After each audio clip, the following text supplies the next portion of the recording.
Chapter 568. It's not that Hu Xiao has done something shameful, but I suspect that there's a mole among us. This person betrayed Hu Xiao. If Hu Xiao shows up and contacts us now, do you believe that the United States will immediately know his whereabouts? Yin Shixiang was willing to risk it all for Hu Xiao's innocence. He spoke very bluntly and was just short of pointing at their noses and saying, "One of you betrayed Hu Xiao." This accusation was too serious, and all the leaders glared at Yin Shixiang. Even General Ji interrupted Yin Shixiang and said coldly, "Big Xiong, don't say things without evidence. I can guarantee that there's no mole in this room." But he couldn't guarantee the others. Before General Ji could finish speaking, the higher-ups all understood.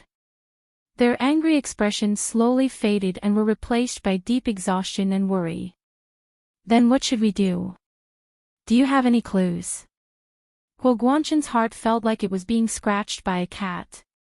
If the son he was so proud of disappeared like this, he wouldn't let the mole off. "If we had any clues, we wouldn't be having this meeting here." General Ji closed his eyes and extended his fingers to give orders. "First, no one knows what's going on with Xiaoheng right now, so everyone here must keep it a secret. If news of him gets out, then the traitor must be among us. When that happens, don't blame me for being impolite." General Ji was usually all smiles and looked like a benevolent Maitreya Buddha. Many people had almost forgotten that he was also the chairman of the military Supreme Council and the person with the most power in the military. His ruthless methods were feared regardless of whether it was during times of war or times of peace. Second, all domestic media and internet outlets must be completely blocked. No reports of this overseas incident are allowed to appear. Especially the live broadcast, we must ensure that it's deleted from the internet. Third, the Tan Guiren incident ends here. The Tan family is not allowed to create any more news. The Tan family cannot escape the blame for what happened to Xiaoheng. I have reservations about Tan Dongbang. I will make a special report to the Senate and request that they question Tan Dongbang and ask him to explain the cause and effect of his daughter's kidnapping. As a candidate for Prime Minister, I highly doubt his ability as a Prime Minister if he can't even plan for his own family's safety. After General Ji finished speaking, he glanced at everyone in the conference room. "Do you have any other opinions?" "No, General Ji is very thorough." Everyone nodded in agreement and looked at General Ji with respect and fear. "That's good." Meeting adjourned, General Ji said coldly and glanced at Yin Shixiang. "You stay. I have other orders." "Yes, Chief." Yin Shixiang stood upright and saluted. His tall body stood straight and his eyes looked straight ahead. When the big shots passed by him, they felt a chill. Everyone lowered their heads and quickly left. No one brought up the topic of Hu Xiaoheng and Tan Guiren again. They believed that since General Ji had forbidden them from discussing, he must have a way to monitor their every word and action. The Special Operations Forces were ruthless. Although Hu Xiaoheng was young, he was steady in his work and could turn the tide at the most critical moment. They really couldn't underestimate him. If Hu Xiaoheng really went into hiding and waited for his return, none of those who had plotted against him would be able to get away with it. Only Yin Shixiang and General Ji were left in the conference room. General Ji sat for a while before asking Yin Shixiang, "How many people know about Hu Xiao and Little Zay's mission?" "Many people know, but other than me and the other two personal secretaries, no one else knows what mission they're on," Yin Shixiang answered calmly. "Okay, how many people in the United States know?" General Ji asked again. "They don't know either." Yin Shixiang's expression was very serious. "Little Zay contacted me and asked if I had any news about Hu Xiao. I said yes, and he didn't ask again." General Ji nodded. "That's good. I've already limited the people who know about this to the conference room today. I'll inform Xiaoheng's other two personal secretaries and ask them to be careful." This meant that even the members of the Special Operations Forces in North America who went to rescue Tan Guiran with Hu Xiaoheng didn't know about Hu Xiaoheng's whereabouts. They thought Hu Xiaoheng had successfully escaped and contacted the Hua Xia Empire. Zhao Liangze was no exception. He didn't dare to contact Hu Xiaoheng directly in the United States, so he could only contact the Hua Xia Empire and find Yin Shixiang. He only breathed a sigh of relief when he received confirmation from him. Since Hu Xiaoheng was already out of danger, there was no need for him to continue staying in the United States. Big Xiong, what did Hu Xiao say about Miss Tan? Are we bringing her back to the Hua Xia Empire? Zhao Liangze remembered that their mission was to bring Tan Guiran back to the United States. Yin Shixiang laughed brightly over the phone and didn't sound anxious at all. Our mission is to find her. After we find her, it's not our mission anymore. The Secret Service will soon send people to the United States to replace us. You can return to the Hua Xia Empire now. That's great. Zhao Liangze hit his forehead with his fist and smiled wryly at Yin Shixiang. I was really worried that we would have to bring her back to the Hua Xia Empire. This young mistress is really, I don't know what to say about her. We've gone on so many missions and saved so many hostages, but she's the most troublesome. She's willing to sacrifice her own life to go back and save two unrelated children. Yin Shixiang had seen the video and could only laugh at it. He changed the topic and said, anyway, it has nothing to do with us anymore. Come back quickly. There are so many things waiting for you in the Hua Xia Empire. I can't handle it all by myself. Zhao Liangze was very happy to know that he was going back to the Hua Xia Empire.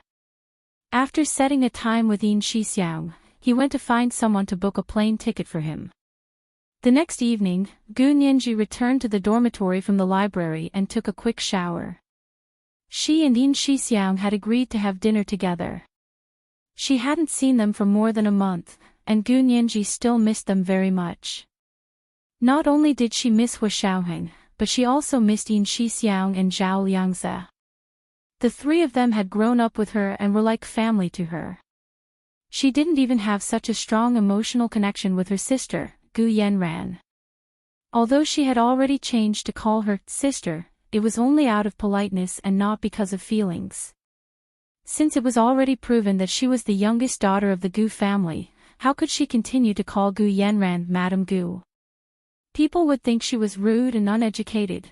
For more than a month, she hadn't returned to her duplex apartment on the 3rd Ring Road even once. Gu Yanran lived above her and had specially called her several times to invite her back for dinner. However, He Jichu always had things for her to do, so she couldn't make it. After changing, she came out of her room and looked at her watch.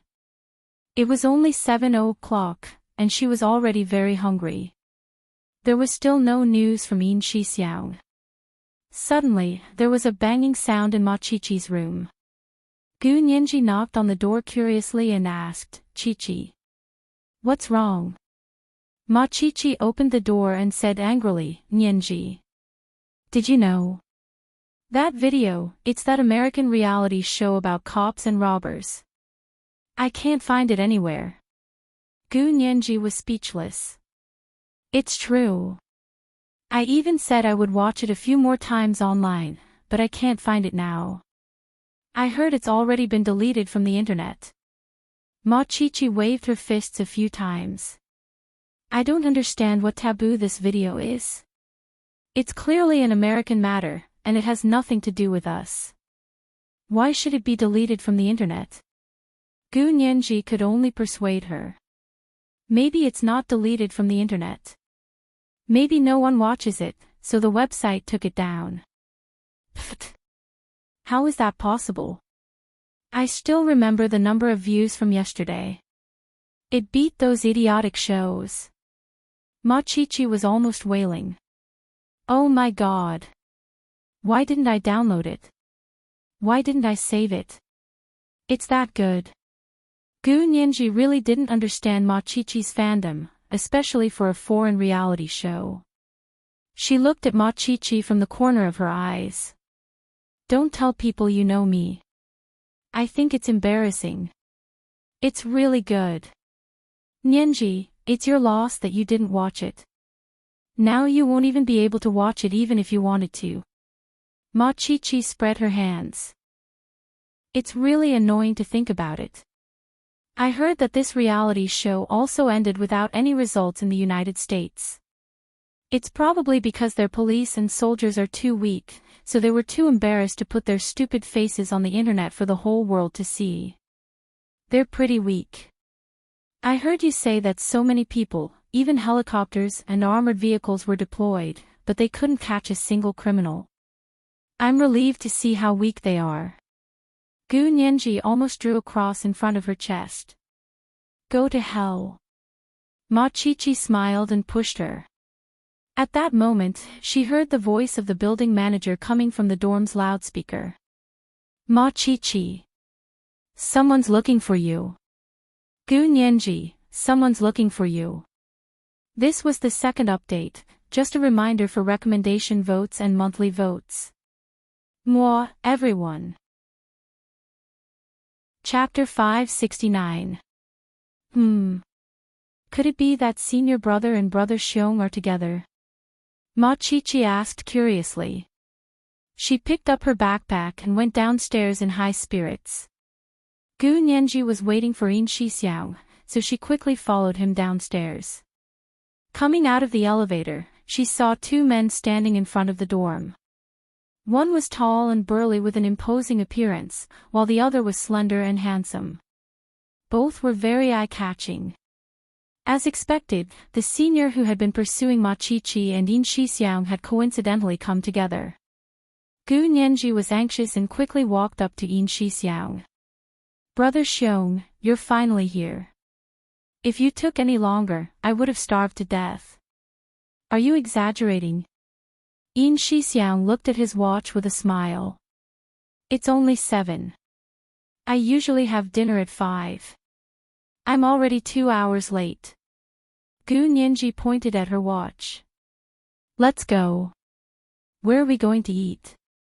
Yin Shixiang shook his head with a smile. Out of the corner of his eye, he saw Gu Nianji's roommate walking over. He nodded at her and greeted, Miss Ma. Ma Chi-Chi was shocked by the Miss Ma and quickly waved her hand. Just call me Chi-Chi. Don't call me Miss Ma. I don't deserve it. Yin Shixiang smiled and readily changed his mind. Chi-Chi, we'll be going now. He turned to follow Gu Nianji down the steps. Who is this? So arrogant. The senior who had been ignored by both Gu Nianji and Yin Shixiang was displeased and tugged on Ma Chi-Chi's arm.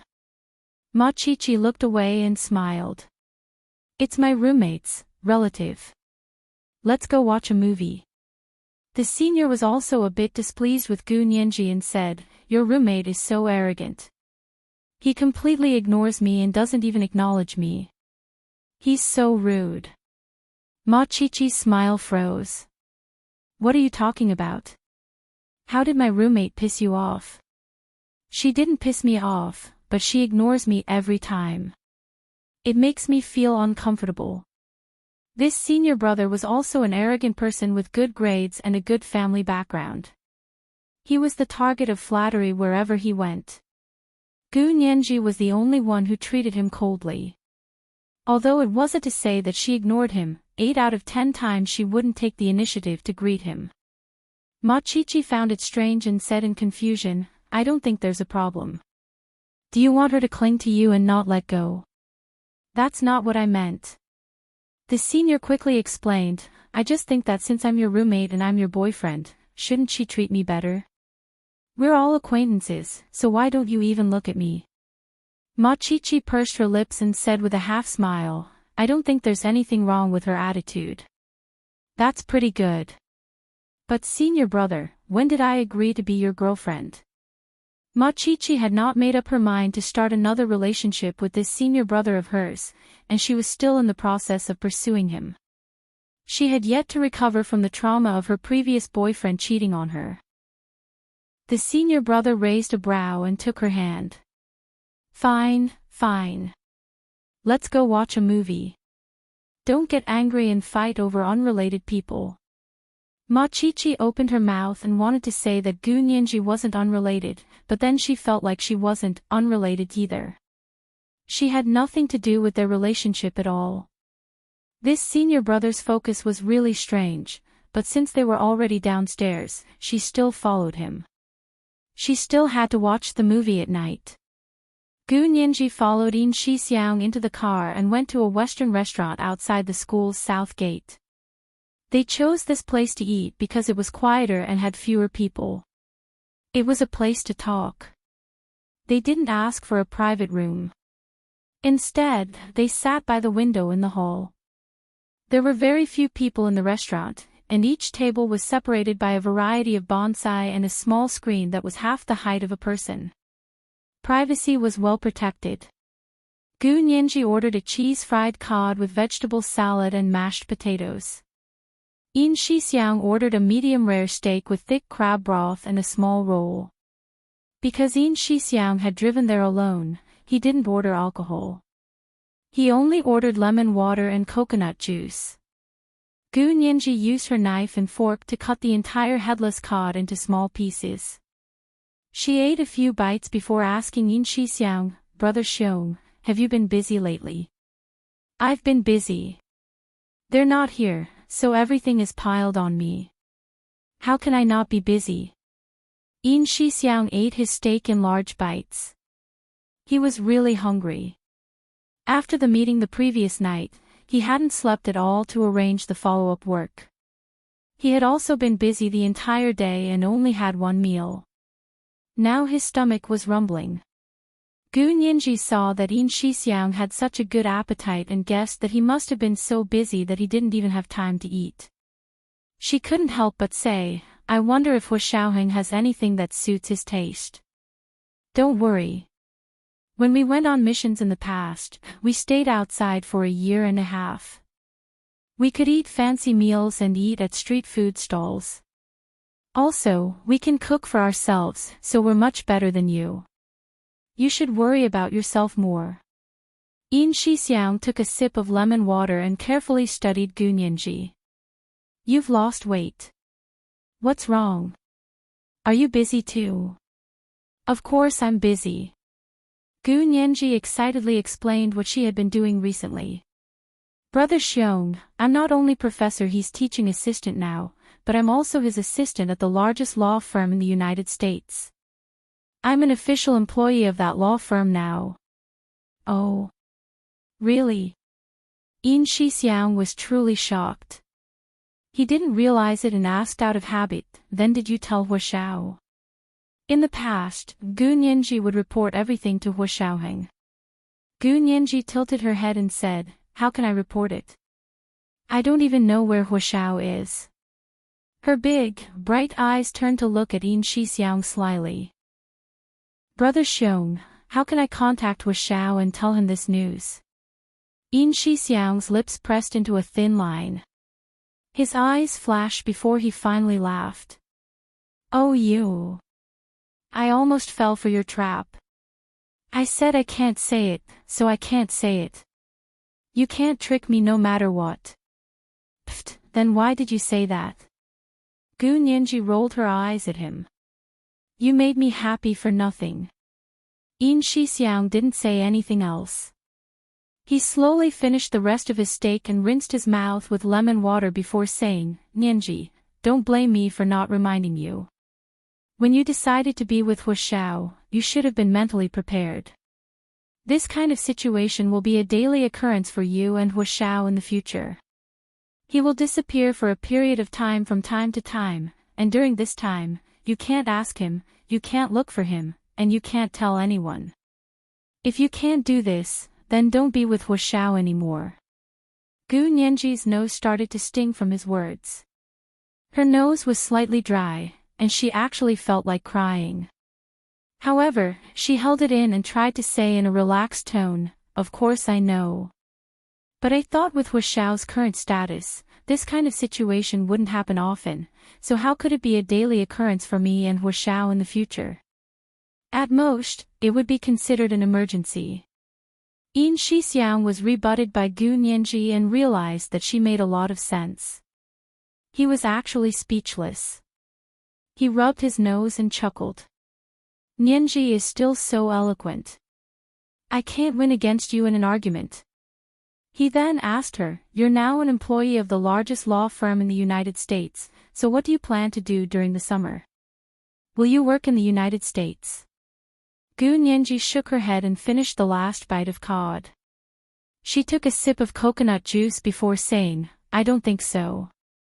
This will depend on Professor He's arrangements. He said he'll take on a few cases during the summer for me to try out, but I don't know where. Yin Shixiang nodded again and said casually, actually, why don't you take more classes during the summer and try to graduate earlier? Also, if Huashao comes back and you're not in the country, wouldn't that be a pity? Gu Nianji grunted. I'll think about it. But Brother Xiong. Gu Nianji looked up at him. I can't always wait here for Huashao. He has his own career, and I have my own job. Of course, of course. Our Nianji also has her own job. Yin Shixiang was extremely emotional and looked at Gu Nianji like he was looking at his daughter. But don't be too tired. You're really too thin. Here, eat some more. Yin Shixiang ordered another dessert for Gu Nianji. The tiramisu here is very famous. Do you want to try it? Gu Nianji agreed and shared a plate of tiramisu with Yin Shixiang. After dinner, they chatted in the cafeteria for a while before Yin Shixiang sent Gu Nianji back to her dorm. After watching Gu Nianji enter the dorm, Yin Shixiang drove to the south gate. After exiting the south gate, he drove very slowly. He had something on his mind and didn't know what to do when he got back. He just strolled on the road and thought he was taking a stroll to relax. Not long after, his phone rang. He put on his Bluetooth headset and gripped the steering wheel with both hands. What's up? Chief, we took down the news about the Tan's daughter. The Tans are unhappy and came to our public relations department to ask why we're interfering with their internal affairs. The position of the Special Operations Forces was an organization based abroad. Although they were directly under the military and had all kinds of privileges, these privileges couldn't be used domestically. They also couldn't interfere with internal affairs. Yin Shixiang's forehead twitched uncontrollably. He thought to himself that the Tans must have eaten a bear's heart and leopard's gall. He wasn't even Prime Minister yet, but he was already calling himself Prime Minister. Interfering with internal affairs, did they think they wanted to interfere? If the Tans hadn't desperately wanted Huashao to personally go on missions, would they have caused such a big mess? But now, he couldn't say a single word. If he did, it would be a leak, and General Ji wouldn't let him get away with it. They couldn't even cause trouble for the Tans now. They could only rely on General Ji to pressure Tan Dongbang through the Senate and make him explain why his daughter hadn't returned to the Empire in time. But even this little bit of questioning was used by the Tans to stir up news and imply that the military and the Senate were working together to suppress them. After thinking about it for a while, Yin Shixiang said, have the legal department step in and find legal evidence to fight back. If the Tans don't know what's good for them, then go to military court.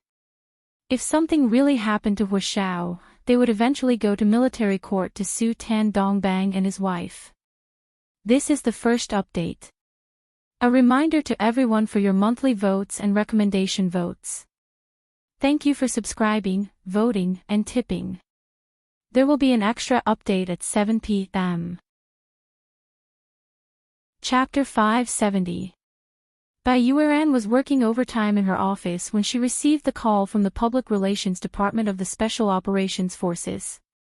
Director Bai, the Tans want us to give them an explanation as to why we removed all information about Tan Guiren.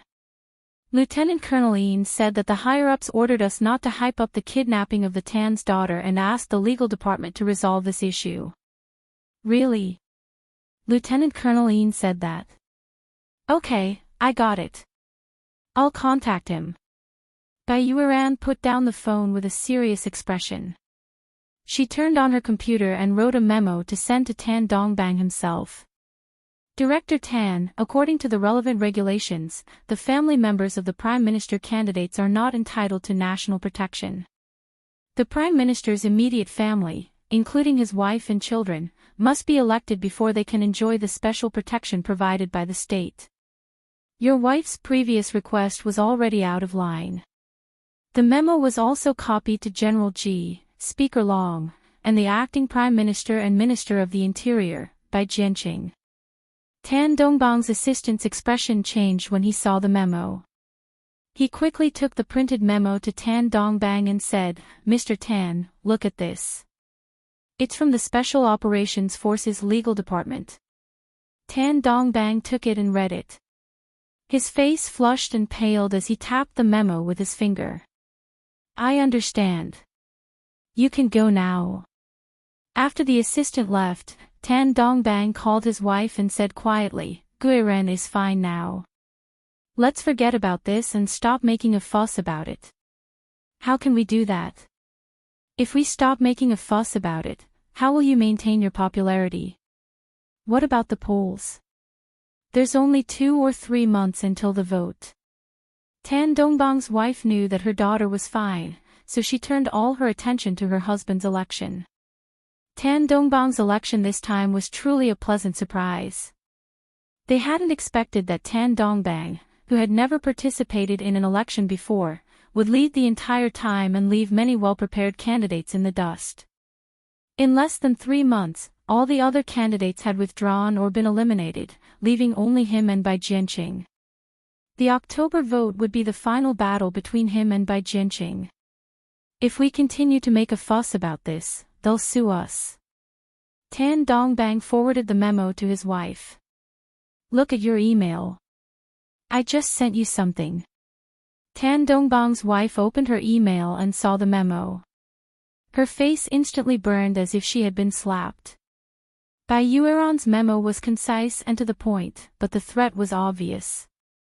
Tan Dongbang's wife hadn't expected there to be such a rule. It was already against the rules for her to desperately beg the Special Operations Forces, especially Hu Xiao of the Special Operations Forces, to personally save her daughter. If this news got out, it would deal a fatal blow to Tan Dongbang's image. She looked at it silently for a while, then finally picked up the phone and called her familiar media friends one by one to take down all the prepared press releases. "Yes, everything's fine now. Don't mention it anymore. My daughter is shy and doesn't want to be mentioned in public." When she said this to her friends, they all expressed their regret, and a few tried to persuade her for a long time. She could only smile, clench her teeth, and remain unmoved. Bai Yueran returned home after working overtime.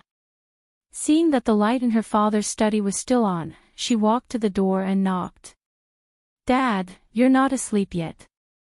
Bai Jianqing was reading an internal affairs report with his presbyopic glasses.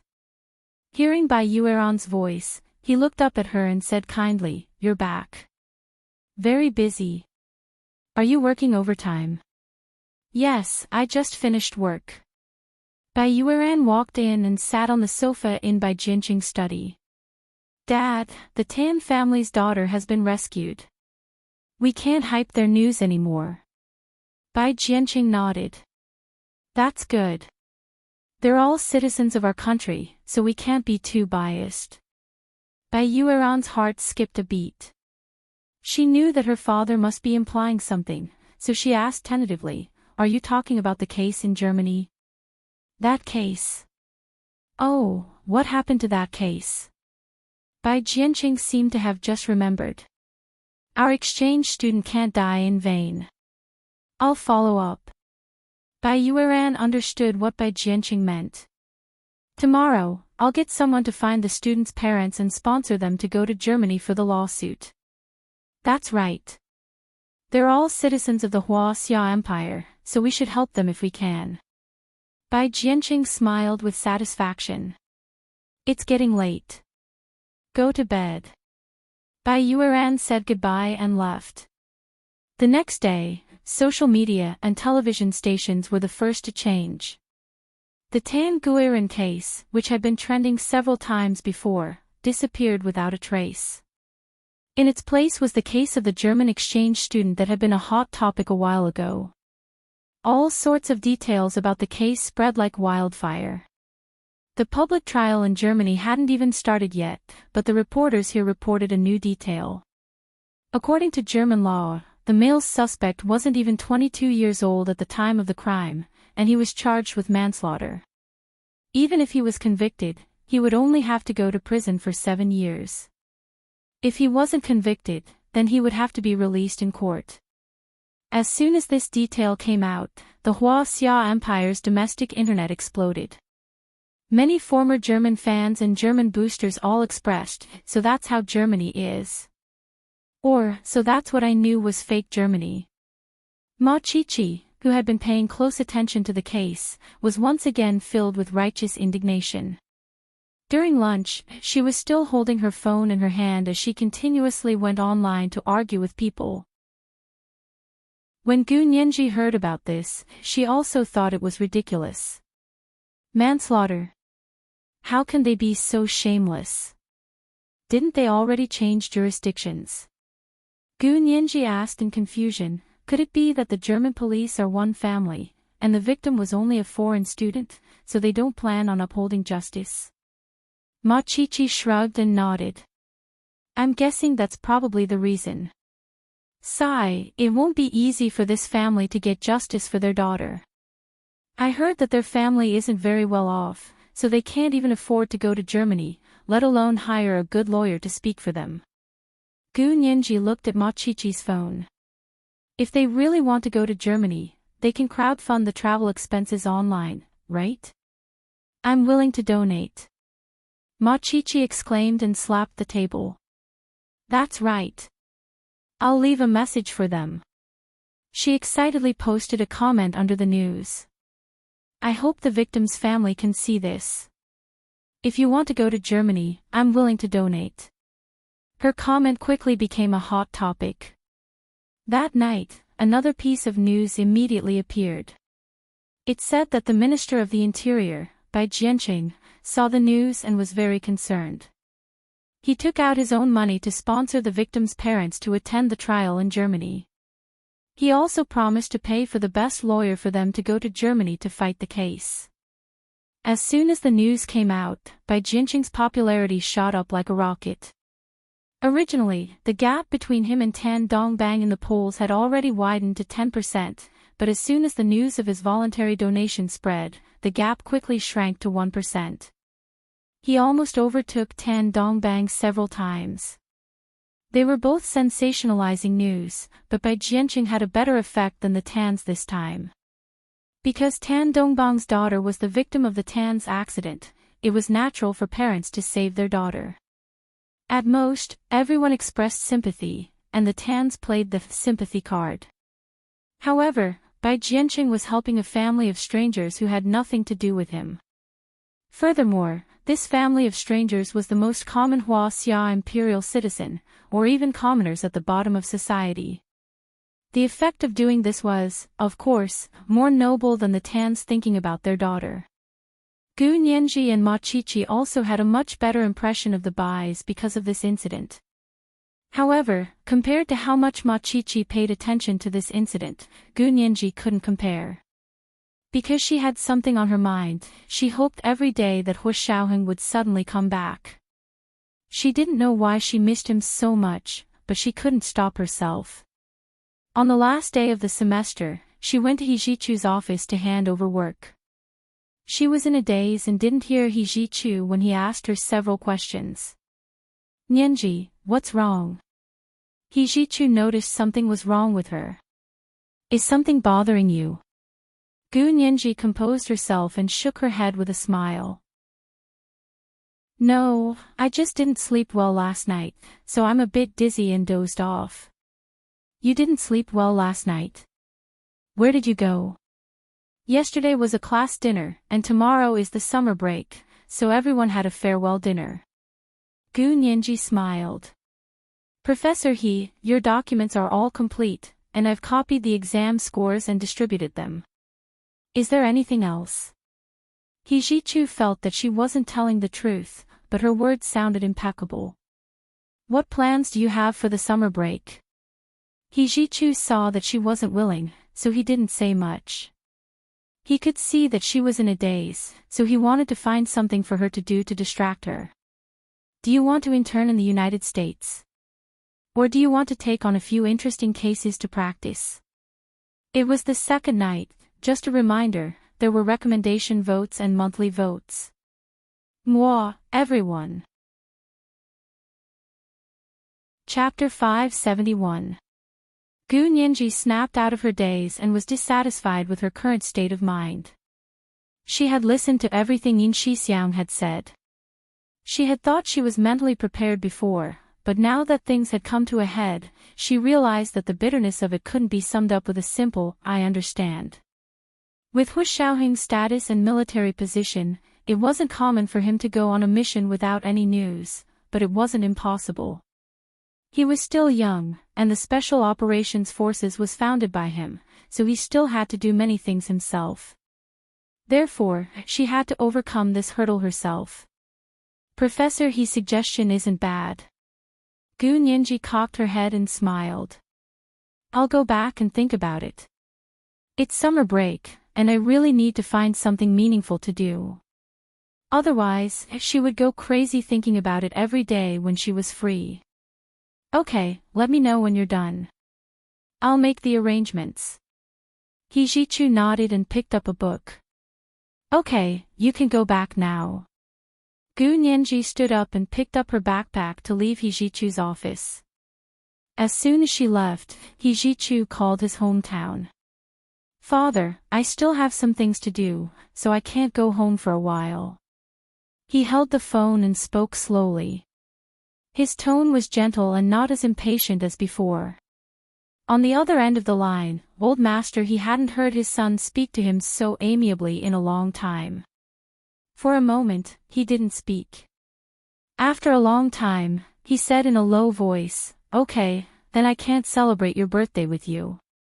Okay, I know. Hijichu could feel his father's love for his son, and his cold and hard heart showed signs of melting. When I come back, father, celebrate my birthday with me. Okay. Okay. Father will definitely make it up to you. Mr. He almost choked up. Hijichu sighed internally and hung up expressionlessly. But as soon as he hung up, he heard his phone ring. Looking down, he saw that it was still a call from his hometown. He slid the phone open and answered. Wen Shi's voice came from the phone. Mr. He, are you really not coming back? Old master has been preparing for your birthday for a long time. You said you wouldn't come back and you didn't come back. Perhaps because he felt sorry for his father, Hijichu didn't get angry at Wen Shi's arrogance. He said coolly, I've been a little busy lately. I'll go back and stay for a few more days after I'm done. Ah, is that so? That's great, I'll tell old master. He'll definitely be overjoyed. Wen Shi's voice was light and joyful, and her white jade-like face blushed. Hijichu didn't say anything else and hung up again. He rubbed his temples and got up to read the email from his American law firm. Gu Nianji had already sorted out the emails for him so he could read them one by one according to their priority. After reading for a long time, he did not find any interesting cases, so he sent an email to his secretary in the United States and asked her if there were any cases worth paying attention to.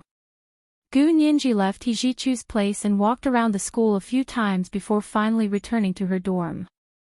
Most of the non-local students had already booked train or plane tickets and would be leaving the school in large numbers tomorrow to go home for the summer vacation. Only a small number of students stayed behind, as well as local students from the imperial capital. Her roommate, Ma Chi-Chi, was a local and was looking for a place to intern for the summer. She had already decided to only go home on weekends like usual. Gu Nianji returned to the dorm to see her holding half a watermelon in the living room and eating it with a spoon. The bright red flesh of the watermelon was appetizing. Ma Chi-Chi understood as soon as she saw Gu Nianji's gaze. She quickly pointed to the large fridge in the corner of the living room. There's still half there. Want to eat together? Gu Nianji didn't stand on ceremony. She took the spoon and took the other half of the watermelon from the fridge. She sat next to Ma Chi-Chi on the sofa and scooped it together. Chi-Chi, you're really not going home? Gu Nianji asked curiously. It's the summer vacation. Everyone's going home. Mom and Dad always force me to go on blind dates when I go home. I don't want to go back. Ma Chi-Chi smiled. What about you? You're not going back either. If Hu Shaoheng was still in the imperial capital, Gu Nianji would definitely go to their base for the summer vacation. But now that he wasn't there, Gu Nianji couldn't stay there forever. However, it was still necessary to go there every few days. Gu Nianji had a feeling that only by staying there would she have a chance to find out where Hu Shaoheng was and when he would be back. Therefore, she didn't say anything definite. I'm going back. I'll go back after I'm done with my work. Ma Chi-Chi nodded and didn't ask any more. She scrolled through Weibo on her phone as she ate the watermelon. Now that Minister Bai is supporting the murder case of that female exchange student in Germany, her parents can go to Germany, right? So what if they go? If they don't find a good lawyer, they'll still be bullied. Gu Nianji shook her head. I hope Minister Bai keeps his word and helps them find a good lawyer. He already told the public. How can he not keep his word? Ma Chi-Chi showed Gu Nianji her phone. Look, someone here is saying that Minister Bai is fishing for fame and using other people's murder cases to increase his favorability. They're saying he's shameless. Gu Nianji didn't even look up. She scooped up a spoonful of watermelon and ate it. I hate people who make sarcastic remarks like this the most. No matter what Minister Bai's motives are, whether it's to increase his favorability or to build momentum for the election, he actually did something practical and helped this family. Isn't that enough? Did the person making sarcastic remarks give a single cent to help them? That's true. Who cares what his motives are, as long as he helped someone, then it's a good deed. Ma Chi-Chi nodded. I've already replied. If I see such sarcastic people in the future, I'll kill them. To be honest, people like this don't dare to do good deeds anymore. If you help someone, they'll say you're fishing for fame. If you don't help, they'll say you have no conscience. F***ck. Anyway, these people's mouths are the same. They're both white and black. They want everyone to be like them and watch others suffer. That's why they're different.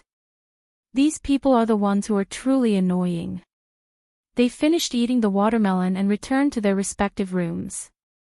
At the same time, on the other side of the ocean in the United States, the CIA and FBI, who had always been enemies, worked together for the first time. They set up a trap to capture a felon who had escaped right under their noses. Every port, airport, train station, and long-distance bus station was filled with uniformed and non-uniformed officers. CIA and FBI agents could also be seen everywhere. Every car rental company also had people monitoring them to prevent the person from renting a car himself. You have to remember that you're not dealing with a normal kidnapper, but an international spy leader with rich experience in counterintelligence. The highest executive officer of the CIA personally ordered his subordinates, "You must capture him. If he's alive, I want to see him. If he's dead, I want to see his body." His subordinates looked at the image of the breathtakingly handsome Asian man on the large screen and shook their heads in unison. "Sir Executive, do you intend for us to capture him based on this photo?" "Of course not. He's not that stupid." The highest executive officer's face darkened. He must have disguised himself. "You must be careful." Ha ha ha ha. Mocking laughter rang out in the conference room. "Then sir, do you have a photo of him after the disguise?" "Of course not," the highest executive officer said confidently. "If I did, why would I need you guys? His words sounded very reasonable, and everyone was speechless. In the end, they could only use the approximate height of the kidnapper and the fingerprint data from the Huaxia Empire as reference data to conduct a search. However, there were too many men between 185 and 195 meters tall in the United States. They couldn't possibly arrest every man of that height, could they? Of course, the focus was later placed on Asian men between 185 and 195 meters tall, so the scope was much smaller. There weren't many Asian men of that height in the Huaxia Empire, and even fewer in the United States. Therefore, in addition to increasing the intensity of electromagnetic interference and surveillance, they also deployed sufficient personnel to conduct interrogations at major traffic arteries. Every suspect's appearance and fingerprint would be immediately sent to the CIA's Central Control System for comparison. After 2 days of searching, the person seemed to have vanished from the face of the earth. There was no trace of him at all. That day, Hu Shaoheng destroyed all the electronic devices that could be tracked by the Huaxia Empire and waited at the beach until dawn. Then he carried the disassembled sniper rifle and semi-automatic submachine gun wrapped in his jacket and returned to the city with the few $1,000s he had on him. He found a famous high-end store and went in to buy a suitcase, a backpack, 2 sets of clothes and some daily necessities, as well as a laptop, a small machine that could be used to make an ID card, and a new phone. The Special Operations Forces always brought cash with them when they went on a mission, just in case. After leaving the store, he found a motel and checked in. After entering, he first took a shower and changed into the clothes he had just bought. Then he took out the gun parts wrapped in his jacket and put them in his suitcase. At the same time, he used the laptop he had just bought to connect to the motel's free Wi-Fi. His computer skills were no worse than Zhao Liang's, so as soon as he connected to the internet, he immediately used the motel's server as a base and used various agents to hide his real IP address. Finally, he logged into a European university server and used the server's IP as his own to test the New York DMV's central database password. The DMV was the Department of Motor Vehicle. It was the department in charge of issuing driver's licenses and identity registration. Voter registration and personal identification were also handled by this department. Hu Shaoheng spent the entire night finally cracking the password and openly entered the New York DMV's central database system. He quickly browsed through it and familiarized himself with the pattern of U.S. citizen data numbers. Then, he made up a social security number for himself and uploaded his disguised profile picture, creating an identity document that was recognized by the official database. He used this data and the ID card machine he had bought to create a New York City driver's license for himself. The next day, he successfully rented a Hummer SUV from the car rental company with this newly created driver's license. The CIA employees waiting at the car rental company did not notice at all that the tall man was the kidnapper they were looking for. Because Hu Shaoheng wore special contact lenses to disguise himself as a blue-eyed, hooked-nosed mixed-race Caucasian. This is the first update. A reminder to everyone for your monthly votes and recommendation votes. Today is Monday, especially recommendation votes. Remember to vote. There will be an extra update at 7 p.m. Chapter 572. Mike, are there any Chinese Americans renting cars today? A CIA agent contacted his men with a headset. You've been waiting there all day. Any news? There were a few tall Chinese Americans renting cars, but their fingerprints didn't match up. What about their IDs? Did you check them carefully? Yes, they're all legal immigrants and have been in the United States for many years. Hu Shaoheng took the car keys from the employee and signed his fake English name on the rental form. Coincidentally, he heard someone on the phone asking to check the IDs of the Chinese American renters. His lips curled into a mocking smile as he threw down his pen and left with the car keys. From beginning to end, no one suspected him, whether it was the uniformed police guarding the door or the plainclothed agents in the rental car. Although he met the height requirements of the kidnapper, his blue eyes, high aquiline nose, fair skin, and perfect English with an Oxford accent made it impossible to match him with the Chinese-American spy leader, wanted by the CIA. Moreover, the driver's license he had was a genuine driver's license that could be checked in the New York DMV's driver's license database. Hu Xiaoheng felt much more relaxed after getting into the car. He drove around the congested streets of New York City a few times before driving back to the motel he was staying at. He took his things and checked out of the motel. He didn't plan on staying in New York. Instead, he drove to New Jersey, which was very close to New York City, and rented a high-class apartment. After settling in, he looked at the time. It was almost noon, so it should be midnight in the United States. Hu Xiaoheng's eyes flashed as he found the small-town library near his apartment and applied for a temporary library card. He found a public computer and began surfing the internet. This time, he logged into various proxy websites and kept clearing his login data. Finally, he went to Europe and found a German library server. He easily cracked the external password and used the German library server to make a network IP call. It had only been 36 hours since he had lost contact with the Huaxia Empire. He was still 12 hours away from the military's 48-hour warning. He planned to make 2 calls, one to his father, Wu Guanchen, and the other to General Ji. No matter who wanted his life in the country, he felt that the possibility of both of them wanting his life at the same time was too low.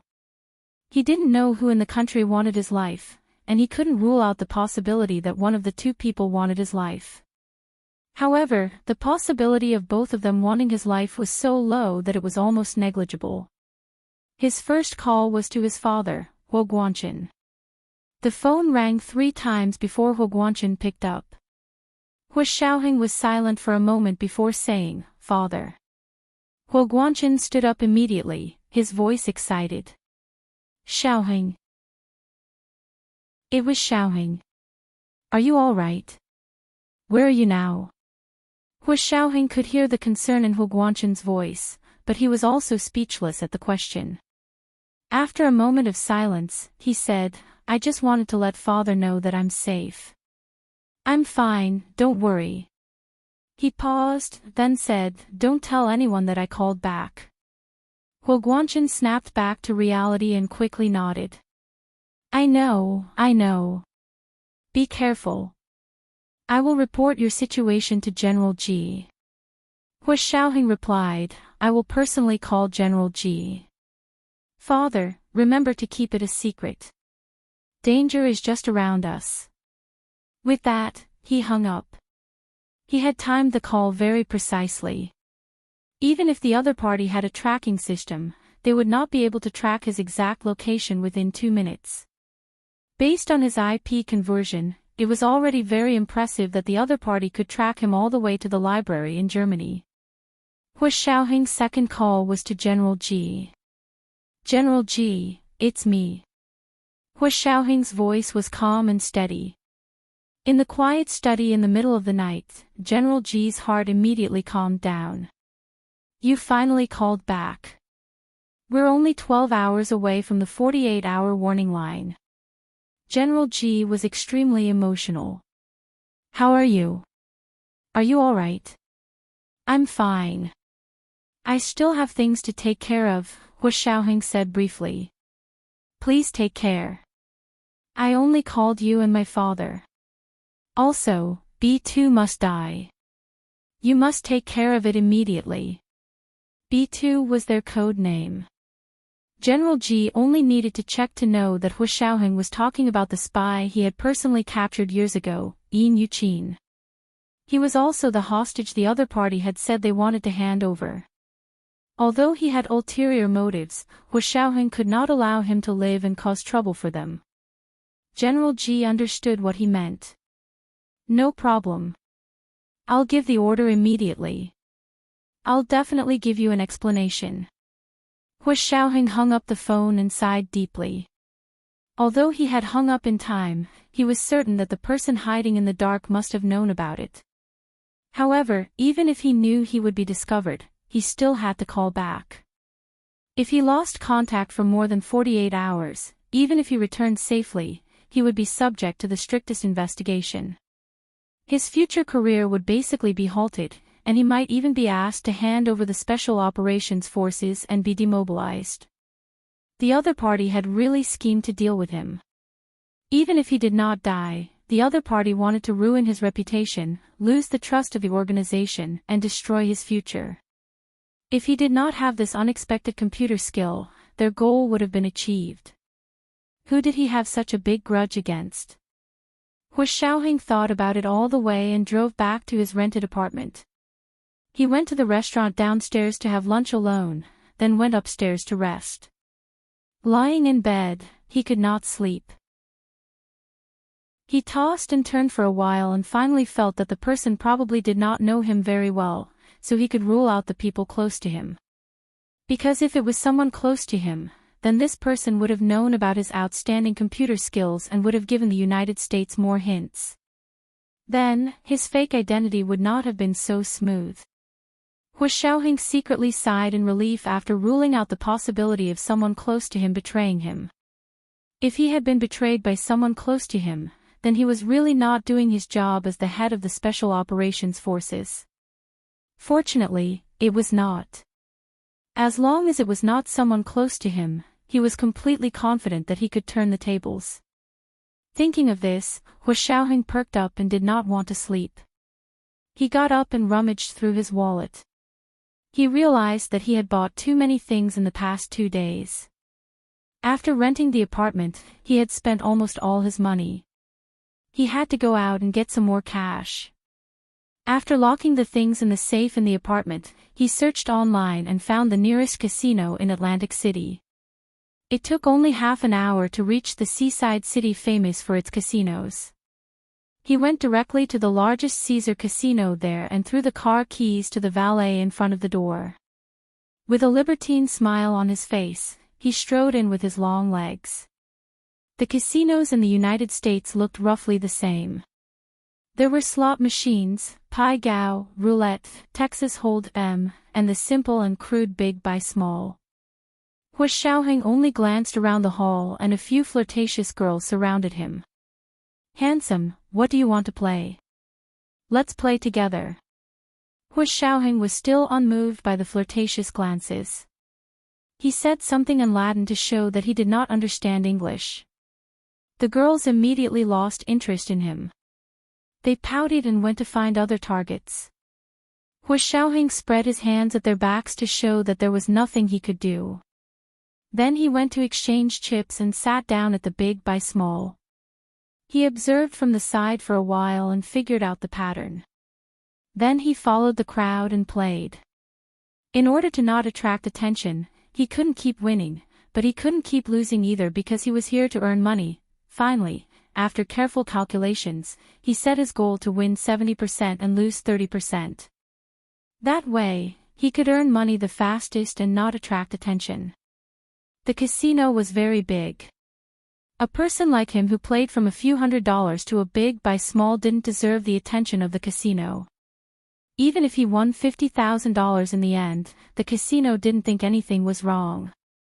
Of course, he couldn't just take the money as cash. The casino gave him a bank check. He took the check to a branch of a large bank in Atlantic City and opened an account. He deposited the check and signed up for a credit card with a limit of $10,000. With a driver's license, a car, and a credit card, he could basically move around the United States without any obstacles. Hu Xiaoheng was very careful when doing these things. When he returned to his rented apartment, he drove around 4 or 5 times.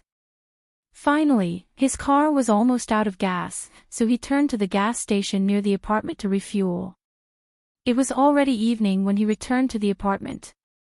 He had dinner downstairs before going back up. As soon as he entered the apartment and turned on the TV, he saw the local New York TV station interviewing the CIA and FBI agents, asking them how the fugitive arrest was going.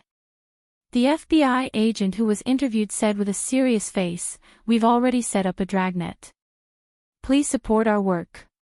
If you see any suspicious people, please call the toll-free number XXXXXXXXX." Hu Xiaoheng leaned back on the sofa with a cup of coffee in his hand. He watched them being interviewed with a smile and noted down every word they said. It was the second watch, just a reminder, there were recommendation votes and monthly votes. Today was Monday, especially recommendation votes. Chapter 573. The news ended, but Hu Xiaoheng didn't turn off the TV. He got up and walked to the floor-to-ceiling window that led to the balcony. He reached out and slowly pulled it open before stepping out. Closing the floor-to-ceiling window, he lit a cigarette and took a deep puff. The high-class apartment he rented wasn't a high-rise building. It was only about 20 stories tall. His apartment was on the 18th floor. Standing on the balcony of the 18th floor and looking down, the streetlights in front of the building lit up everything below the 6th floor. However, the floors above were so dark that he couldn't even see his fingers. The smoke flickered between his fingers and seemed to fluctuate according to his mood. However, he didn't panic. After 10 years of high-intensity work and frequent life-threatening situations, he was already used to facing any unexpected situations and quickly finding the most suitable breakthrough point for himself. However, this time, he was caught off guard. When he first learned of Tan Gairen's disappearance, he thought it was just an extension of the domestic political conflict overseas. He didn't expect the other party to go around in circles and sacrifice the only daughter of a prime minister candidate to lure him into the trap. Of course, if the other party hadn't gone around in circles and invested so much, it would have been a dream to trick Hu Xiaoheng. Even at this point, the other party couldn't say they succeeded. Because Hu Xiaoheng hadn't been captured by the United States. His whereabouts were unknown. Of course, his whereabouts were unknown to a certain extent. Most people didn't know what happened to him. Even the mastermind behind the scenes was probably panicking right now. Hu Xiaoheng suddenly disappeared, so they couldn't help but have many speculations. Who was the mastermind behind the scenes? What could he do to force him out? Hu Xiaoheng narrowed his eyes and took another puff. He slowly exhaled a round smoke ring. As he watched the white smoke ring gradually dissipate into the night, Hu Xiaoheng had an idea. Since he couldn't catch that person directly in the Huaxia Empire, why not start from the United States? The other party had to contact the United States. Hu Xiaoheng thought of an internal mole they had captured a few years ago. It was that person who had contacted a person abroad and publicly told the media that he knew about the Huaxia Empire's missile defense system along the southeast coast and clearly pointed out a few bases. Once this news came out, the Huaxia Empire's military leaders almost went crazy. This was the military's top secret information. How did the other party know about it? At that time, Hu Xiaoheng had been ordered to find out who the mole was. It only took him half a day to lock onto his target. After the investigation, it was discovered that there was an important place in the missile defense point announced by the enemy.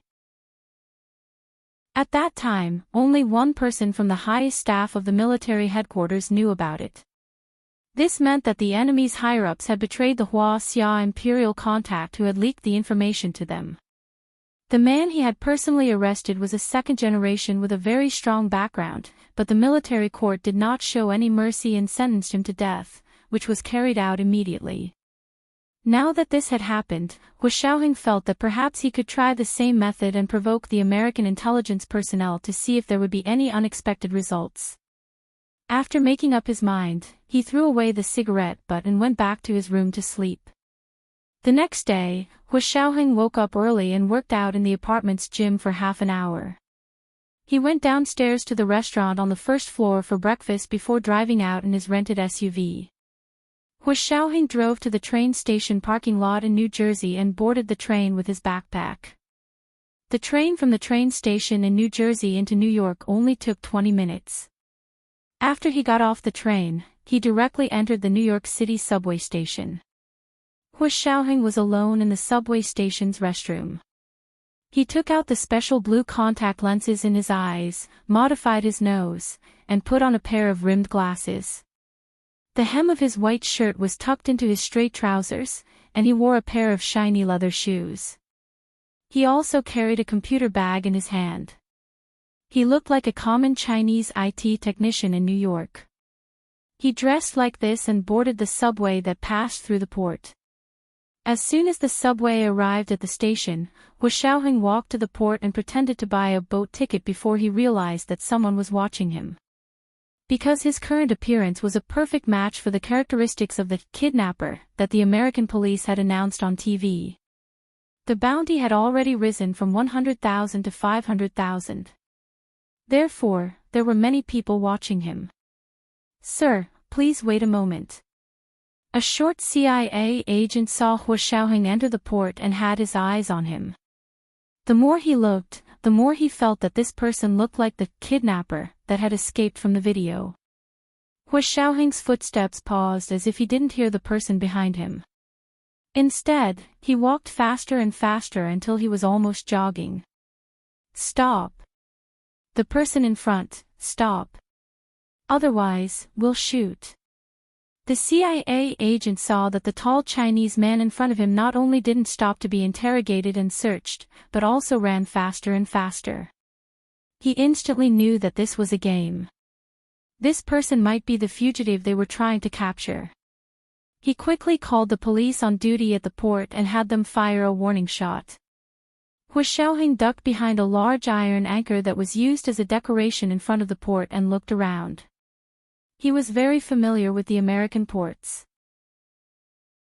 There were many criminals gathered here, and soon, all the contraband transactions were carried out at the port. His eyes quickly scanned the crowd at the port and saw two black men in a corner not far from him, trading contraband. He raised his pistol and quickly fired a shot at the black man who was trading. The other person fell to the ground, and the other person immediately panicked. He poked his head out just in time to see the police running over with their guns raised and firing continuously. He thought he had been discovered, so he immediately pulled out his own gun and fired back at the police while shouting, "The police are here. Run!" His accomplices immediately ran in all directions and continuously took out their guns to shoot back at the police. The previously orderly port immediately became a pot of chaos. The United States was a country that didn't prohibit guns. Good people had guns, and so did bad people. The police had guns, and so did the criminals. Once the police caught a thief, it would often lead to a gunfight. Hu Xiaoheng knew this very well, so he used the tactic of diverting the trouble to use barbarians against barbarians. The gangs at the New York port were very powerful, so the police usually didn't care and let the gangs solve their own internal problems. As long as there weren't large-scale fights and gunfights, it was good for everyone. But this time, because they were chasing after Hu Xiaoheng, this police officer and the CIA agent entered the gang's territory and even fired a warning shot. Plus, Hu Xiaoheng took advantage of the situation by hiding in the dark and killing a gang member. The armed police officer took the blame, which poked the hornet's nest of impulsive and easily angered gang members. Hu Xiaoheng immediately changed his location after firing a shot and quickly retreated with the crowd in the port. Seeing the short CIA agent and the police officer being chased by the gangs, he curled his lips and jumped on the light rail that had just arrived, heading in the direction of the airport. With Hu Xiaoheng's many years of experience, he concluded that the port, the airport, the train station, and the car rental company must have people planted in these four places. Only by following the routine could he counter it. When the New York police gathered at the port to deal with the gunfights and fights between the gangs and the police, Hu Xiaoheng had already taken the light rail to New York City's JFK International Airport. Just like at the port, his appearance in front of the CIA and FBI agents at the airport immediately attracted their attention. Because of 911, the security at the airport was much stricter than at the port. As soon as Hu Xiaoheng showed himself, the CIA and FBI agents chasing him swarmed over from all directions. The airport security personnel were also mobilized to operate. Hu Xiaoheng kept moving through the crowd and found it difficult to deal with this time. The airport security was much stronger than the New York police. He was almost grabbed by the arms several times and had to rely on his years of training to get rid of them. Also, the airport was different from the port. There were no gangs here, so he couldn't use his gun to create a diversion. Of course, the other party didn't open fire either because there were too many civilians in the airport. They couldn't bear the responsibility of a large-scale gunfight here. Hu Xiaoheng started running. He jumped over the barricades and fences, jumped over the low screens and walls, and finally ran out of the departure lounge. There was a huge and wide tarmac outside. At a glance, there were countless large passenger planes lined up neatly on the tarmac. Hu Xiaoheng's figure flashed and he jumped onto a luggage truck. He hid under the truck tightly to avoid the people who had just chased after him. The luggage truck stopped in front of a passenger plane, and the staff began to move the luggage onto the plane. Hu Xiaoheng jumped off before they came up. There was a lot of luggage piled into a small mountain, so he hid from the luggage staff's sight. He jumped over the low wall of the tarmac, completely ignoring the chaos he had caused at JFK International Airport. He found a quiet place and took off the framed glasses on his face, then put on the special blue contact lenses. His aquiline nose returned to his face, and he raked his hair with his fingers. His neat and shiny hairstyle was now messy, and a few strands fell on his forehead. He looked decadent and sexy, a world of difference from the reserved and introverted Chinese-American IT engineer. He also took off his white shirt and took out a dark red tights he had prepared in advance from his laptop bag. The buttons at his neck were loosened, revealing his exquisite collarbone. His gaze was clear and cold, and he had a sense of desolation that kept people at arm's length. Walking on the streets of New York like this, the passionate girls kept turning back and whistling at him. Hu Xiaoheng ignored them, waved for a taxi, and returned to the New York subway station. There were significantly fewer police and agents here. After receiving the tip-off, the military and police rushed to the port and JFK International Airport. With Hu Xiaoheng's current appearance, no one would think that he was the Chinese-American kidnapper who had just been photographed. He smoothly got on the subway, returned to the train station, and then took the train to the parking lot of the New Jersey train station. He took the Hummer SUV that he had parked there that morning and left. It was 5 p.m. when he returned to the high-end apartment he had rented. He worked from 9 to 5 every day, so he was an office worker. A mocking expression flashed across Hu Xiaoheng's face. After opening the door to his room, the first thing he did was to take a shower. After running around for the whole day, he was travel-worn, and his hair was greasy with too much hair gel. It took a lot of effort to clean himself up and make a cup of coffee. He sat on the sofa and began to admire his masterpiece for the day. As expected, the TV was focusing on his great achievements at the port and airport today. Hu Xiaoheng raised his coffee and toasted the stern-faced director of the CIA's Asian Military Intelligence Division on the TV, then downed it in one gulp. The tracking report that had caused a sensation in the United States was completely silent in the Xia Empire. Under the request of the Supreme Military Council, all news related to the Tan Guiren case could not be reported in the Xia Empire, including the follow-up report on the kidnapper. If someone leaked any information on social media, it would immediately be deleted from the internet, and the account and IP address would be blocked. The most popular report on the Xia Empire's social media right now was the case of a female exchange student in Germany being tortured and murdered. Because of the support of the Minister of the Interior and one of the candidates for Prime Minister, Bai Jianqing, the female exchange student's parents were finally going to Germany. Ma Qiqi, who had been following the case, happily shared the news with Gu Nianji. Gu Nianji only had time to like it. It was once again the day she and her sister, Gu Yanran, had agreed to visit Gu Xiangwen. For the past month, the sisters had gone to Chen Lai's place every weekend to visit Gu Xiangwen, who was still in a vegetative state. When Gu Nianji arrived at Chenlai's infirmary, she saw that Gu Yanran was already waiting there. This time, she wasn't alone. There was also a tall, thin man with exquisite features. This was the 3,700-word first update. A reminder to everyone for your monthly votes and recommendation votes. There will be an additional update at 7 p.m. Chapter 574. Gu Nianji only took one look at the man to determine that he was mixed race. He was probably a mix of Chinese and Caucasians, possibly with a bit of Latin American blood in him. That was why his facial features were so chiseled and exquisite that he looked like a sculpture. Gu Yanran saw Gu Nianji's gaze lingering on Yi Xian's face for a moment and smiled. She walked over to take her hand. Nianji, this is Yi Xian. Do you remember him? Gu Nianji was speechless. You don't remember. He played with us when you were young. After he went to boarding school in the United States, he often wrote to us. Gu Yanran pulled Yi Xian's hand over and joined their hands together. She sighed. I can't believe we can still see our childhood friend after so many years. Gu Nianji was speechless. She didn't know what to say. She just pulled her hand out and murmured. Is that so? Yi Xian had been studying Gu Nianji since she came in.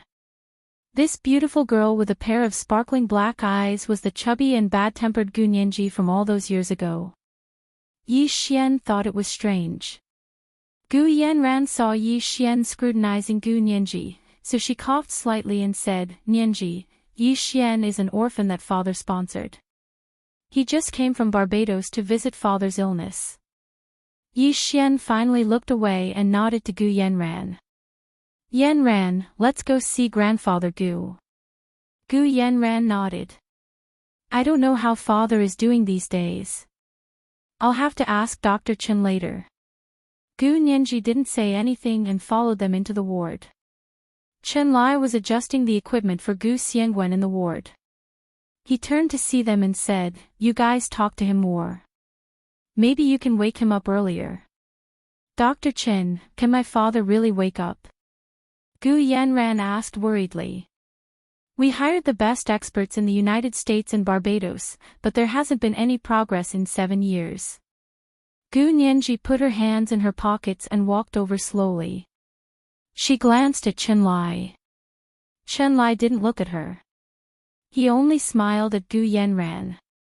Miss Gu, I don't know the standard of the American expert you hired, but your father's condition hasn't been stagnant these past few years. In fact, it's been getting worse. Now we have curbed the worsening trend of his illness, but there is still a long way to go before he wakes up. If you have time, come and spend more time with him.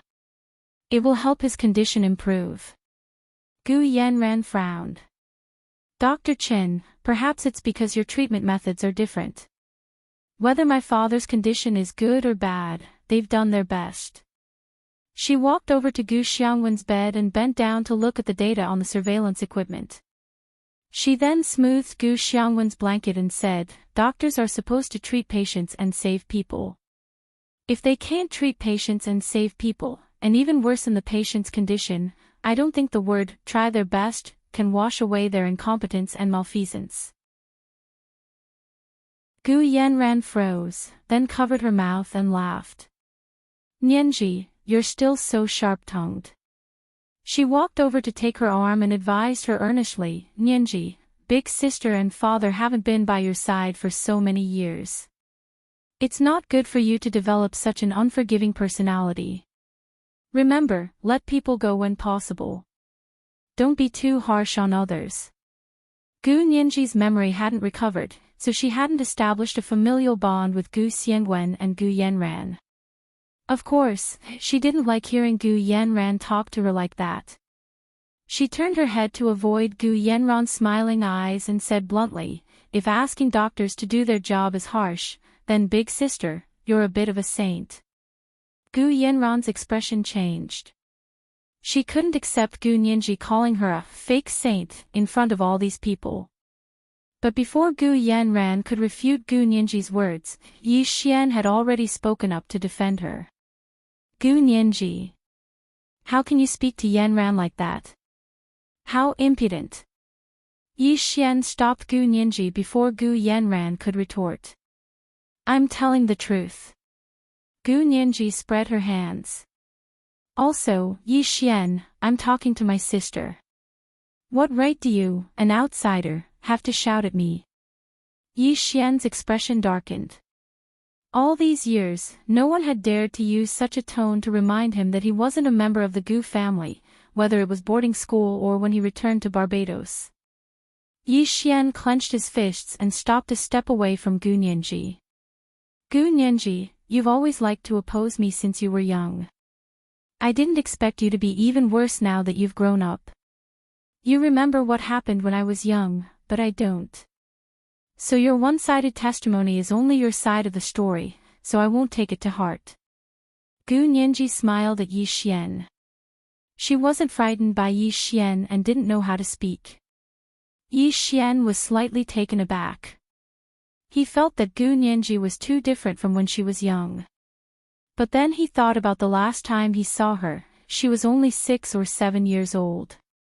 Girls change 18 times as they grow up, so it was understandable that she was completely different from when she was young. Gu Yanran snickered and wagged her finger. You two really hit it off the first time you met. It's a mistake not to see, but you're already arguing in front of father. As she spoke, she tugged on Gu Nianji's arm. Nianji, don't argue. Yi Xian didn't mean it that way. Don't overthink it. She then said to Yi Xian, you're a man. You should give in to girls. Gu Nianji pouted and stepped aside so that Gu Yanran could walk to Gu Xiangwen's bedside. She said I wouldn't take his words to heart, so I wouldn't have taken it to heart that day. Sister treats Yi Xian even better than me, her little sister. She protected him everywhere, and her eyes were full of concern and love. Gu Nianji was only pointing out an objective fact, but it had a different meaning in Gu Yanran's ears. Her eyes darted between Gu Nianji and Yi Xian. After a long time, she finally smiled. Okay, I said the wrong thing, okay? Nianji and Yi Xian, don't be angry. Nianji, you're my little sister. Yi Xian is my younger brother, so I feel the same for both of you. Really the same. Gu Nianji laughed. It's not that I want to argue, but sister, I'm your little sister, and he's just a student sponsored by father. You actually feel the same for both of us. Doesn't that mean that your feelings for Yi Xian are even deeper? Gu Yanran covered her mouth and laughed. Nianji, you're really a top-notch legal talent. With this kind of eloquence in court, who knows how powerful you'll be. Gu Nianji could tell that Gu Yanran was changing the topic, but she didn't expose her. She turned around and walked out of the room. She stood in the hallway by the window and silently pondered. Chen Lai followed her out and saw Gu Nianji standing in the hallway with nothing to do. He asked her curiously, why aren't you going in? That's your father. This was the second night, just a reminder, recommendation votes and monthly votes. Chapter 575. I know. Gu Nianji looked at the scenery in the distance gloomily. I'll go in after they leave. Gu Yanran, Yi Xian, and Gu Xiangwen looked like a family when the three of them were together. Gu Nianji instinctively felt isolated, but she didn't want to tell anyone about this feeling. Because she felt a little embarrassed. You don't like them? It's not that I don't like them, but I don't really like them. Gu Nianji answered honestly and turned to look at Chen Lai. Her large, black eyes were like two black grapes, sweet and tempting. She shook her head. I don't know them well. You'll get to know them slowly. Chen Lai could only comfort her like this. He patted her shoulder and turned to leave. Gu Nianji called out to him softly. Brother Qin, how is my father's illness? Chen Lai turned to look at her and deliberated on how to phrase his words. The hallway was quiet. The midday sun shone through the transparent windows, and the dust could be seen dancing in the golden light. Gu Nianji stared at Chen Lai intently, waiting for his answer. Chen Lai hesitated for a long time. Just as he was about to speak, they suddenly heard uniform footsteps from the other end of the hallway. Chen Lai and Gu Nianji looked up together to see a group of men in military uniforms with stars shining on their epaulets walking over. They weren't actually walking in a line, but years of military habit made them involuntarily line up even when they were walking casually. Chen Lai's eyes widened, and his mouth opened even wider. Gu Nianji was also shocked. She didn't recognize the others, but she recognized General Ji, who was leading them. She quickly stood up straight with Chen Lai, like they were standing in a military stance. Her military stance was trained by Hu Shaoheng, so it wasn't much worse than a regular soldier. It was even better than Chen Lai, a half-baked soldier. Greetings, Chief. Chen Lai and Gu Nianji said in unison. Chen Lai was a soldier, so he saluted properly. Gu Nianji wasn't a soldier, so she obediently stood beside Chen Lai. Her small face was tense and solemn. General Ji looked up to see Gu Nianji. She was tall, and her beautiful face still had a trace of innocence, but she was also extremely serious. There was a maturity that didn't match her age. General Ji raised his hand to greet Chen Lai. Thank you for your hard work, Dr. Qin. Chen Lai was so excited that he almost shouted, to serve the people. Gu Nianji watched from the side as Chen Lai opened his mouth and coughed lightly. Chen Lai snapped out of it and blushed. He smiled sheepishly and said to General Ji, Chief, are you here to see old Master Gu? There was only one patient on this floor, and that was Gu Xiangwen. His location was on high alert. General Ji nodded and stood in front of Gu Nianji. He said amiably, Nianji, you're here to see your father. Gu Nianji quickly replied with a smile, I visit him every week. Thank you for thinking about my father, Chief. I should have come to see him sooner. General Ji turned around and pointed at the group of soldiers who had come with him. They were all in their 40s, and most of them were senior colonels. I brought them here to see old Master Gu. Without old Master Gu, their difficulties would not have been so easily overcome, and our blue sky would not have been so safe. Gu Nianji immediately understood that these young and strong soldiers were probably soldiers from the Huaxia Imperial Air Force. She glanced at the faces of the soldiers and nodded to them. Hello. You're Gu Nianji. A man standing not far behind General Ji nodded at her. I saw you a few years ago. You were only this tall. He gestured with his hand. Gu Nianji smiled shyly. That was about her height when she was 12 years old. This officer was probably the one who had taken the blueprints from Hu Shaoheng. Okay, let's go in and see. How is old Master Gu's condition now? General Ji waved at Gu Nianji. Gu Nianji quickly walked over and followed General Ji. General Ji took great care of her and treated her like his own granddaughter. He brought her into Gu Xiangwen's room. Gu Yanran and Yi Xian turned around in shock. They did not understand why so many people had suddenly appeared. Chen Lai squeezed in and introduced them. General Ji, this is Gu Yanran, old Master Gu's eldest daughter. This is... Chen Lai paused and looked past Yi Xian. Miss Gu Yanran's attendant. Yi Xian's brows furrowed. He glanced at Gu Yanran but realized that she didn't try to defend herself. Instead, she happily walked up to General Ji and extended her hand. You're General Ji. It's an honor to meet you. General Ji did not shake her hand. He only nodded politely and turned to Gu Nianji. Nianji, how is your father's condition? Gu Yanran's hand froze in midair. She looked at Gu Nianji awkwardly. Gu Nianji did not look at her. She looked at General Ji calmly. General Ji, my father is still in a vegetative state. However, he's much better than when he was in Barbados. At least he's not malnourished. The young officers behind General Ji sneered, but they quickly restrained themselves. Gu Yanran froze. She felt like she had been slapped in the face. She sheepishly retracted her hand. It's not that serious.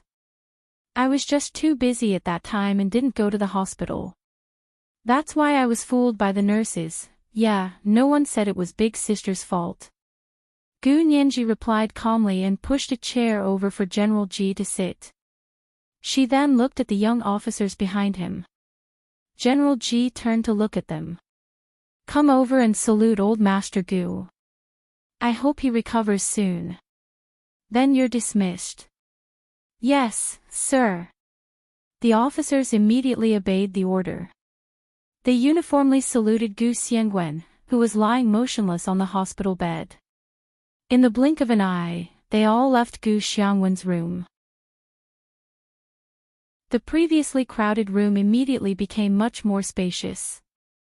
Only General Ji, Gu Nianji, Chen Lai, Gu Yanran, Yi Xian, General Ji's 2 personal secretaries, and 4 armed guards were left in the room. General Ji finally sat down. He pulled Gu Nianji to sit as well. General Ji had never treated Gu Nianji so well before. Gu Nianji was flattered and quickly asked, General Ji, would you like some tea? Or coffee?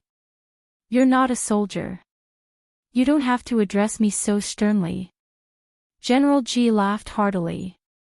You're so close to Xiaoheng. Just call me Uncle Ji. Gu Nianji's heart skipped a beat. She quickly glanced at Chen Lai anxiously. However, she saw that he had turned his head to look at Gu Xiangwen's monitor. He wasn't looking at her. Gu Nianji became even more uneasy. However, she didn't show it. She obediently sat down. Before she could say anything, Gu Yanran had already sat beside her. She smiled. Nianji, it's rare for General Ji to treat you so well. Why don't you call him Uncle Ji? Gu Nianji could only call out softly. Uncle Ji, please take care of me in the future. Yes, no problem. Your business is my business. Your father, Gu Xiangwen, has made great contributions to our country. Our country and our people will always remember that. You have to take good care of your father. I hope he recovers soon. General Ji enunciated each word with a serious expression. He called Chen Lai over to ask about Gu Xiangwen's condition in detail. Chen Lai had been taking care of Gu Xiangwen for more than a month now. He knew his condition like the back of his hand. When he heard General Ji's question, he calmly explained, his brain activity is basically normal. There are no blood clots. We still can't find the reason why he's still in a coma. He then glanced at Gu Yanran. I still have some things that I'd like to understand from Miss Gu Yanran. After all, Old Master Gu was saved by Miss Gu Yanran. I hope you can tell us exactly what happened at the time so that we can understand Old Master Gu's condition and find the right medicine. Gu Yanran nodded very cooperatively. Of course, of course. Please ask me anything, Dr. Chin. I'll tell you everything I know. That's good. I'm relieved. General Ji nodded with satisfaction. He stood up and walked to Gu Xiangwen's bed to look at him carefully. He even adjusted his blanket for him. Gu Nianji stood up as well. Her emotions were as tangled as a ball of yarn. It was already twisted to the point where it couldn't be untied. Chen Lai breathed a sigh of relief. Gu Yanran had finally relented with General Ji's appearance. He hoped he could get something useful out of her this time. After visiting Gu Xiangwen, General Ji had to rush to a meeting. Gu Nianji knew that with General Ji's status, it wasn't easy for him to take more than 10 minutes to visit Gu Xiangwen and follow the progress of his treatment.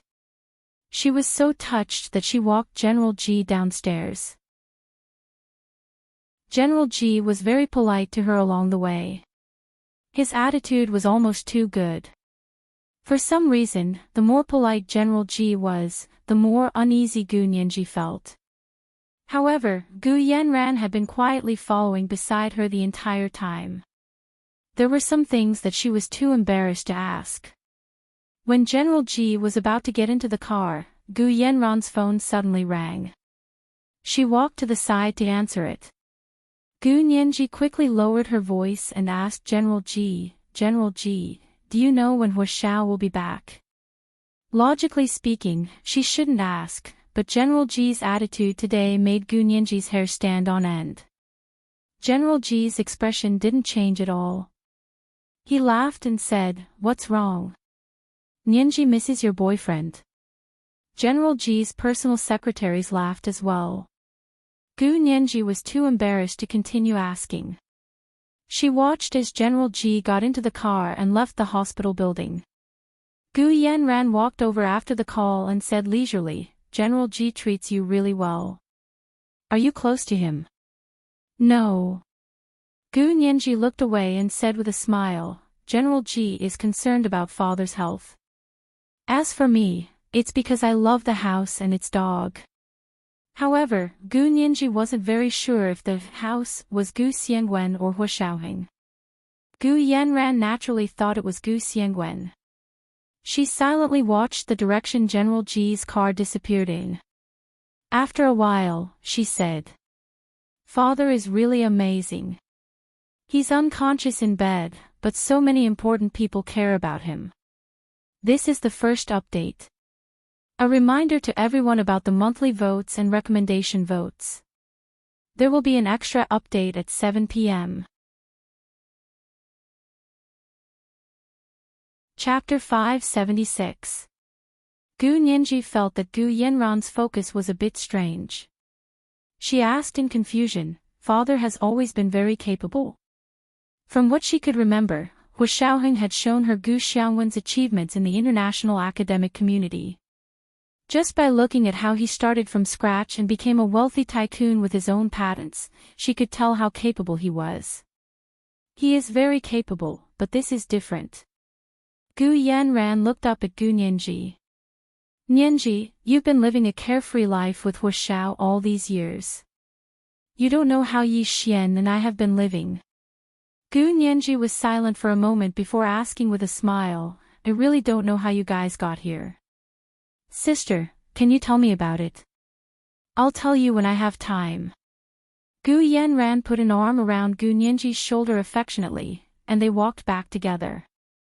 "You must get along well with Hu Xiao. Don't be too short-sighted and only covet his money. Our Gu family has plenty of money, and the dowry we'll give you will be enough for you and my nephews to live a carefree life." The more Gu Nianji listened, the more disgusted she became. She interrupted Gu Yanran rudely. "Sis, I've never been with Hu Xiao for money." Although she had used Hu Xiaoheng's money in the past, she was still underage at the time. Since Hu Xiaoheng didn't mind, Gu Nianji wouldn't be stubborn. Also, she had already decided to earn money to support herself in the future, so she didn't need Gu Yanran's repeated reminders. I know. Our Nianji is not a greedy person. Our Nianji must be with Hu Xiao for love." Gu Yanran coaxed Gu Nianji like a child. It was getting more and more ridiculous. Gu Nianji pursed her lips and stopped in front of the elevator. Her hands clenched into fists as she resisted the urge to punch Gu Yanran's smiling face. She frowned. "Sis, am I such an unbearable person in your heart? Someone who would sell herself for money?" Gu Yanran's smile froze on her face. She asked in confusion, "Nianji, why must you be like a porcupine sticking out all your spikes at me? You know that's not what I meant." "I don't know what you mean." Gu Nianji unclenched her fist and pressed the button to go up. Her expression was indifferent. The elevator door opened, and Yi Xian was actually standing inside. He saw the two sisters standing in front of the elevator and the atmosphere seemed to be a little tense. He raised his handsome brows. Yanran, we have an appointment with Mr. Shui. Gu Yanran seemed to have just remembered this. She slapped her forehead and said apologetically, Nianji, I still have some business to discuss with Shui Jingjiang. I'll leave father in your care. It's my job. You don't have to be so polite. Gu Nianji walked into the elevator without looking at Yi Xian. Yi Xian also glanced at Gu Nianji with disdain and walked out of the elevator. The two of them stood side by side in the elevator, and Yi Xian's eyes never left Gu Yanran's face. They looked like a perfect match. As Gu Nianji pressed the button for the floor, she looked at Gu Yanran thoughtfully and then at Yi Xian. Suddenly, she smiled meaningfully at them with a look that said, I know you and I know each other. Gu Yanran, who had been calm all this time, found Gu Nianji's smile very irritating. She quickly glanced at Yi Xian and saw that he was staring at her. His gaze was extremely focused, as if she was the only person in his eyes. Everything else was in the background. Gu Yanran pursed her lips and turned to leave the elevator. Yi Xian turned around to glare at Gu Nianji. Gu Nianji smiled and raised her hand to make a heart gesture at Yi Xian. Her exquisite chin lifted in Gu Yanran's direction. Yi Xian froze and blushed. He suddenly felt that Gu Nianji wasn't as annoying as before. He turned to look at Gu Yanran in front of him and chased after her with a smile. The elevator door slowly closed in front of Gu Nianji. Gu Nianji's smile disappeared almost instantly. She covered her face with both hands and sighed heavily. When the elevator reached Gu Xiangwen's floor, she finally put her hands down and walked out. When she arrived at Gu Xiangwen's ward, Chen Lai was changing Gu Xiangwen's foredrip. He turned around and saw Gu Nianji's sullen face. He sighed internally. These days, he had also noticed the estrangement between Gu Nianji and Gu Yanran. Although they were sisters, and Gu Nianji had tried hard to get close to her only sister, it didn't go her way. Who asked them to not be biological sisters? This kind of situation was understandable, right? Chen Lai changed the foredrip and was about to comfort Gu Nianji when he suddenly thought of a problem. Did Gu Yanran know that Gu Nianji wasn't her biological sister?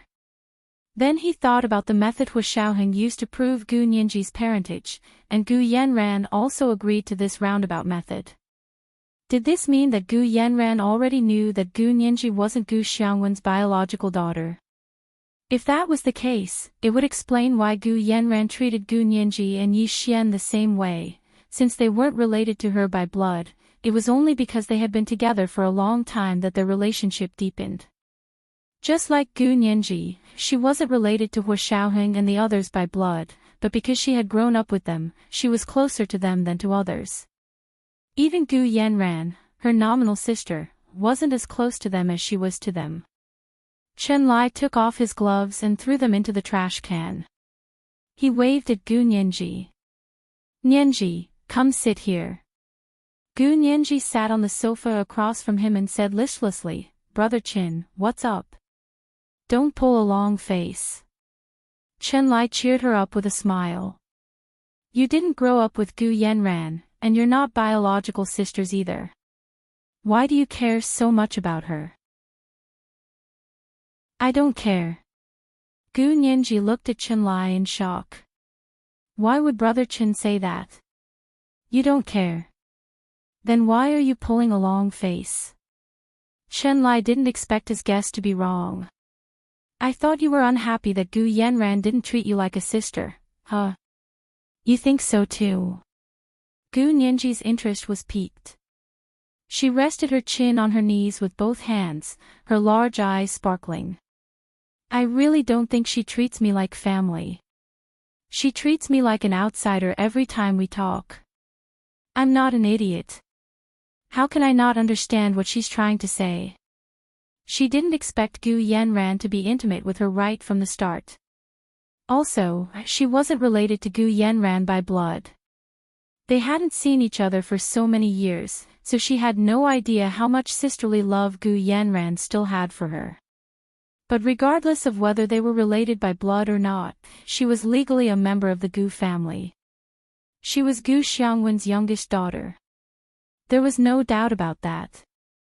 But Gu Yanran still treated her like an outsider, both openly and secretly. She kept talking about dowry and dowry. Pfft, as if she cared about it. If she doesn't treat you like family, then don't treat her like family. You and Hua Xiao are family. Who cares about other people? Chen Lai comforted Gu Nianji with a smile. His words really touched the bottom of Gu Nianji's heart. Of course, it also made her miss him even more. Gu Nianji couldn't help but ask, "Brother Qin, do you know when Hua Xiao will be back?" It was the second night, a reminder, recommendation votes and monthly votes. Chapter 577. Speaking of when Hua Xiaoheng would return, Chen Lai really didn't know. Of course, even if he knew, he couldn't say it. At this time, he could only vaguely change the topic. "I'll come back when it's time. But you and your sister have to be careful. I see that she's doing a good job on the surface. If I wasn't familiar with you, I would have thought that you're ungrateful." "How am I ungrateful?" "Brother Qin, you know I haven't recovered my memory, so I don't remember them at all. You guys said she was my sister, and Gu Xiangwen was my father, so I listened. I believed you and Hua Xiao, and I also thought about treating her as my real sister. In the beginning, I listened to everything she said that made sense. But she keeps talking about money, like she's never seen money in her life. She's nothing like the heiress of the Gu family, who's as rich as a nation." Gu Nianji pouted and complained to Chen Lai. She only said these things in front of Chen Lai and Hua Xiaoheng. She wouldn't mention it in front of anyone else. Chen Lai secretly sighed in relief when he saw that Gu Nianji's thoughts had shifted away from Hua Xiaoheng. However, when he heard Gu Nianji say that Gu Yanran was always talking about money, he suddenly understood Miss Gu's intentions. Gu Nianji and Gu Xiangwen's DNA didn't match, so they weren't related by blood. Gu Nianji and the military didn't know this. Other than He Zhichu and Gu Yanran, only Hua Xiaoheng and Chen Lai knew. He Zhichu hadn't mentioned this for so long, so he probably wouldn't tell anyone. But Gu Yanran didn't mention a word either, so Chen Lai couldn't help but feel strange. He originally thought that Gu Yanran and Gu Nianji were close sisters and wouldn't mention such hurtful topics. But hearing Gu Nianji say that Gu Yanran seemed to be guarding against her at all times. Connecting this to their situation, Chen Lai seemed to understand why Gu Yanran would do this. She didn't mention that Gu Nianji and Gu Xiangwen weren't related by blood, probably because Gu Nianji was Hua Xiaoheng's girlfriend. In order to cozy up to Hua Xiaoheng, Gu Yanran definitely wouldn't tell anyone that Gu Nianji wasn't related by blood. Therefore, as long as Gu Nianji was with Hua Xiaoheng, Chen Lai felt that there was nothing to worry about. Gu Yanran couldn't wait to flatter Gu Nianji, so why would she cut off her own path of retreat? He remembered that when Gu Yanran wanted to find a backer in the Hua Xia Empire, she had her eyes on Hua Xiaoheng. Chen Lai grinned and said to Gu Nianji, "All right, you can go back now. There are special nurses taking care of things here. You won't be able to help much even if you stay here." Gu Nianji stood up and glanced at Gu Xiangwen on the bed again. He was thin and haggard. It was said that he used to be very handsome and elegant. After 7 years in a vegetative state, even a man made of iron would not be able to endure it. This was his own father, and he was so sick. She lowered her voice and asked Chen Lai, "Brother Qin, is there really no other way? Why didn't they perform a craniotomy? I heard from my sister that father became like this because of the plane crash. I was also thinking about this, but your sister never had the time, so there was nothing I could do."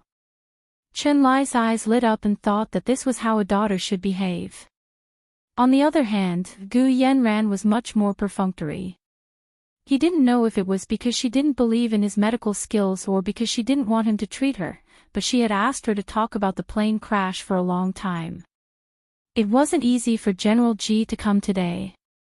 Gu Yanran finally agreed readily in front of General G. Chunlai was also a shrewd person, so he already had some complaints about Gu Yanran. Gu Nianji's eyes narrowed as she understood what Chunlai was implying. She turned around and glanced at the unconscious Gu Xiangwen.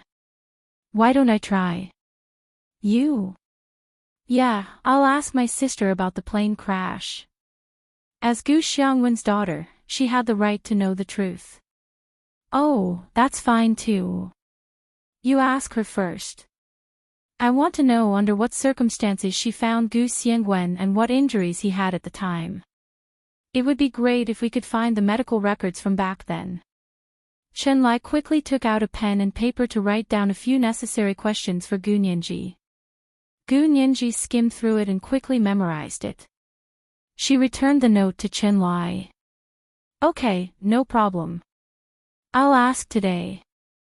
After leaving Chunlai's place, Gu Nianji returned to the apartment that she hadn't been back to for over a month. Ever since Gu Nianji found out that Gu Yanran had moved upstairs, she didn't ask the hourly cleaner to clean. Although it had been a month without anyone, there was still some dust in the house. When Gu Nianji was in a bad mood, she liked to do housework to distract herself. She put on long plastic gloves, carried a bucket of water and a rag, and began cleaning. She wiped the doors and windows until they were shiny, changed the bed sheets, and stuffed them into the washing machine. She also wiped the blinds carefully with a rag. After working all afternoon and sweating profusely, she felt much better. Opening the fridge, she saw that there wasn't even a bottle of water. Hungry and thirsty, she took her wallet, keys, and phone and put them in her bucket bag. Then, she went downstairs to the large warehouse supermarket nearby to buy something. She had a car there, so she took the elevator to the underground parking lot to get the flashy bright red sports car that Hu Xiaoheng had given her. She drove in the direction of the supermarket. It wasn't the weekend, so there weren't many people in the supermarket. Gu Nianji quickly found the food, water, juice, and daily necessities she wanted to buy and filled the cart. After paying, she pushed the cart to her car and put the things in the trunk. Just as she closed the trunk, she saw a black Bentley RV drive over and stop not far from her. Gu Nianji didn't care and walked to the driver's side of the car. She reached out to open the door and was about to get in when she suddenly heard Gu Yanran's voice from behind. Nianji. Is that you? Gu Nianji turned around in surprise to see Gu Yanran wearing a pair of large sunglasses and getting out of the Bentley. Yi Xian was holding the door for her like a chauffeur. Gu Nianji wasn't in a hurry to get into the car. She twirled the car keys in her hand and leaned against the car door to wait for Gu Yanran. Nianji, is that really you? Gu Yanran's eyes swept over the car that Gu Nianji was leaning against and froze. If she wasn't mistaken, this car was custom-made by a Ferrari and had Gu Nianji's name on it. This kind of car couldn't be bought with money alone. Other than the buyer's name, there was also the designer's signature on the car. No wonder the design attracted her attention so quickly. Gu Yanran first saw the car, then saw that the person leaning against the car was actually Gu Nianji. She looked at Gu Nianji with a complicated expression and asked after a while, "This car is yours?" "Yeah." Gu Nianji twirled the keys on her finger. "This car has my name on it, so of course it's mine." "Hu Xiao bought this car for you, right?" Gu Yanran said without hesitation. "You're returning it to him. You're not related to him, so you're asking for such a generous gift." The Gu family is embarrassed. Gu Nianji raised a brow. "But this car has my name engraved on it, and I'm the owner. Why should I return it?" Gu Yanran walked to her and reached out to hold Gu Nianji's hand. Her eyes were full of pity. "Nianji, if you want a car, big sister will buy it for you. You're not even married to Huashao yet, so how can you feel bad about asking for such an expensive car? Also, Huashao is a military personnel. Everyone knows how much money he can earn. Suddenly having such a luxury car far surpasses his income. Aren't you worried that he'll be investigated by the military disciplinary committee? Oh. Big sister, you know about the military disciplinary committee? I didn't even know about it. Gu Nianji smiled meaningfully. Since big sister says I shouldn't ask for someone else's car for free, and you're going to help me buy a car, okay? Big sister, give me the money for this car, and I'll return it to Huashao, okay? Yi Xian couldn't take it anymore and stopped Gu Nianji. That's enough. This kind of custom-made luxury car is so expensive, and you have the nerve to ask for it. Yanran doesn't mind it, but that doesn't mean you can take whatever you want. Oh. We sisters are talking. What does it have to do with you? If Gu Nianji wanted to be crafty, even Yin Shixiang was no match for her, let alone Yi Xian, who wasn't good with words. She turned her head and raised her chin to study Yi Xian. Her dark eyes seemed to speak as she turned to Gu Yanran. Her face was already smiling brightly. Big sister, don't you agree? I shouldn't use other people's money, but I can use the Gu family's money openly, right? Gu Nianji grabbed Gu Yanran's arm and shook it like a lively and cute little sister acting coquettishly to her older sister. Big sister, then just buy this car for me. I really like this car. Gu Nianji, how can you be so shameless? Yi Xian pulled her away. Do you think your sister is an ATM? You're asking for so much money to buy a car. Aren't you afraid of biting your tongue? My tongue is fine. Why would it bite? Gu Nianji stuck out her pink tongue at Yi Xian and made a face. She pulled her arm out of Yi Xian's grasp. Also, we haven't seen each other for so many years. What's wrong with big sister buying me a car? No matter how expensive it is, it's not as valuable as our sisterhood, right? Gu Nianji's words were used in a different way. Gu Yanran knew there was something wrong with her words, but she couldn't refute them. She smiled bitterly and poked Gu Nianji's forehead. You only know how to be naughty. Okay, go back first. She then asked Gu Nianji, what are you doing here? I'm here for whatever you're doing here. Gu Nianji's eyebrows curved. This is a supermarket. What can I do here? Be a thief. Nonsense again. Gu Yanran's tone was full of affection. Okay, since you're back today, go eat at Big Sister's. She then asked casually, where's Huashao? Will he be eating with you today? Of course, Gu Nianji couldn't say that Huashao was on a mission. She chuckled and purposely didn't answer Gu Yanran's question.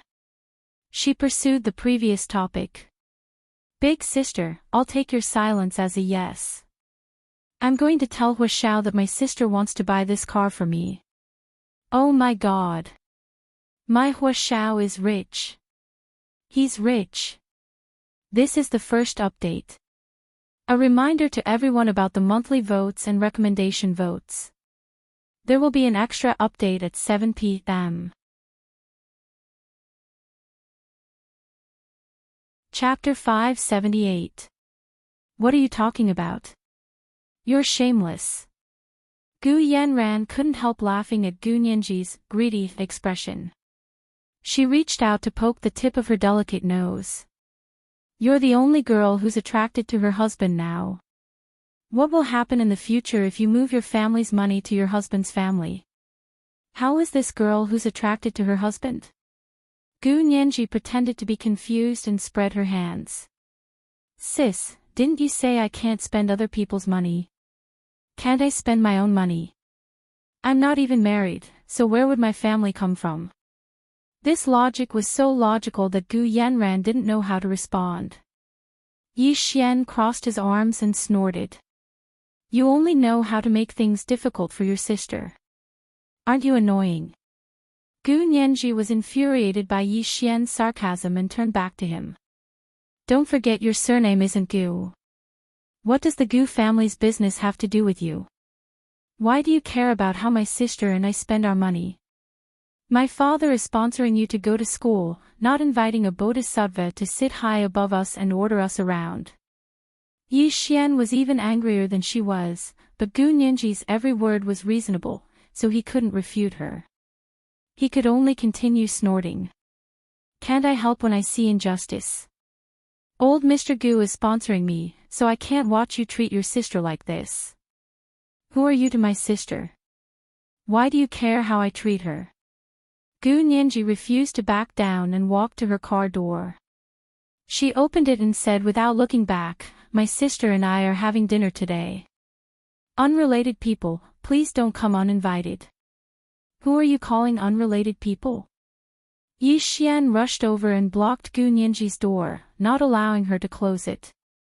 Speak clearly. You disappeared for 6 or 7 years, and the Gu family is completely supported by Yanran. Do you know how much she has suffered? Do you know how much she has been through? How can you treat her like this? Gu Nianji rolled her eyes internally and glared at Yi Xian. She scolded in a low voice, let go. Her brows were solemn, and her bright black eyes looked over, flashing with a stern light. Yi Xian couldn't help but be taken aback.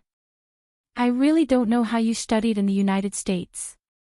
Gu Nianji pouted. I think you have a limited IQ. Is this how you fight for justice? Besides, I've been missing for 6 or 7 years, but has my sister had a hard time? How was it difficult? Should he eat less and wear less, or should he sleep on the streets? None, right? The Gu family in Barbados is extremely wealthy, and my sister is the only one in power in the family. Tell me, if she's not doing well, shouldn't everyone else just kill themselves? What do you know? Yi Xian almost scoffed. All you know is money, hee. I thought it was you and my sister who were talking about money. Gu Nianji snickered. I only drove a car. One of you wants me to return it, and the other won't let me buy it with my own money. My own money? You. Yi Xian couldn't help but blurt out something. Yi Xian. This is between me and my sister. Don't interfere. Gu Yanran suddenly shouted at him to stop him from continuing. Yi Xian slammed the car door shut with great force and walked back to his Bentley. He asked Gu Yanran, are we still going to the supermarket? No need. Ask the restaurant to send a table of food over. Gu Yanran watched Gu Nianji drive away, and her eyes dimmed. She returned to the car and sat down. Yi Xian drove in the front seat and occasionally looked at Gu Yanran's expression in the rearview mirror. Gu Yanran's face was full of exhaustion and blankness. Yi Xian felt his heart wrench. Yanran, what's wrong?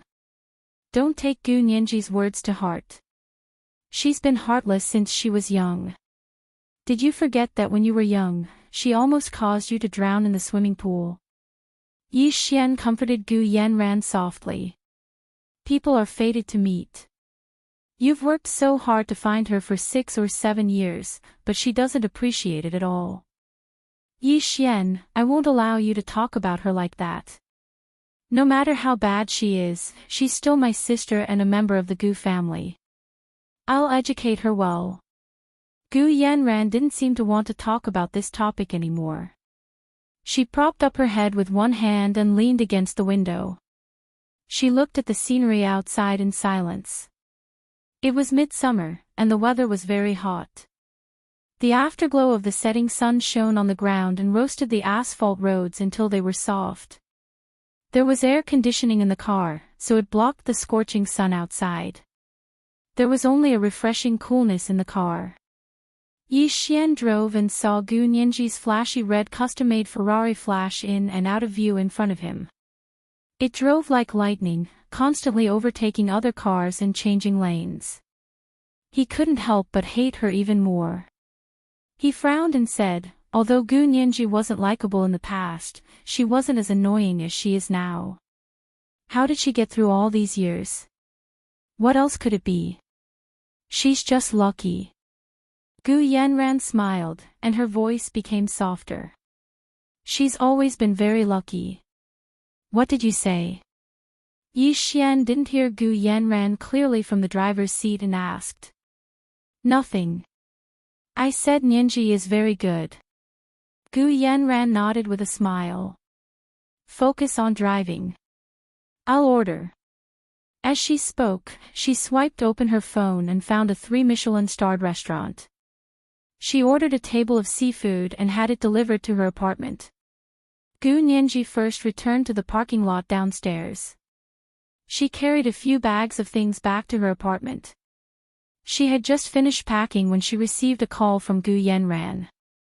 Nianji, come up for dinner. Gu Nianji agreed and said, I'll be right there. However, she asked, is Yi Xian still there? He's here. Gu Yanran smiled very kindly. Nianji, Yi Xian grew up with us. He's even your childhood friend. Don't be too harsh on him. He's not a bad person, and he's very loyal to the Gu family. Even if you don't want to give him face, just give him face. Let's have a good meal today, okay? Gu Nianji was very disgusted by the words, childhood friend. She took her phone and keys and walked to the door. She said unhappily, Sis, you can't use the term childhood friend carelessly. He's your childhood friend, not mine. Don't get it wrong. Gu Yanran chuckled. Nianji, it looks like you've really forgotten. When we were at home, you really liked Yi Xian. Stop. Gu Nianji couldn't help but roll her eyes internally. Sis, I already said that I don't remember the past, especially when I was young. Can you stop talking nonsense like this? How is this nonsense? Gu Yanran leaned against the window and spoke to Gu Nianji gently and patiently. Yi Xian had gone downstairs to get the food, so he wasn't in the apartment. Gu Yanran was the only one in the apartment. She looked up at the warmly and elegantly decorated apartment and sighed softly. Fine, Nianji. If you don't like to hear about the past, then I won't talk about it. I know you have someone else in your heart now. I don't blame you, but people can't forget their roots. Gu Nianji also sighed and said earnestly, Sis, if you keep acting like this, I'm really going to suspect that you've mistaken someone else for my sister. Oh. How can you say that? Gu Yanran was obviously stumped by Gu Nianji's words. Did I say something wrong? Of course not. I was only 12 years old when I went missing 7 years ago. Sis, what right do you have to say that I've fallen in love with someone else? Don't tell me that I've fallen in love before I was even 12 years old. This was the second night, just a reminder, recommendation votes and monthly votes. Chapter 579. Nianji, why do you always like to twist my words? You know that's not what I meant. Gu Yanran was also a bit angry at this point. She walked over from the window and turned to sit on the sofa. Okay, I'm not going to chat with you anymore. Come up quickly. Yi Xian went downstairs to get the food he ordered. Gu Yanran hung up without giving Gu Nianji any time to refute. Gu Nianji looked at the phone and grimaced. If she hadn't promised Chenlai to ask Gu Yanran about the details of Gu Xiangwen's plane crash, she wouldn't have been willing to go upstairs to eat.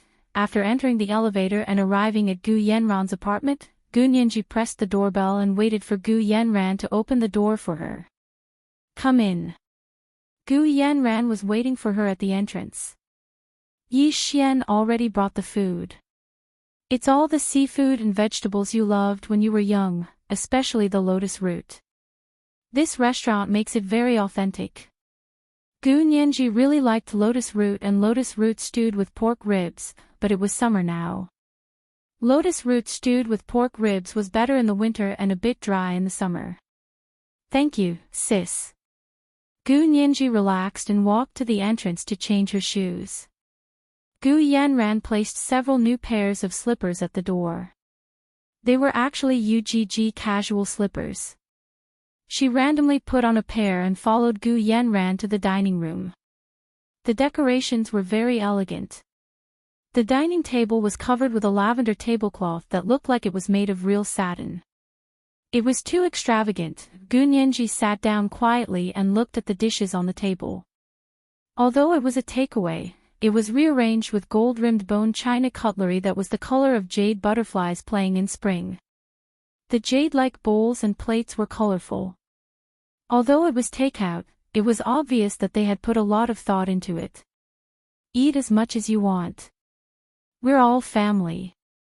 Gu Yanran took the serving chopsticks first and picked up a scallop from the assorted seafood for Yi Xian. Yi Xian, try this. Gu Nianji saw that there was also a bowl of mung bean soup among the dishes. She immediately scooped a bowl and drank it. Gu Yanran saw it and quickly said with a smile, Nianji, eat first, then drink the soup. Did you forget? Gu Nianji took a sip of soup before putting down the spoon. She smiled.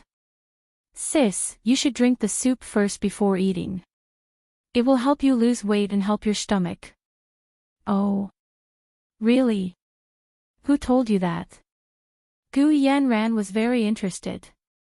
We always eat first in Barbados, then drink the soup. I forgot that you can't remember the original things. That's what they all say. Gu Nianji smiled slyly.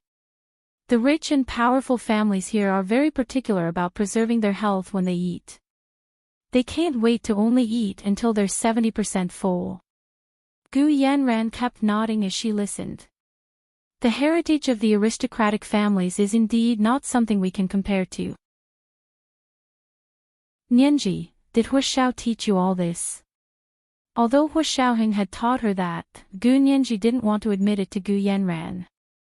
She tilted her head and glanced at Yi Xian, who was busy eating. Anyway, everyone eats like this. I'm just copying them. Gu Yanran seemed to be very interested in this question. She couldn't help but ask, what about the order of eating? Is there anything special about it? Gu Nianji smiled brightly, revealing her perfect, white teeth. Also, don't talk while eating or sleeping. Gu Yanran's smile froze. She forced herself to say, Nianji is so naughty. However, she didn't say anything else. The three of them ate in the room. There was only the sound of bowls and chopsticks clanking and their soft breathing. There was no other sound. After finally finishing the meal, Gu Nianji carried a cup of green tea to the small living room connected to the dining room to digest. Yi Xian quietly stood up and put the dishes in the dishwasher. Gu Nianji chatted with Gu Yanran for a while and changed the topic to Gu Xiangwen's plane crash. Sis, what happened to the plane that father took? I don't know either. The cause of the MH210 crash is still a mystery. Gu Yanran sat on the chaise lounge in the living room with a cup of green tea in her hand. Yes, I remember looking for years before finding the wreckage. Sis, how did you find father before those people? Gu Nianji was even more curious. I wasn't particularly fast. Gu Yanran frowned and fell into deep thought. At that time, father had a small communicator on him that could continuously send out signals. The battery life was very long.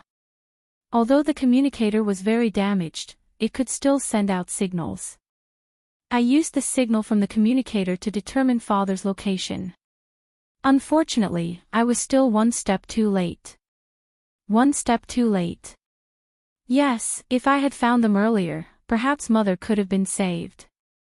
Gu Yanran covered her face with one hand and sobbed. At the time, mother was seriously injured and had nothing on that deserted island. She died just like that. Once mother passed away, father also collapsed. When I found them, father was hugging mother's body tightly. I thought both of them had died. But I didn't give up and asked the doctor to check. In the end, father was still alive, but he had become a vegetable. Mother, however, passed away an hour before we found them. Gu Nianji's heart wrenched. Do you still remember what father looked like at the time? I mean, did he become a vegetable because of a head injury or some other injury? When you saw him, what clothes did he wear? Gu Yanran thought about it for a long time and shook her head. I really don't remember what he was wearing. I searched for them for nearly a month, and when at last I saw them, and found my father still alive, I was wild with joy, and fainted on the spot. When I woke up, father had already been moved to the helicopter. Mother was buried on the spot. That meant she didn't remember the details of Gu Xiangwen's injuries. What about the medical records? Do you still have the medical records from when father was first admitted to the hospital? Medical records. Gu Yanran laughed. Huashao burned the hospital in Barbados that time, and most of the medical records were burned. Gu Nianji chuckled. People still use paper to keep medical records in this day and age. Don't they use computers? Hard drives or cloud storage? The hospitals in Barbados are more backward. They still use the traditional paper medical records. Gu Yanran said disapprovingly. Nianji, don't be like that. Not every country is as advanced as the United States and Huaxia. Gu Nianji rested her chin on her hand and tapped her cheek with her fingers. She nodded thoughtfully. Okay, that makes sense. But if that's the case, it might be even more difficult for father to recover. You're not a doctor. Why are you worrying about this? Gu Yanran comforted her with a smile. Nianji, let the professionals do the professional stuff. We just have to wait for the results. Gu Nianji had no choice. Although she didn't think it was a coincidence, she couldn't find any flaws in Gu Yanran's explanation. The law had always been about presumption of innocence, so she'd just assume what she said was true. After dinner and questioning, Gu Nianji felt very tired, so she got up to leave. Gu Yanran walked her to the door reluctantly. Nianji, you don't want to stay a bit longer? It's not easy for you to come, and I still want to talk to you. There's plenty of time. Gu Nianji nodded with a smile. Sis, I'm really tired from cleaning this afternoon. Let's talk tomorrow. Gu Yanran turned to call Yi Xian over. Yi Xian, see Nianji out. Gu Nianji quickly waved her hand. What for? I live downstairs. But... She rolled her eyes and smiled as she moved closer to Gu Yanran. Sis, is Yi Xian your boyfriend? Oh. Him. Gu Yanran quickly shook her head. Of course not. He's younger than me. I don't look for boyfriends younger than me. Oh, that's a shame. Gu Nianji shrugged regretfully. I think he's a bit interested in you. Not at all. He treats you as well as I do. Gu Yanran refused to admit Yi Xian's feelings and attachment were written all over his face. Gu Nianji didn't say anything else. It was someone else's business anyway, and she didn't have that much time to gossip. Then I'll go. Sleep early, sis. Gu Nianji turned to walk to the elevator. Yi Xian was pushed out by Gu Yanran and had no choice but to go downstairs with Gu Nianji. In the elevator, the two of them kept their heads down and ignored each other. When the elevator stopped at Gu Nianji's floor, she didn't even say hello and directly walked out of the elevator to go back to her apartment. Yi Xian didn't even get out of the elevator. He directly pressed the up button and went back to Gu Yanran's apartment. Gu Nianji went back to her bedroom and slept soundly. She didn't even dream. It was 8 or 9 in the morning in the United States on the other side of the ocean. After the last attack, Hu Xiaoheng had rested in his rented apartment for a few days. Today, he planned to go out again. It was the same route as the last time. He transferred from the train station in New Jersey to the subway and then the light rail into the city. This time, although he had blue eyes and a hooked nose and hadn't changed to the Chinese IT guy look, he discovered that someone was already following him. It wasn't just him. Almost all the men on the street who were about his height were carefully questioned. He went to the airport again and discovered that there were many more police dogs there. More accurately, they were military dogs, and they were the famous German Shepherds. These dogs were tall and powerful, and the black fur on their backs was smooth. It was obvious that they were pure descendants of German Shepherds and hadn't been crossbred.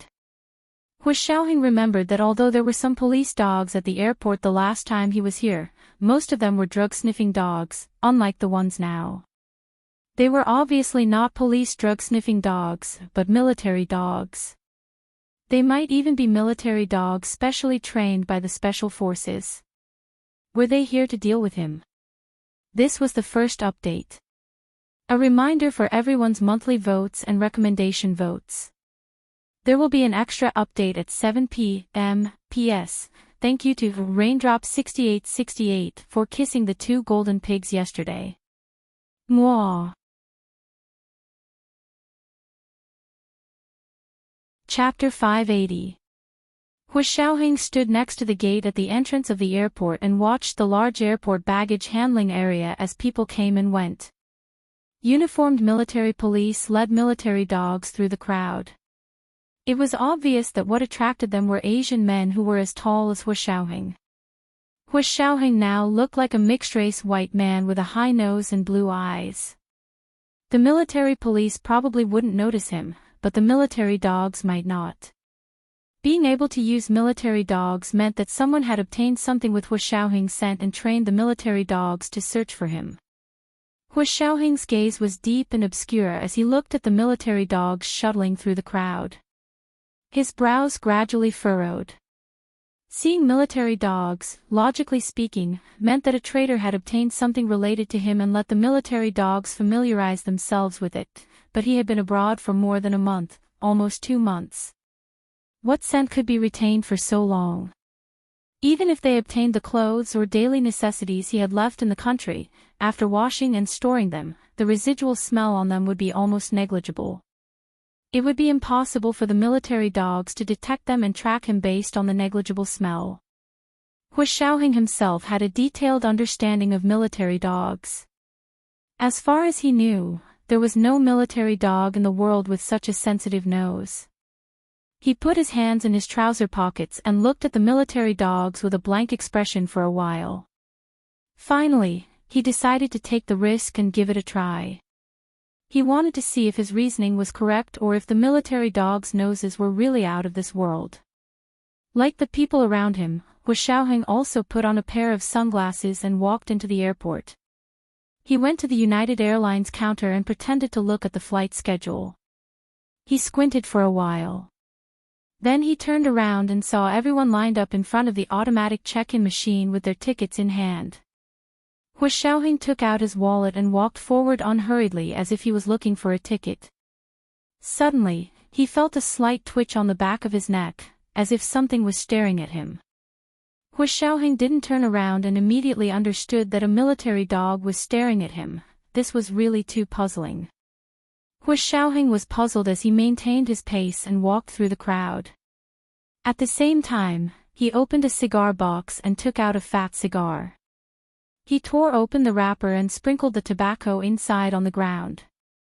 The smell of the cigar could slightly disrupt the military dog's sense of smell.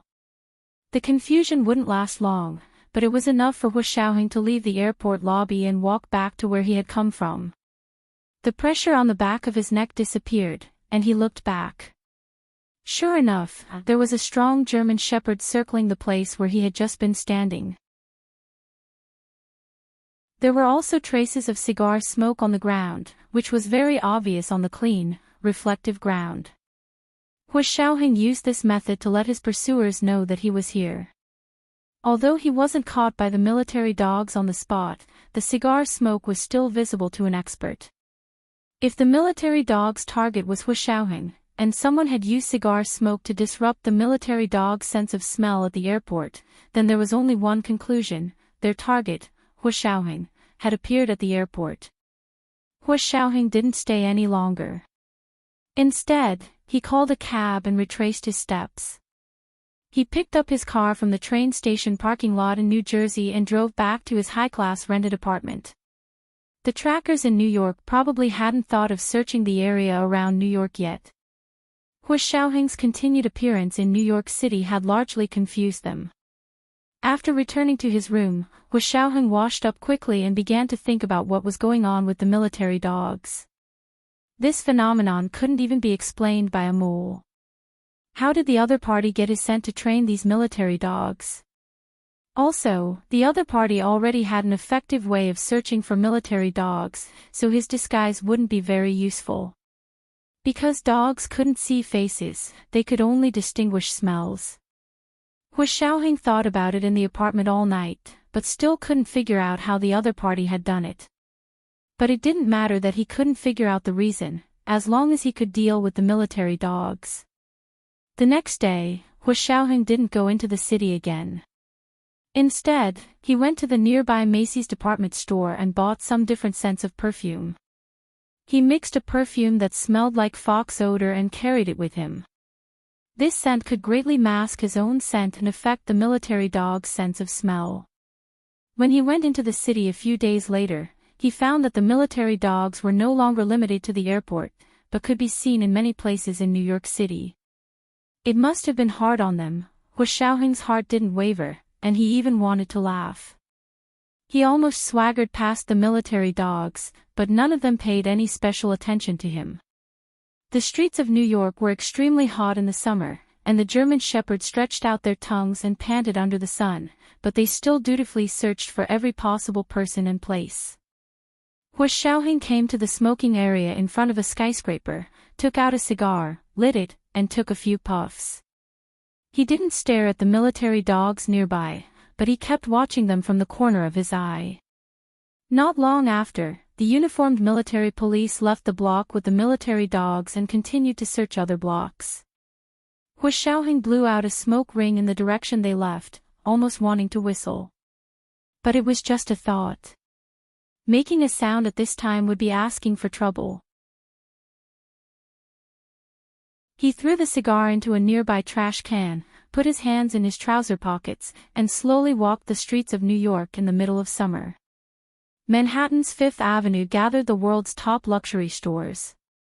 Half of the people who came and went here were rich and powerful, and the other half were people who served these rich and powerful people. Hua Xiaoheng stopped in front of the Hermes flagship store. He still remembered Gu Nianji's favorite Hermes scarves. There were only 2 months left, and it would be her birthday again. This time, he would probably have to buy some Hermes scarves as a birthday present. Hua Xiaoheng didn't go in, but only looked at the fall and winter new products in the window. Among them, there was a blue scarf with Van Gogh's Starry Night printed on it, which should be Gu Nianji's favorite. Hua Xiaoheng planned to find a way to buy one from Hermes's main European store after returning to his apartment and send it back to her country. That would also confuse the people in the country. After leaving the Hermes flagship store, Hua Xiaoheng wandered leisurely on Fifth Avenue. He was surrounded by people from all over the world who came to shop. There was a rich lady from the Middle East with a black veil over her head and a Hermes platinum bag on her arm. There was a gorgeous woman wearing a backless sundress, high heels, sunglasses, and red lipstick on her lips as she walked into a Rolls-Royce parked on the side of the street. There were also some people who came here to travel with their families. Older parents, younger children, and even grandchildren who were only a few years old held hands and walked under the Manhattan sun. Not far in front of him was a beautiful woman wearing a Chanel suit. She was holding a pretty little girl who looked like a doll in one hand and pushing a stroller in the other. The woman's Chanel suit was somewhat similar to the one Gu Nianji had bought before. Her figure was also as slender and delicate as Gu Nianji's. Hua Xiaoheng couldn't help looking at her a few more times. This was the second watch, a reminder for recommendation votes and monthly votes.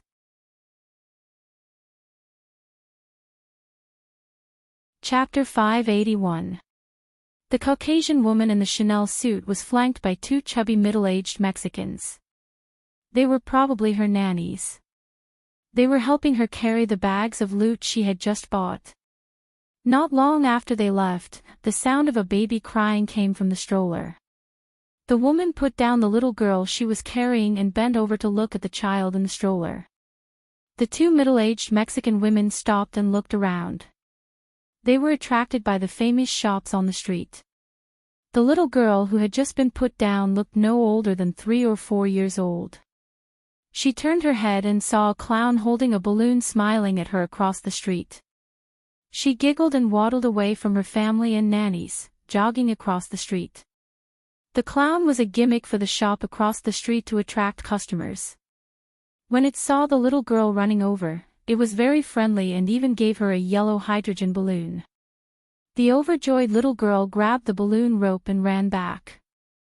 Just then, the roar of a car came from the other end of Fifth Avenue. The little girl was shocked.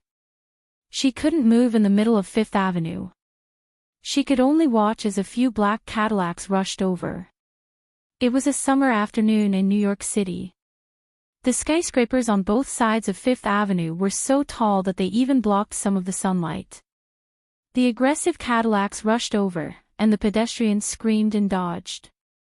There was only a little girl in a warm yellow puffy dress who was stunned. She stood in the middle of Fifth Avenue with a yellow balloon in her hand. She was eye-catching. "Mary! Mary! Help! Somebody! Please help!" The woman who bent over to pick up the little girl in the stroller finally realized that her little girl was standing in the middle of Fifth Avenue with her head lowered. The Cadillacs were rushing straight at her. Not only were they rushing over, but there was also the sound of gunfire on Fifth Avenue. A few arms with pistols stretched out from the Cadillacs and shot at each other. The pedestrians on the street immediately understood. It was a gunfight between the New York gangs. Old New Yorkers knew that Cadillacs were the standard of the gangs.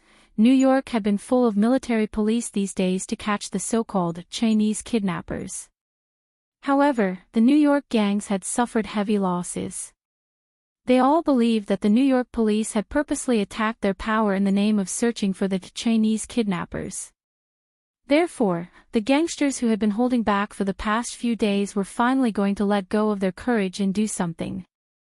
Hu Xiaoheng had already hidden behind a phone booth on the side of the road the moment he heard the sound of the car, and the little girl was right in front of him. He stared at the panicking little girl for a second, and his body moved faster than his thoughts. He rushed out from behind the phone booth. His arm pushed against the hood of a BMW parked on the side of the road. His long legs leaped over the front of the car like he was jumping over a hurdle, and he ran to the middle of Fifth Avenue. Just as he bent down to pick up the little girl, the black Cadillac had already rushed over from 3 lanes. Hu Xiaoheng's figure flashed and he avoided the 2 cars on the side, but he couldn't avoid the 3rd car coming from the front. He only had time to hug the little girl and roll on the ground. His whole body was almost flat on the ground, tightly protecting the little girl in his arms. The pedestrians who had hidden around to watch the scene cried out in shock. Some people even covered their eyes, unable to bear to see the tragic scene of the 2 people dying under the wheels of the car. The Cadillac that rushed over didn't even think about stopping, and just drove straight over Hu Xiaoheng's back. The car rushed to the front in the blink of an eye, and Hu Xiaoheng, who everyone thought had been crushed under the car, quickly rolled to the side of the street with the little girl in his arms. He got up with the little girl in his arms and put her in front of the woman who had rushed over. Without saying a word, he quickly left Fifth Avenue. The woman in the Chanel suit was so happy that she hugged her daughter and cried. When she looked up again, the man who had just saved her daughter had disappeared without a trace. She was inexplicably touched. Looking around, she realized that there were cameras in front of the shops here, and they were facing in the direction of Fifth Avenue. The woman quickly walked into the shop and asked them to give her the video just now. She was willing to pay for it, because she wanted to find this kind person and personally thank him for saving her daughter's life. However, when she entered the central control room of the shop and saw the video, she realized that the angle from which the man had saved the girl happened to be in the camera's blind spot. The camera only recorded the images of the Cadillac coming and going. At most, it could only check the license plates of the Cadillac, but not the figure of the man who had just saved the girl. What a pity. The woman shook her head and left the shop in disappointment. In a room in the tall building opposite, there were more than a dozen high-powered cameras recording everything on this avenue. In fact, all the main roads in New York City were equipped with such tight surveillance cameras, just to find traces of Heartwarming. 15 minutes later, in the building of the American CIA's New York branch, a handsome man with blonde hair and blue eyes wearing a black suit sat behind his desk, watching the video intently. He thoughtfully stroked his perfectly chiseled jaw and smiled slightly. "James, bring me a cup of coffee." The man pressed pause and put his feet on the desk. Holding the back of his head, he looked in the direction of the office door with a grin. Not long after, the office door was pushed open. A white man in his late 40s came in with a bitter expression and brought him a cup of coffee. "Director Sean, here's your coffee." He respectfully placed the coffee on the desk and secretly glanced at the young man, envy flashing in his eyes. This young man, Sean, was only in his early 30s and was already half a level higher than him. James had been in the CIA for most of his life and had only been promoted to deputy director when he was almost 50. He had originally thought that he would be promoted to director of the Asian Intelligence Department this year, but in the end, a particularly famous person had appeared out of nowhere, Sean. Sean had graduated from West Point Military Academy with a bachelor's and a master's degree in intelligence. After that, he had joined the CIA and worked in Europe for a few years. When he returned, he was already a rising star in the CIA and directly became the director of the Asian Intelligence Department. Although he was a little unhappy, this Sean was really capable. James was ashamed that he wasn't as skilled as Sean, but he was still a little unhappy that Sean always ordered him around like a servant. Sean took a sip of the coffee and furrowed his brows. "Why did you put milk and sugar in it? Redo it. I don't like the taste. I want plain black coffee. I can't remember it no matter how many times I tell you. Do you have Alzheimer's?" James was about to cry. He went out to make another cup of plain black coffee and placed it in front of Sean. Sean tasted it again before drinking it with satisfaction. Putting down the coffee, Sean still had his feet on the desk.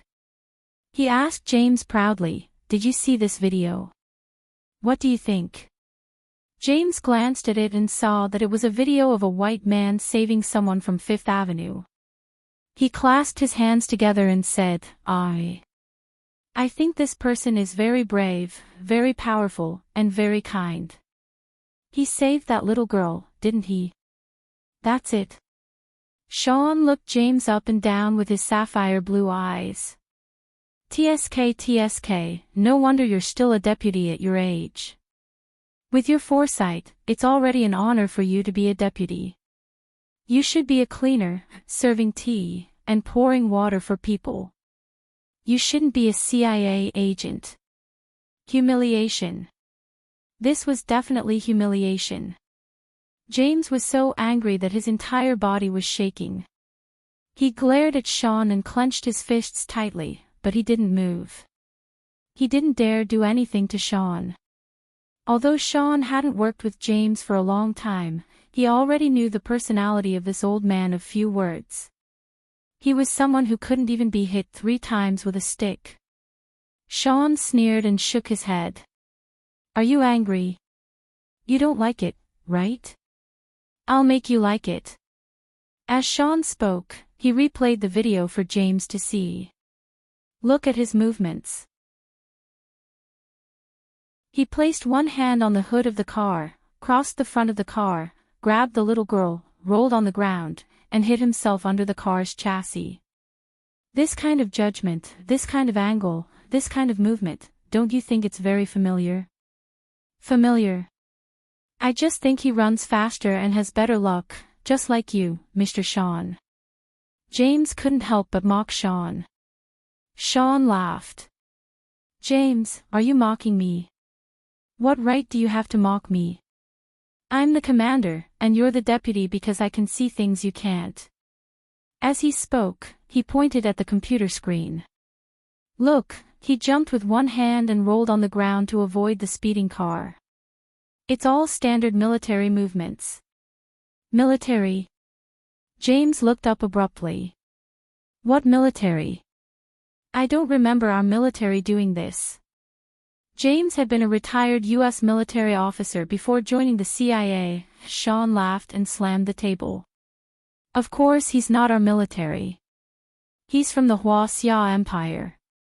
And it's the standard movement of their special forces. James' heart skipped a beat. He looked at Sean in shock, and his tone became respectful. You know that too. Of course. Ever since I took over the CIA's Asian Intelligence Division, my main research subject has been the mysterious Major General Xia from the Xia Empire.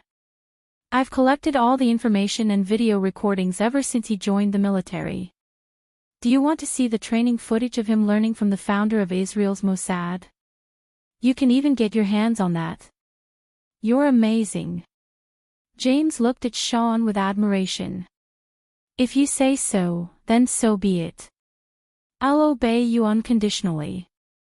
Sean laughed even louder. He had finally subdued the veteran deputy director of the CIA's Asian Intelligence Division, James. As long as he broke his backbone, the entire CIA's Asian Intelligence Division would bow to him in the future. This was the first update. A reminder to everyone about your monthly and recommendation votes. There will be an extra update at 7 p.m.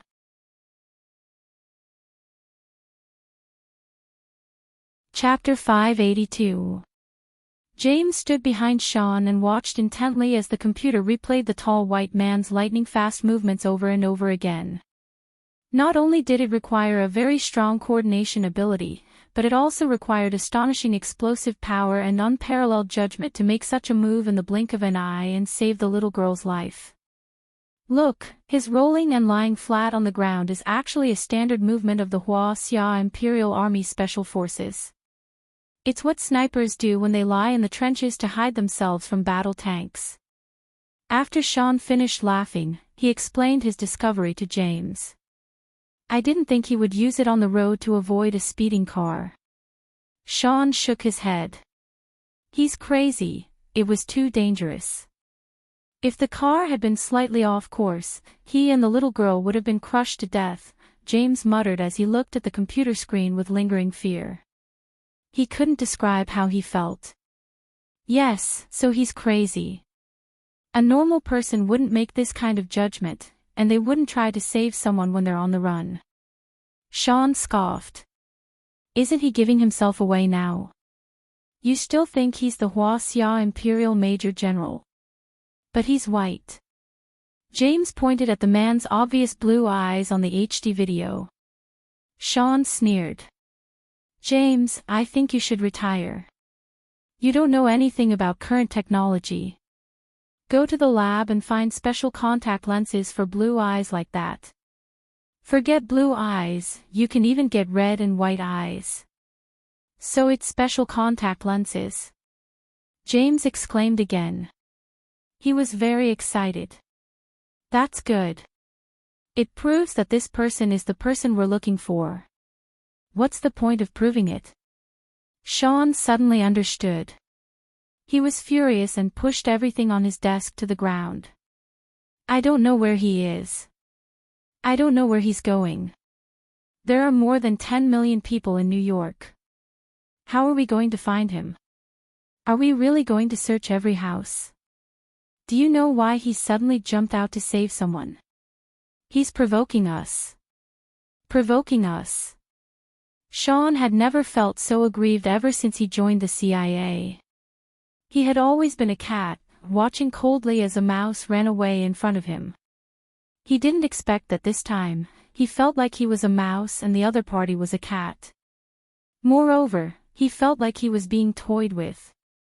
New York was their home field, their home base, but a Huaxia imperial soldier had turned it upside down.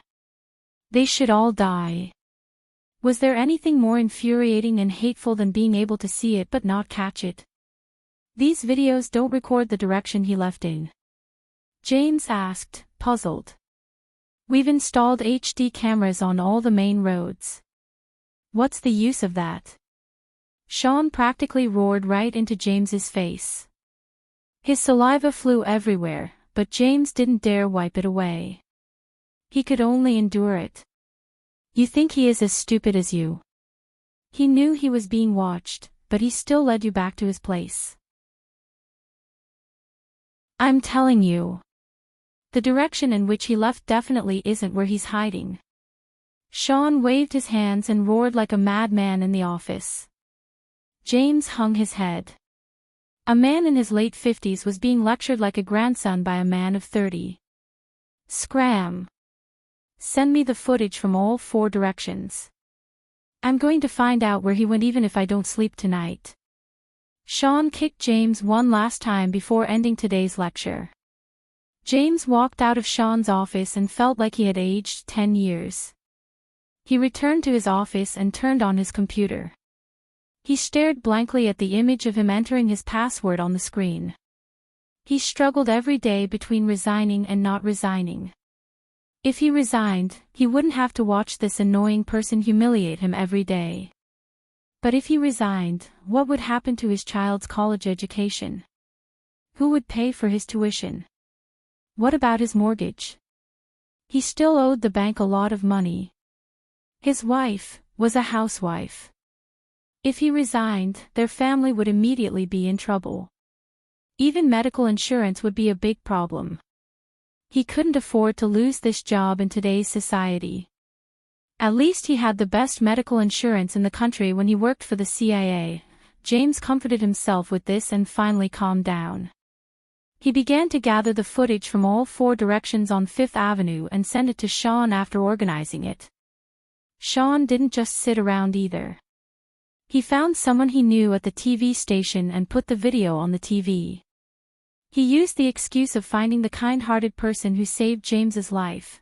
As soon as the TV station aired it, the video immediately went viral across the United States. That nimble movement, tall build, and godlike dodging the oncoming car at an unbelievable angle were all breathtaking. The video was quickly uploaded to YouTube and instantly became popular across all of Blue Planet except for the Huaxia Empire. Because the video was immediately censored and taken down as soon as it reached the Huaxia Empire, no media or individuals were allowed to spread it. Therefore, the vast majority of people in the Huaxia Empire didn't know about this life-saving video. In the evening, Tan Guiran finished dinner in the dining room of her villa and sat on the sofa to watch TV with nothing to do. It was time for the evening news. The local New York TV station and the national cable network broadcast the same news at the same time. Tan Guiran's gaze was immediately drawn to that person's figure. She stood up excitedly and almost screamed at the handsome and stylish figure on the TV. She recognized that figure. That night, the figure who stood up from the rubble under a hail of bullets. Tan Guiran was so excited that she pressed pause and stared at the TV screen for a long time. She only slowly sat down when her legs were numb from standing. She sank into the soft sofa and buried herself in it. So he hadn't left yet. Was he still in New York? She hadn't misjudged him. He was indeed a kind and kind-hearted person. Seeing him save that little girl, Tan Guiran felt an indescribable warmth in her heart. It was like a spring breeze in March, and it warmed her whole body. She didn't even notice what the person looked like on the TV. Because Sean had been a bit selfish when he sent the video to the TV station, he had intentionally blurred out the person's face. Therefore, only a blurry face could be seen on the TV, and they couldn't tell if the person was Caucasian or Chinese. At the same time, Hua Xiaoheng also saw the video on the TV, and the corners of his lips curled up as expected. There was indeed a surveillance camera on a tall building, Hu Xiaoheng remembered that he had avoided the camera at the entrance of the store. From the angle of the video, it also proved that it wasn't from the store's camera, but from the angle of the tall building opposite. Other than the CIA, no one else would have done something like this. Using this method, Hu Xiaoheng confirmed his conjecture. This was the second update. Just a reminder, there were recommendation votes and monthly votes.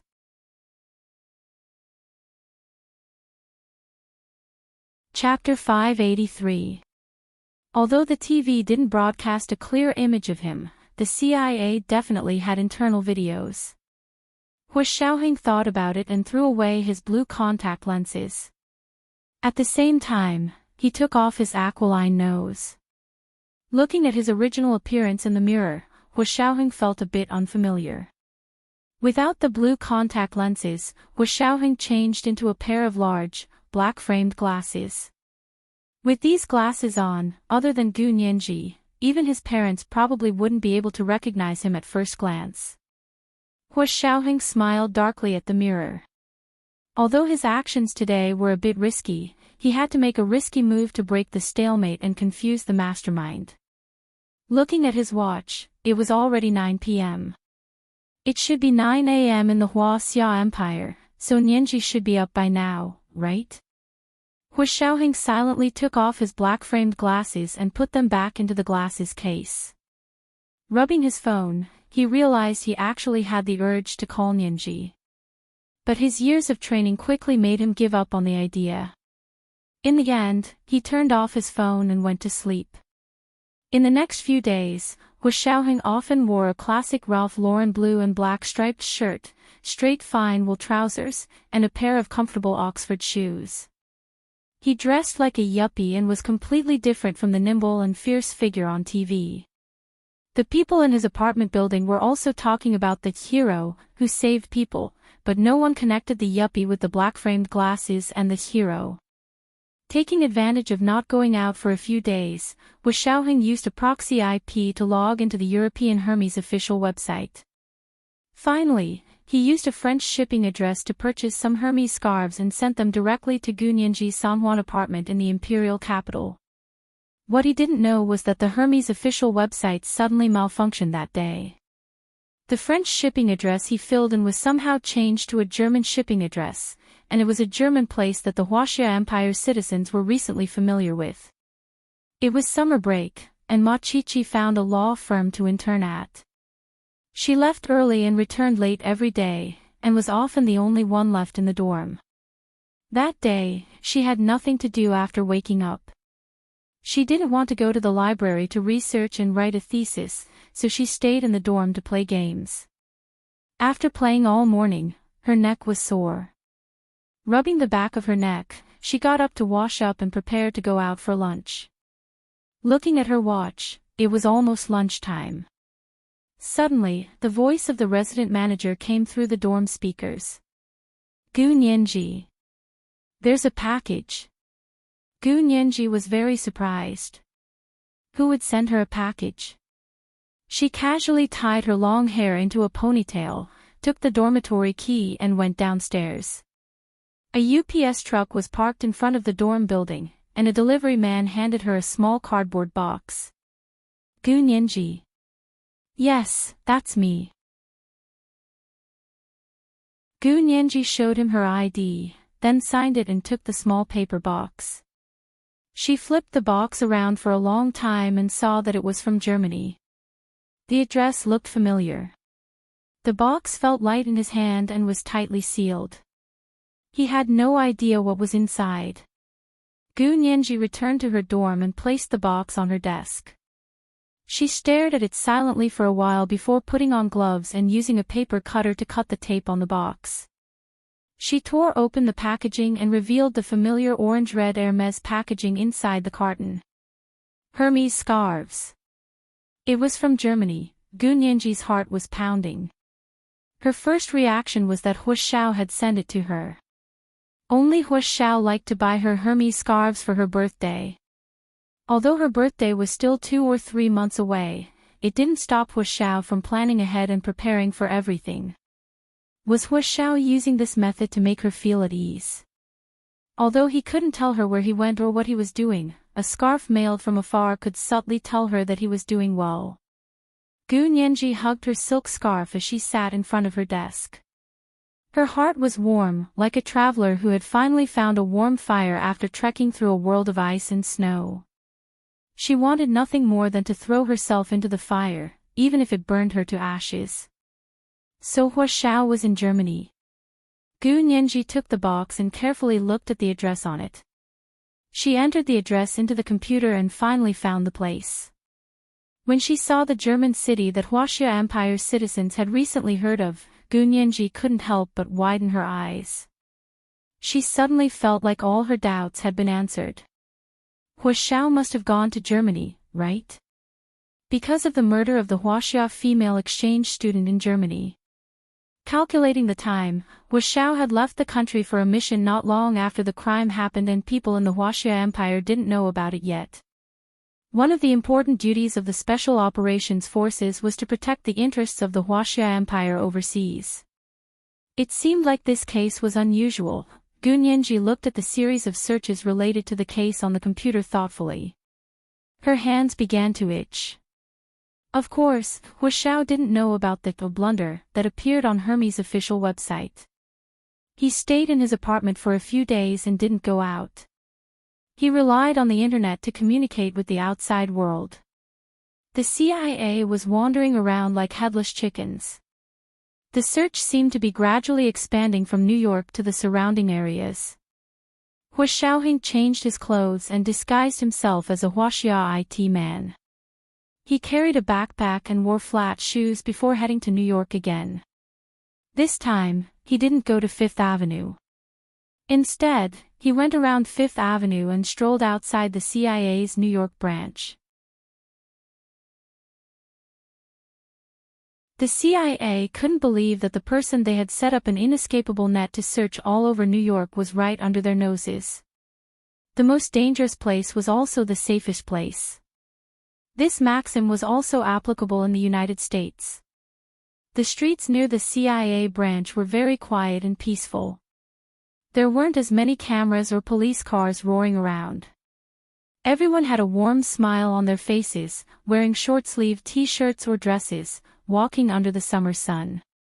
Hua Xiaoheng even sat in the outdoor cafe on the first floor of the building next to the CIA branch to leisurely drink coffee and play games on his phone. A middle-aged Caucasian man with a bitter expression walked out of the main entrance of the CIA base. He came to the cafe and ordered a cup of black coffee with double sugar and double milk. He sat down not far from Hua Xiaoheng. The two of them sat back to back.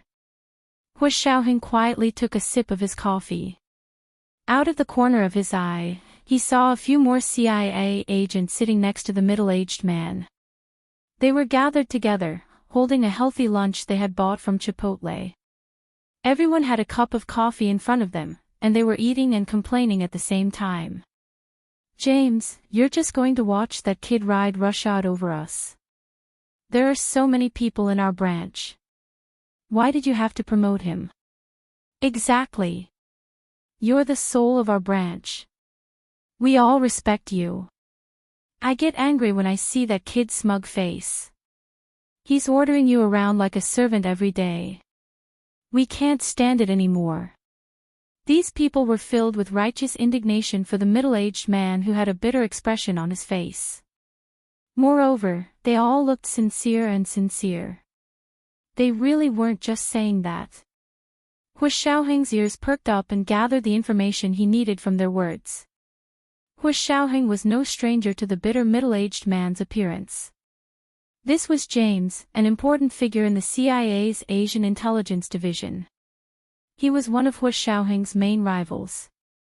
But from what these people were saying, it seemed like he had failed to get promoted. Hua Xiaoheng rubbed his chin in thought as he carefully recalled the information on James. This man was a retired U.S. Army soldier who had served in Asia for many years. He later returned to the United States and was recruited by the CIA because of his outstanding intelligence skills. He was in charge of the Asian Intelligence Division. This person had dealt a major blow to the Huaxia Empire's intelligence network in North America. Bai Yuxing's defection last year was inextricably linked to this person. James was almost 50 years old. He married late and had 2 children. One was about to go to college, while the other was just in high school. His wife was a housewife. He hadn't expected such a smart and capable person to be overshadowed by another person. Who was this person? Hu Xiaoheng realized he actually knew nothing about this new director they were talking about. However, he was very sure that this new director had just been parachuted into the CIA's Asian Intelligence Division. He hadn't been there for more than a month. Because he hadn't had any contact with the Hua Xia Empire in the past month, he hadn't paid attention to the intelligence network. Hu Xiaoheng shook the newspaper in his hand to cover his face. However, there were too many people like him sitting there reading newspapers, playing with their phones, and drinking coffee.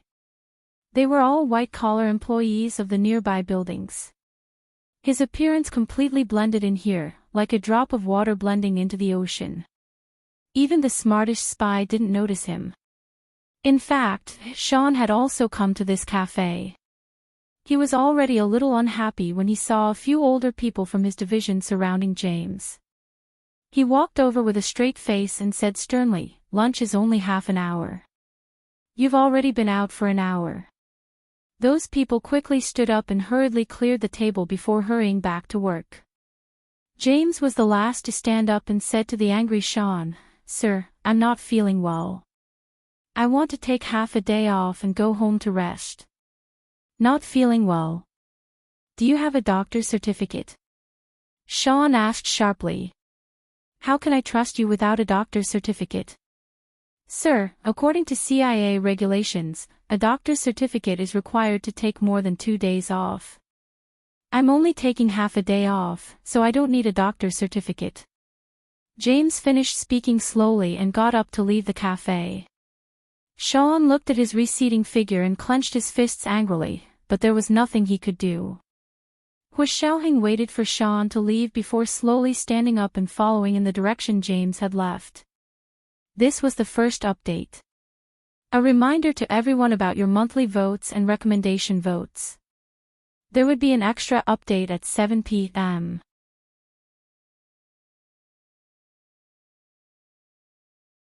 Chapter 584. James didn't know what was wrong with him. Perhaps it was because his colleagues' words made him feel even more indignant, or perhaps it was because the weather was too hot, but he was very agitated. For the first time ever, he argued with Sean a few times and almost quit. However, his rational mind told him not to quit too impulsively, so he only took half a day off to go to the beach to relax before coming back to do these increasingly unfulfilling jobs. Last year, Bai Yuxing, the deputy director of the Hua Xia Imperial Secret Service who had defected, had been killed. The agency considered his merits to offset his faults, so he was originally going to be promoted to director, but just like that, Sean, who had parachuted in from outside, became director. He wasn't happy. Although he didn't say it, he knew he wasn't happy in his heart. He walked aimlessly on the street and didn't know how many blocks he had walked.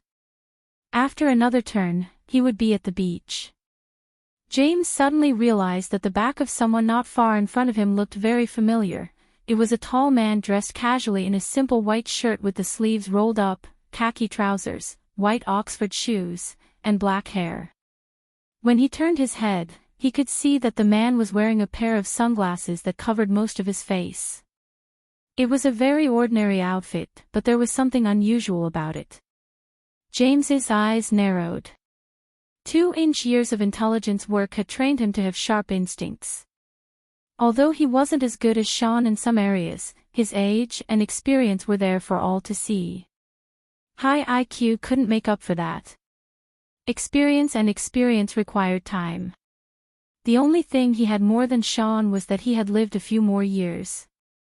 But that wasn't something to be happy about. James felt dispirited just thinking about it. However, he still followed with great professionalism.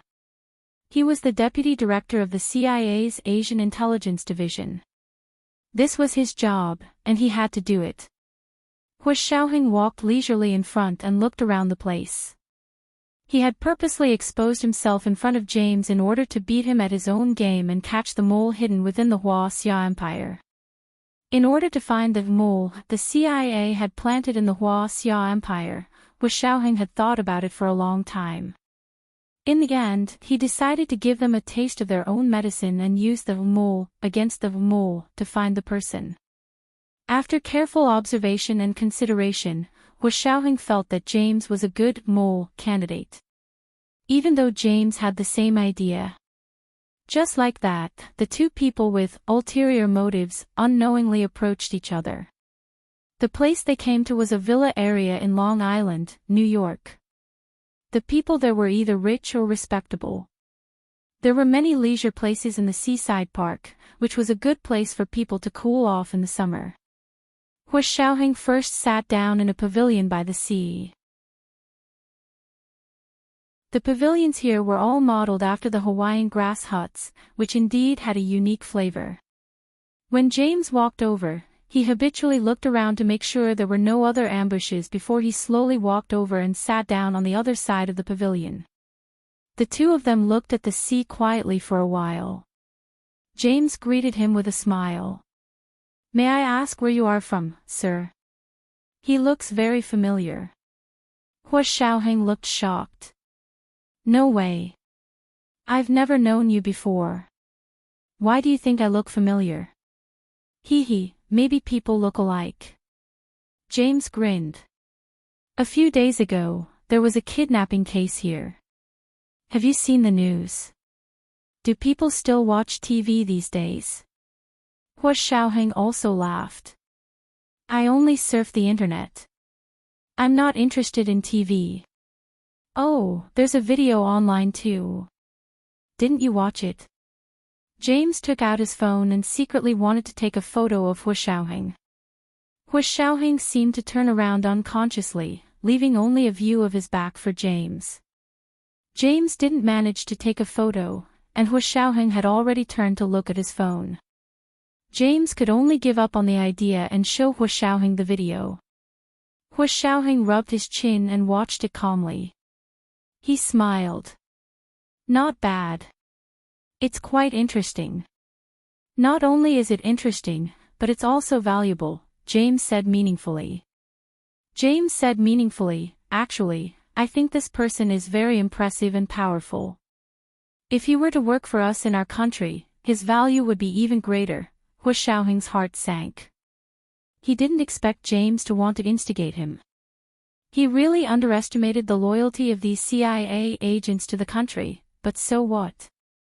He still didn't know who would win. Hua Xiaoheng crossed his arms and stood up. He looked down at James and said slowly, "Really? Does that mean that your value has been maximized?" James' expression changed instantly. He glared at Hua Xiaoheng for a long time before the corners of his mouth twitched.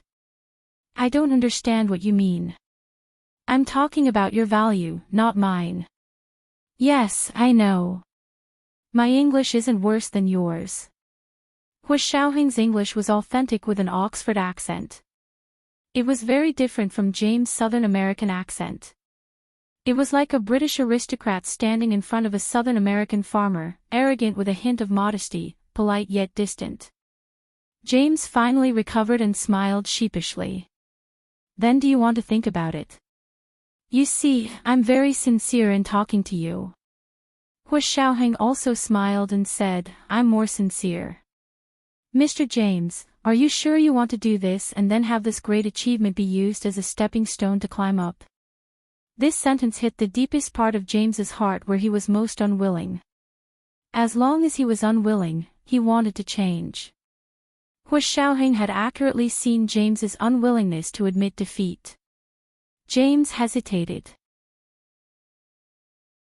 Just like last time, he had painstakingly instigated the Hua Xia Empire's deputy director of the Secret Service, Bai Yuxing. What did he get in return? Not even a fart. This time, he might have made an even greater contribution, but with Sean above him, this contribution had nothing to do with him. In the end, it would still be taken away by that annoying Sean, and it would be his own contribution. Sean had just arrived at the Asian Intelligence Division and was trying his best to make a contribution. If he really instigated the Xia Empire's most mysterious Major General to defect, then he would only be working hard for Sean. Hu Shaoheng narrowed his eyes and studied James's expression. Although he was expressionless, Hu Shaoheng could almost tell what he was thinking. A man almost 50 years old and almost at the end of his career. What was he after? Hu Shaoheng continued to patiently guide James like a demon who could read people's minds. But if you cooperate with me, not only can I help you get rid of your biggest obstacle in your division, but I can also help you get the position you want the most. Believe me, your value will be much, much greater than you can imagine right now. This was the second update, just a reminder, recommendation votes and monthly votes. P.S. I'm not giving Hu Shaoheng a golden finger for this plot. James had a prototype. He was the director of a certain CIA intelligence division in the United States. He had once tried to instigate personnel from another country, but in the end, he was instigated by the other party and became their informant 2333333.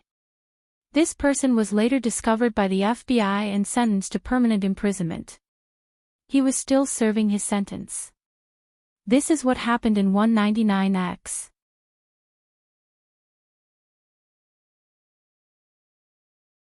Chapter 585.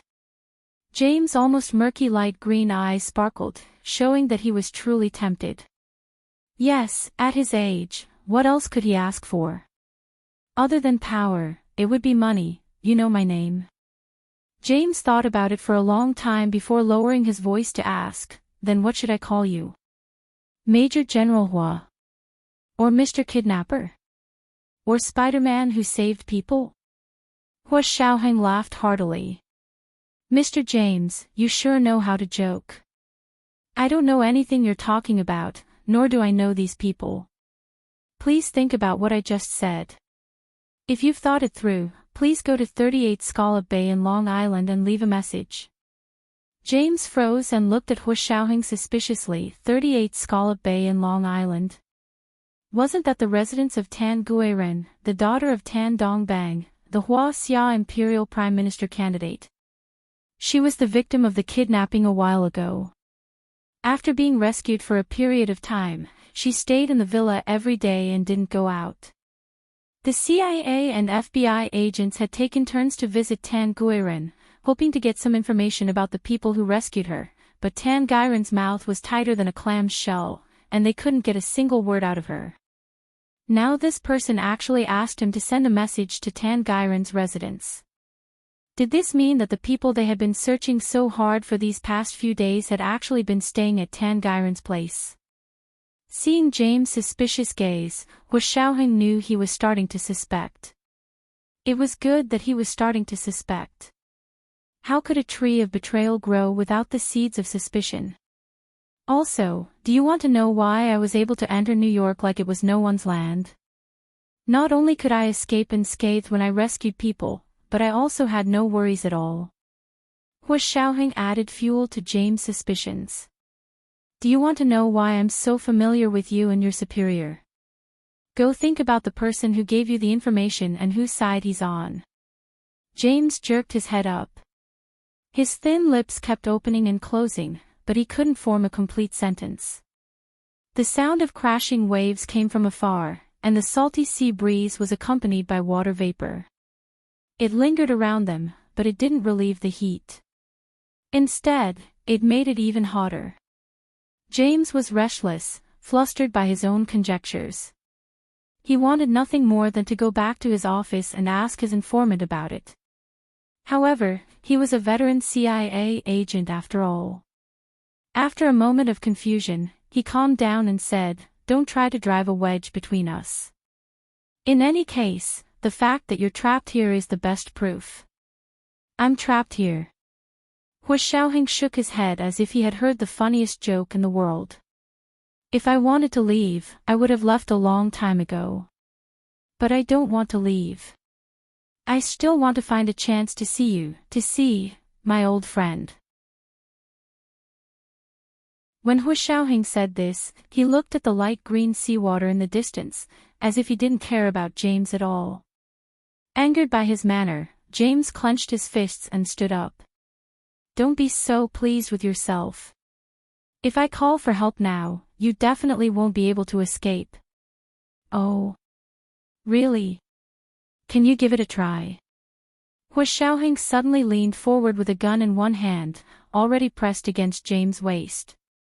If I wanted to kill you, you'd be a dead man by now. James felt the cold barrel of the gun against his skin. Cold sweat dripped down his face as he stammered, we can talk about it. Don't worry, I won't report you. Yes, I know. Hu Xiaoheng withdrew the gun and stuffed it into his trouser pocket. Think about it carefully. Even if you hand me over, who will benefit from it? James looked at Hu Xiaoheng with uncertainty, his mind struggling fiercely.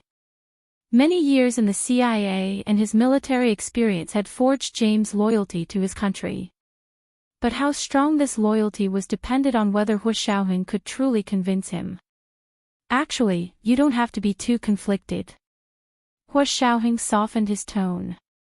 If we cooperate, we'll each take what we need. Isn't that good? Do you really think the United States and the Huaxia Empire, these two countries, will really fight? James shook his head reflexively. Of course not. What kind of joke was that? If these two big countries really fought, it would be the end of the world. Therefore, for the sake of world peace, for the sake of the existence of our organization, you must cooperate with me. You have to know that there's an old saying in the Huaxia Empire, once the cunning hare is killed, the hound is cooked. What good will it do you if you drive me into a corner? If the Huaxia Empire ceased to exist, your Asian Intelligence Division would also cease to exist, don't you think? James nodded. This man was absolutely right. Other than the Huaxia Empire, all the other Asian countries were allies of the United States. Why would they need intelligence?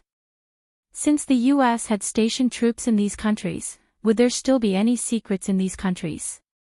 Only the Huaxia Empire refused to yield. Their Asian Intelligence Division's only target was the Huaxia Empire. However, they didn't want to target them too much, so they used the name Asian Intelligence Division as a cover. If personal interests were one aspect, James would still be a little embarrassed. However, it was much easier for James to accept the excuse of keeping an enemy for self-respect as bait.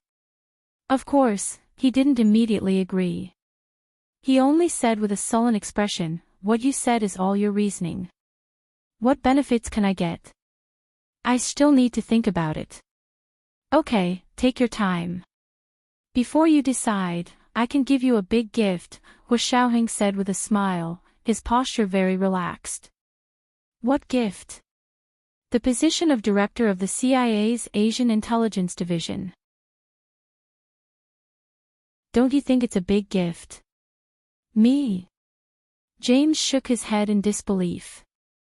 Don't you know that the position of director is already taken? That person is almost 20 years younger than me and is very smart and capable. He definitely won't make any mistakes. Tell me, what chance do you think I have of becoming the director of the Asian Intelligence Division? Don't doubt me. Hu Xiaoheng smiled and folded his hands behind his back. I won't rush you. Once you get this position, you'll naturally believe me. Goodbye. Hu Xiaoheng turned to leave and headed in the direction of 38 Shell Bay. James stared at his back, his mind still in a state of internal conflict. Last time, Tan Guiren told Hu Xiaoheng that her family had a villa at 38 Shell Bay on Long Island. He also learned from the media that after Tan Guiren was rescued, she moved out of the dormitory at Juilliard and moved to her own home. At the same time, the New York police, FBI, and CIA agents often visited to get information from her. Now, in order to numb James and make him suspect whether their informant in the Huaxia Empire was a real informant or an undercover agent, Hu Xiaoheng decided to use Tan Guiren for once. 38 Shell Bay was at the end of the neighborhood and was surrounded by a snow-white wall. Two waist-high small metal gates were symbolically placed at the junction of the two sides of the wall. The yard inside wasn't very deep, and there was a driveway in the middle that led directly to the garage that was connected to the main building. Hua Xiaoheng stood in front of the small metal gates. Before he could ring the doorbell, he saw an elegant woman wearing an oval sun hat and a cotton dress straighten her back from the grass and look in his direction. This woman was Tan Guiren. She was trimming the flowers in the flower bed on the lawn. She looked at the tall figure standing in front of the metal gates and almost couldn't believe her eyes. However, her years of good upbringing prevented her from revealing too much of an expression. With a small flower basket in one hand and a flower spade in the other, Tan Guiren walked to the small metal gates and reached out to open them. She smiled at Hua Xiaoheng. "You're finally here." She had been waiting for him to come find her.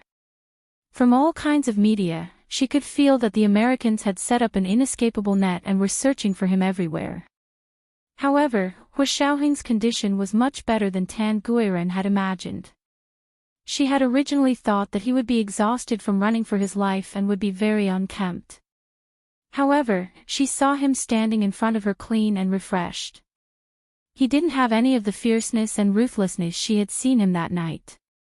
Instead, he was calm and collected like the sea under the night sky. He was so calm that it made people feel like the years were peaceful. Hua Xiaoheng nodded. "Hello, Miss Tan. May I speak with you?" "You don't have to call me Miss Tan. You sound so distant." Tan Guiren tilted her head with a smile and moved aside to let Hua Xiaoheng in. "Of course. I couldn't ask for more. Come on in. No one has been here for a few days." Tan Guiren spoke very subtly, but Hua Xiaoheng understood what she was implying. She meant that there were no FBI or CIA agents here, and there were no police officers either. One of the side effects of Hua Xiaoheng's frequent appearances in other places over the past few days was that he had attracted the attention of the people around Tan Guiren's place. They finally believed that Tan Guiren really didn't know anything. The other party coming to rescue her was probably only their mission. After the mission was completed, these people retreated with success. After waiting for another 2 days and seeing that there was no movement, the last few spies also left. Hua Xiaoheng walked over and indeed didn't find any traces of spies, which was why he dared to enter Tan Guiren's courtyard. As for James, Hua Xiaoheng firmly believed that he wouldn't tell anyone about it. Of course, even if he did, Hua Xiaoheng would have countermeasures. Following Tan Guiren inside, he saw that the Tan's villa was a 4-story building hidden in the lush green forest. 3 floors were above ground, and the last floor was half buried underground. It was the basement. "Miss Tan, I won't be going in. I still have something to do today, so I'll make it short." Hua Xiaoheng stood at the entrance and spoke to Tan Guiren softly and slowly. His voice was low, and when he intentionally lowered it, it was very unclear. If someone who wasn't a native speaker of Mandarin heard him, it would be very difficult to distinguish what he was saying. Hua Xiaoheng didn't want to go in because he knew the CIA must have installed listening devices inside. There might even be pinhole cameras. "You really don't want to come in and sit?" Tan Guiren really wanted to thank Hua Xiaoheng properly. Not only did he save her, the 2 children, but he also saved the little girl on 5th Avenue a few days ago. This was the first update. A reminder to everyone about the monthly votes and recommendation votes. Today was Monday, so recommendation votes were especially important. There would be an extra update at 7 p.m.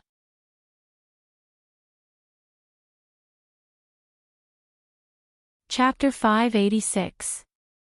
A trace of impatience flashed through Hua Xiaoheng's heart, but he suppressed it and quickly said, "There's no time. I just wanted to tell you that in a few days, if someone comes to deliver a letter to a Mr. Gu, please accept it for me." Tan Guiren was shocked. "A Mr. Gu? Who? Please accept it for me. I'll pass it on to him." Hu Xiaoheng didn't explain and only asked Tan Guiren to do as he said. Mr. Gu was the code that Hu Xiaoheng and James had agreed on. It was also Hu Xiaoheng's nickname. Tan Guiren pursed her lips and replied meekly, "Okay, I'll remember." Hu Xiaoheng sighed in relief when she didn't pursue the matter. "We were able to find you successfully because someone in the Hua Xia Empire provided us with accurate information. Me staying here now is also part of our plan. This person is the one who saved you. I hope you can return to the Hua Xia Empire as soon as possible so your parents don't worry." He nodded at Tan Guiren and quickly left. Tan Guiren was slightly taken aback. Before she could react, Hu Xiaoheng's figure had already disappeared through the iron gate at the courtyard's exit. His voice was so beautiful, his words just now were articulate but also had a gentle and soothing charm. His voice was low and moving. It was a rare good voice. Tan Guiren studied music, so her ears were more sensitive than others since she was young. Hu Xiaoheng's voice was amplified even more when she heard it. Hu Xiaoheng was already out of sight, but Tan Guiren still stood by the door, holding onto the railing as she stared straight ahead. On a summer afternoon, the courtyard was lush with trees, and the sea breeze blew gently. A bunch of purple wisteria flowers fell from the rack and swayed in the breeze, just like her mood. As Hu Xiaoheng expected, his conversation with Tan Guiren had been picked up by the CIA's wiretaps. In the CIA's New York branch building, Sean's expression was dark as he listened to the conversation from the wiretaps. He said to James rudely, "Go investigate what's going on with our informant in the Hua Xia Empire." James was also stunned. He hesitated before whispering, "Director, I don't know who that informant in the Hua Xia Empire is either." "You don't know either? You didn't develop it?" Sean was shocked. "There's something you don't know." "Of course." James smiled bitterly. "That informant hides very well. He never contacts us directly." "I see." Sean was very surprised. "Then how do we know that the information is correct?" "Because it was sent from above." James felt a strange thrill in his heart when he saw this almost omnipotent young man being defeated. Sean understood. It seemed that the informant's rank was very high, or in other words, he was developed by the higher-ups and only had a one-way contact with them. You also know that the Huaxia Empire has always been very good at infiltrating internal affairs. Many of the informants we bribed weren't really core internal personnel. They were just peripheral personnel. We spent a lot of money on them back then. Later, we met Bai Yuxing, and it was considered one of our most outstanding instigation campaigns in recent years. James found some psychological advantage and began to explain to Sean. "It's a pity that we didn't protect him well. As long as you know." Sean had regained some of his confidence. "If I had come earlier, Bai Yuxing wouldn't have died so mysteriously." "Have you found out who killed him?" "We guessed it was the Huaxia Empire's secret service, but we didn't have any evidence. The method of killing was very common, and there was nothing special about it, so we couldn't tell who did it. For a long time, we all thought he had an accident while diving." James lowered his head. This incident was also a huge thorn in his heart, but he didn't hate Bai Yuxing's murderer. Instead, he hated the higher-ups of the CIA. When something happened, they pushed all the blame onto him, completely ignoring who had instigated Bai Yuxing's rebellion in the first place. If it hadn't been for this incident, the position of director of the Asian Intelligence Division would have been his. "Fine, then we have to be even more cautious. I will report this to the higher-ups and have them investigate the informant in the Huaxia Empire who provided them with the information. Don't fall into their trap." Sean pointed at the office door and said to James rudely, "Go out." This attitude was the last straw that broke James's wavering heart. He clenched his fists and turned to leave. It was another weekend, and Gu Nianji was packing in the graduate student dormitory at the Huaxia Empire's Imperial B University campus. She treasured the silk scarf Hu Xiaoheng had sent her back into her backpack and told Ma Chi-Chi that she would see her next week before returning to Hu Xiaoheng's official residence for the weekend. She hadn't been there for a long time, and this time she planned to stay for 2 days. It would be good to clean Hu Xiaoheng's room. She called Yin Shixiang and asked him to send a car to pick her up. Yin Shixiang agreed and arranged a time for her to wait at the entrance of the dormitory. When Gu Nianji came down, she saw a silver BMW limousine with a military license plate. It was obvious that Yin Shixiang had sent it. However, when the door opened, it was Zhao Liangzi. Gu Nianji was overjoyed and quickly ran over. "Brother Zhe. When did you come back?" "I've been back for a few days." Zhao Liangzi smiled and opened his arms to hug Gu Nianji, who had rushed over. "Let Brother Zhe take a look." Not bad, not bad. You look great, and you seem to have gained weight." "Ah. Why did you step on my foot?" Before Zhao Liangzi could finish his sentence, Gu Nianji ruthlessly stepped on the tip of his foot. It was so painful that he almost cried. Gu Nianji wore a pair of strappy sandals with high heels. The sharp heels could be used as weapons. "Who told you to call me fat?" Gu Nianji pretended to be angry and raised her head. "If you say anything else, it won't be as simple as stepping on your foot." Okay, Brother Zhe said the wrong thing and touched Miss Gu's sore spot. Zhao Liangzi smiled and bowed, playing along with Gu Nianji. After they got into the car, Gu Nianji finally remembered what Zhao Liangzi had said. She smiled. "Brother Zhe, don't say that I'm Miss Gu. Miss Gu is someone else. Don't let people misunderstand." The current Miss Gu was, of course, Gu Yanran. Tomorrow was the day they had arranged to visit Gu Xiangwen. Gu Nianji was also going there, so she decided to stay at Hu Xiaoheng's official residence earlier. Zhao Liangzi laughed. "Then what should I call you?"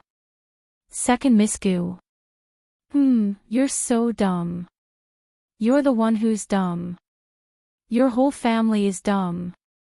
Gu Nianji was even more upset. "And don't call me second Miss Gu." "Then what should I call you?" Zhao Liangzi teased her. "Nianji. That's what you guys always call me. Why not today?" Gu Nianji rolled her eyes. "Okay, don't change the topic. I won't ask you." She had been lectured these past few days and understood that she couldn't ask about Hu Xiaoheng. She couldn't help but ask Yin Shixiang and Chen Lai. Not only did they not say anything, but they also lectured her. Gu Nianji had learned her lesson. When she saw Zhao Liangzi returning from a mission with Hu Xiaoheng, she stopped asking. Zhao Liangzi nodded with a smile. "Actually, I wouldn't know even if you asked. Hu Xiao is still on a mission. My mission is complete." It was the second night, just a reminder, recommendation votes and monthly votes. Today was Monday, especially with the recommendation votes.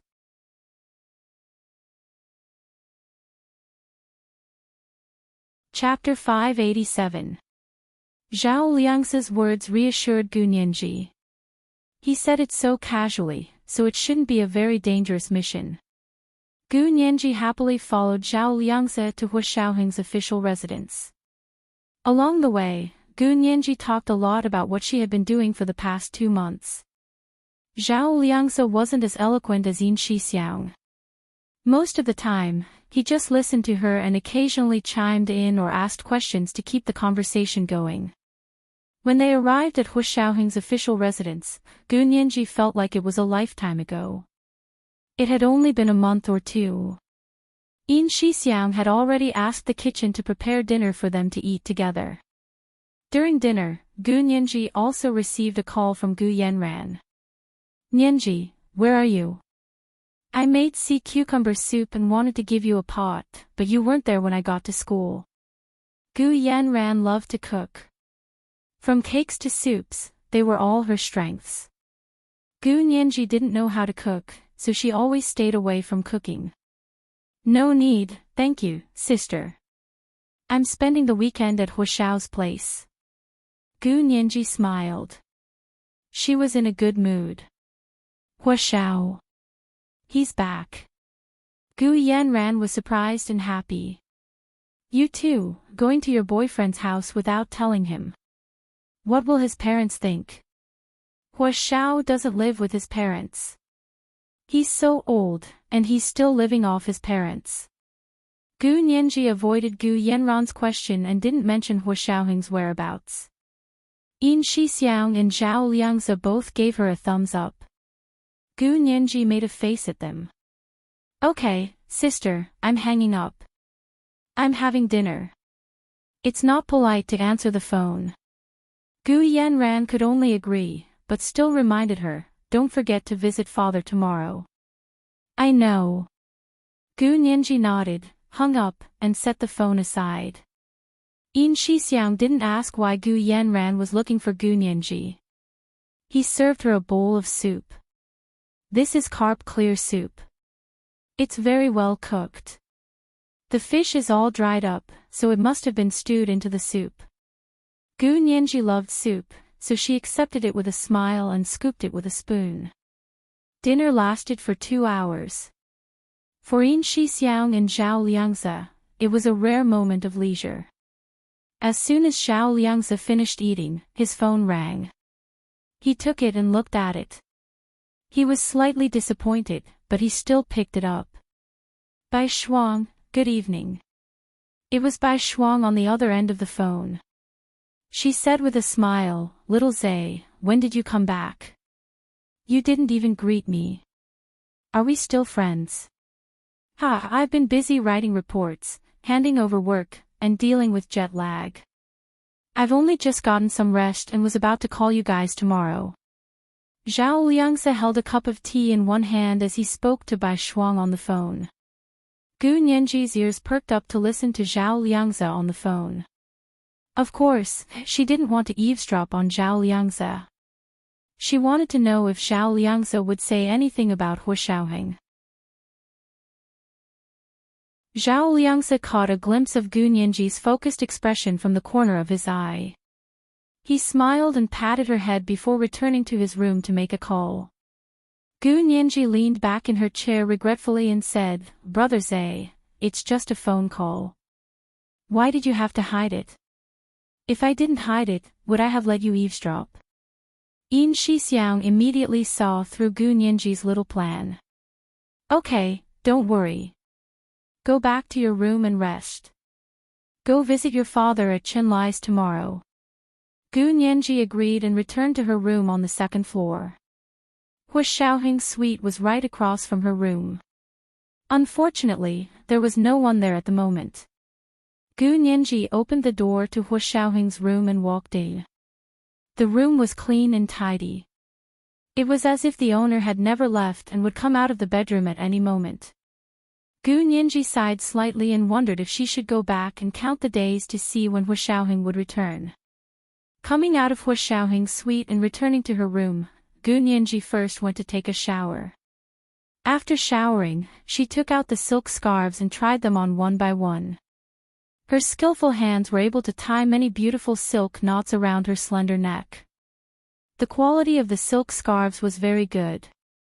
They were soft and smooth, and after a while, they warmed up like a lover's caress. There was a tremor in the gentleness, and her heart calmed down. That night, she hugged the silk scarves to sleep. It was as if Huashaoheng was by her side. When she woke up the next day, she looked at the silk scarves that she had pressed into a bowl. They were no longer as beautiful as they were last night. It was as if a peerless beauty had been ravaged by an impulsive man overnight. Gu Nianji rubbed her face and laughed at her own imagination. After washing up and eating breakfast, she went to Chenlai's room to wait for Gu Yanran to come over. She planned to visit her father, Gu Xiangwen, together. Because she had come over from the military base today, she arrived rather early. Chenlai had yet to come to the ward. Gu Nianji opened Chen Lai's office and saw Yi Zidan alone inside. She was straightening up in front of Chen Lai's computer. Dr. Yi, you're early. Gu Nianji greeted Yi Zidan with a smile. Yi Zidan smiled gently and walked over to ask her, have you had breakfast? The military base cafeteria has beef buns today. Didn't you like them before? Gu Nianji smiled and waved her hand. I'm not the one who likes beef buns. Please don't misremember, Dr. Yi. Oh. It's not you. Then who else could it be? Yi Zidan laughed. Could it be Hua Xiao? Hua Xiao loves it. There's someone else who also loves it. Gu Nianji winked at Yi Zidan. Dr. Yi, you're not telling me on purpose, are you? Who? Yi Zidan asked. Of course it's Brother Chen. Gu Nianji clapped her hands. Brother Chen also loves beef buns. Yi Zidan looked thoughtful. Dr. Chen. He can't eat meat anymore. It's already endangering his health. She was saying Chen Lai was too fat. Gu Nianji didn't think much of it. Brother Chen isn't actually fat. He's just a little rounder than others. Yi Zidan finally burst into laughter and walked over to Gu Nianji. I didn't expect you to be so funny. No wonder Dr. Chen loves you so much. You're so good with words and so protective of him. It would be strange if he didn't love you. Gu Nianji couldn't help secretly studying Yi Zidan when she heard her. She hoped Yi Zidan wouldn't misunderstand. Gu Nianji knew Chen Lai liked Yi Zidan, and Yi Zidan seemed to be interested in him as well. However, both of them were slow in their relationships. Although they were interested in each other, neither of them broke the veil. Should she be the one who broke the window paper between the two of them? Gu Nianji thought about it for a while and gave up. People who interfered in relationships between men and women were the most thankless people. Gu Nianji didn't want to affect the relationship between Chen Lai and Yi Zidan, so she could only remove herself. Dr. Yi, Brother Chen is like a real brother to me. Of course I have to protect him. I know. Dr. Chen is your real brother, and Hua Xiao is your real lover. Yi Zidan joked with her with a hint of pity in her eyes. Gu Nianji didn't mind. As long as Yi Zidan didn't misunderstand her relationship with Chen Lai, she could pretend she didn't hear anything else. Dr. Yi, Hua Xiao isn't my lover. He's my boyfriend. Gu Nianji giggled. Dr. Chen knows this better than anyone. Yi Zidan smiled as she tidied up her medical records and chatted with Gu Nianji. Hua Xiao should be back soon, right? I saw little Zay and the others coming back. Oh. Ah. Gu Nianji was a little uncomfortable. This was the first time someone had taken the initiative to talk to her about Hua Xiao. She wasn't the one asking questions. She was so excited. Gu Nianji's spirits lifted and she nodded. I thought so too. But Brother Zay said they'll come back after completing their mission. Hua Xiao has another mission. There's another mission. That's really long this time. Yi Zidan shook her head. It's never been this long before. Nianji, do you miss Hua Xiao? Of course I do. Why wouldn't I miss him? I miss him every day, but that's how his job is. No matter how much I miss him, he can't leave his job and come back to be with me. Gu Nianji propped her cheeks on her hands and sat on the sofa in a daze. It's good that you understand. Yi Zidan also sighed. It's going to be like this for a long time. Gu Nianji didn't feel too bad. She thought about it and said, as long as he only has me in his heart and only loves me, I don't care how long it takes to be apart. You're saying you don't care even if it takes a long time. Yi Zidan was very surprised. Actually, it's easy for two people to drift apart if they're not together for a long time. Otherwise, why are there so few successful long-distance relationships? It varies from person to person. Gu Nianji didn't want to talk about this anymore. She wasn't going to interfere with Qinlai and Yi Zidan's business, and she didn't want others to criticize her relationship with Hu Xiaoheng. There was no need to share it with outsiders. Yi Zidan saw that Gu Nianji didn't want to continue talking. She packed up and patted Gu Nianji's face sympathetically. When she walked past Gu Nianji with the stack of documents, a transparent folder fell with a thud. Gu Nianji saw that Yi Zidan was struggling to carry the documents, so she bent down to pick it up. Her eyes unconsciously swept over the folder and saw an envelope with a German address. The handwriting was undoubtedly Hu Xiaoheng's. Gu Nianji was slightly taken aback. She put the folder on the stack of documents Yi Zidan was holding and asked casually, "Dr. Yi, are these yours?" Yi Zidan shook her head. "These are Dr. Chen's.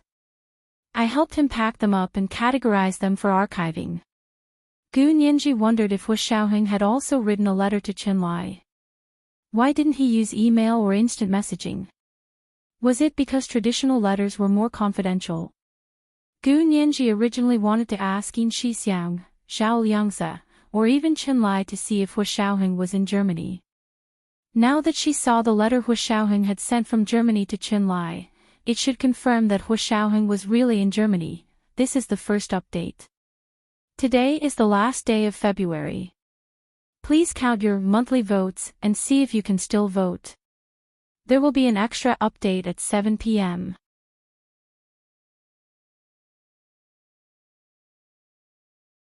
Chapter 588.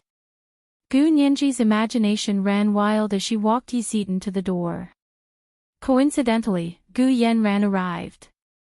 This time, she came alone without Yi Xian.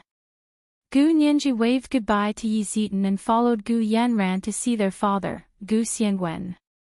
Gu Xiangwen's condition was still the same. It did not improve, but it did not worsen either. Gu Nianji was very sad to see Gu Xiangwen lying on the bed. He was so emaciated that his original appearance was unrecognizable. Who would have thought that the handsome and intelligent great scholar Gu would turn into a skeleton like this? "Sis, do you want to do a craniotomy for father? I feel like he's been unconscious for so long. Maybe there's a blood clot in his brain," Gu Nianji suggested quietly. "Don't talk nonsense. Craniotomy is too dangerous." In this state, there was still hope for him to wake up. If the craniotomy failed, his father would die immediately. "Nianji, how could you be so heartless?"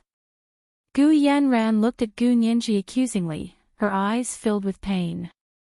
Gu Nianji, she sat down and played with her fingers.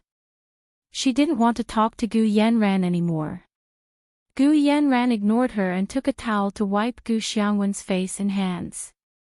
Qinlai arrived at Gu Xiangwen's room after a while. He froze when he saw Gu Nianji and Gu Yanran sitting on the sofa in a daze, and Gu Yanran looking out the window with her arms crossed. He quickly grabbed Gu Yanran and said, "Miss Gu, I finally found you. Come, you promised me last time that you would tell me what happened when you found your father." Gu Yanran raised a brow and looked at Gu Nianji. "Didn't I already tell her?" "She didn't tell you." "Yes, but I think there are still some things I'm not clear about. She's not a professional, so it's better for me to ask her myself," Qinlai said with a smile. He invited Gu Yanran to sit in the small room next door and began to ask questions.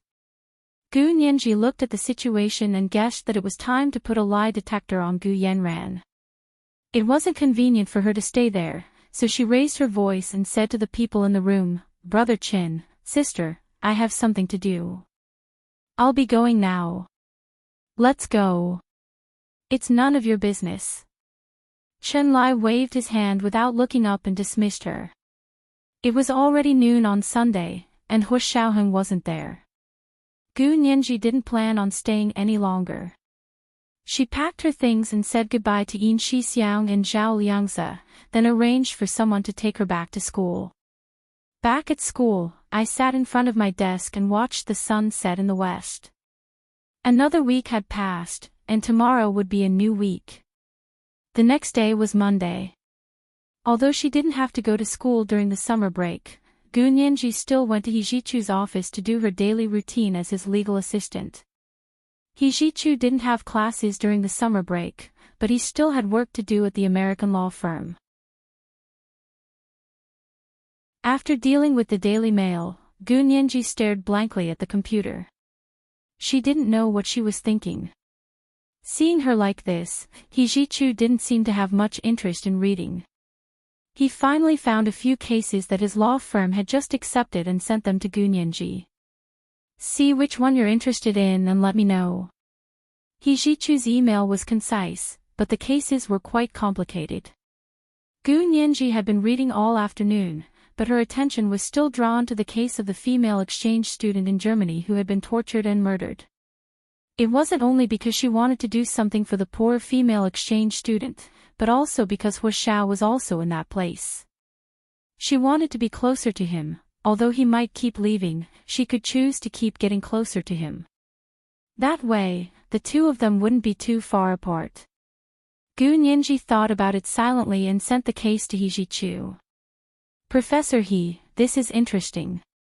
Hijichu saw Gu Nianji's email and wasn't surprised. The corners of his lips curled up and he sent a short email. Got it. The good thing about this case was that he needed to go to Europe, so he could take Gu Nianji on a vacation. Hijichu didn't like seeing Gu Nianji so distracted because of another man. It would be great if there was something to distract her. This case should have the ability to do so. Hijichu immediately sent a message to the American law firm to say that he would accept the case. Because of the time difference, the law firm only saw the email at night, which was daytime in the United States. They were all very happy. Lawyer He, who rarely accepted cases, finally accepted his first non-law case of the year. How could he not be happy? Hijichu had never accepted a criminal case like this before. However, as the plaintiff's lawyer for this case, they weren't fighting a criminal case, but a civil case supporting the criminal case. After this case, Hijichu asked Gu Nianji to draw up a plan. Nianji, the criminal case is still in progress, which means that by the time our civil case goes to trial, the criminal case may not have concluded yet. Are you mentally prepared? Hijichu sat behind his desk and asked Gu Nianji seriously about her plans. Gu Nianji had been carefully reading the information related to the case last night. The more she read, the more excited she became. She had many ideas and was eager to try them out. Professor He, I've thought about it carefully. This civil case doesn't have much to do with the criminal case, so whether the criminal case is concluded or not doesn't make much difference to us. Go on. Hijichu smiled encouragingly. Gu Nianji took out the key points she had written yesterday. Professor He, for criminal cases, the plaintiff doesn't have to hire their own lawyer. Instead, the German public prosecutor will prosecute, and their prosecutor will carry out the duties of the lawyer. As the lawyers hired by the plaintiff's parents, although we don't have to directly appear in court to help them fight the criminal case, we can supervise the German public prosecutor and prosecutor to see if they are fulfilling their duties. That's interesting. A hint of admiration appeared on Hijichu's cold face. And then, Gu Nianji's long, slender fingers gently tapped on Hijichu's desk. The entire case was sabotaged by the German police from the beginning. Therefore, we have reason to believe that the German public prosecutor and prosecutor may have engaged in favoritism. If we win this case and the defendant gets the punishment he deserves, then our civil case will only be filed against the local police station in Germany. This is because the higher-ups in the police station immediately held a press conference and used the defendant's excuse to slander the victim. For such a serious dereliction of duty, the German government actually only gave this high-ranking police officer a long vacation to retire behind the scenes. I'm very unhappy about this. Hijichu nodded slightly. That's right. For a civil case to be effective as punishment, a large amount of civil compensation is required. If the amount is too small, it won't be effective at all. It was the second night, just a reminder, recommendation votes and monthly votes. Today is the last day of February, so please cast your monthly votes if you have them. If you don't, then cast your minimum monthly votes for the Major General tomorrow. Moi, everyone.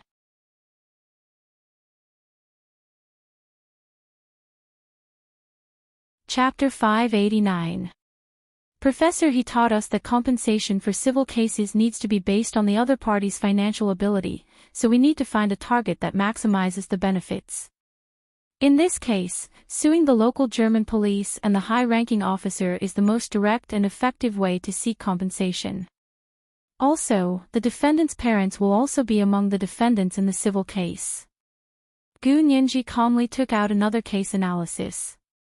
If I can't sue the parents for using their power to cover up their son's abuse of an innocent victim, Gu Nianji will retire from the legal profession. Nianji, I admire your determination, but do you really need to make this kind of vow? He Jichu laughed. She was still too young and didn't know her limits, but he liked it when she didn't know her limits. If she wanted to screw the world, he would do his best to see it through to the end. You also said it was a show of determination. Gu Nianji tilted her head with a smile. I want them to know that when I'm ruthless, even I'm afraid of myself. Alright, be serious. He Jichu glared at her, his shimmering, sultry eyes flashing. Gu Nianji was dazzled by his gaze. He Jichu was even happier, but he didn't show it on his face. He rubbed his forehead. This case isn't complicated, but because the defendant's parents were high-ranking police officers investigating the case, a lot of direct evidence will probably be lost. That's what I hate. When the time comes in the criminal court, according to the principle of presumption of innocence and the absence of direct evidence, the defendant will likely escape punishment. Gu Nianji clenched her small fist and pounded the table. So I definitely won't let them off easy. Even if they escape criminal punishment, civil punishment will make them fall from heaven to hell. What result do you want to achieve? He Jichu clasped his hands together and leaned back in his high back chair. He narrowed his eyes and focused on Gu Nianji. I want the murderer's parents to lose their jobs and be fired from the police department. I want them to bear a huge amount of civil compensation. If they can't pay it even if they go bankrupt, then they can only go to jail. Gu Nianji spread her hands, her expression determined and sly. Not bad, very ruthless. He Jichu nodded approvingly. Then prepare from this angle. Right, where's your passport? Give it to me and I'll get someone to get you a visa to Germany.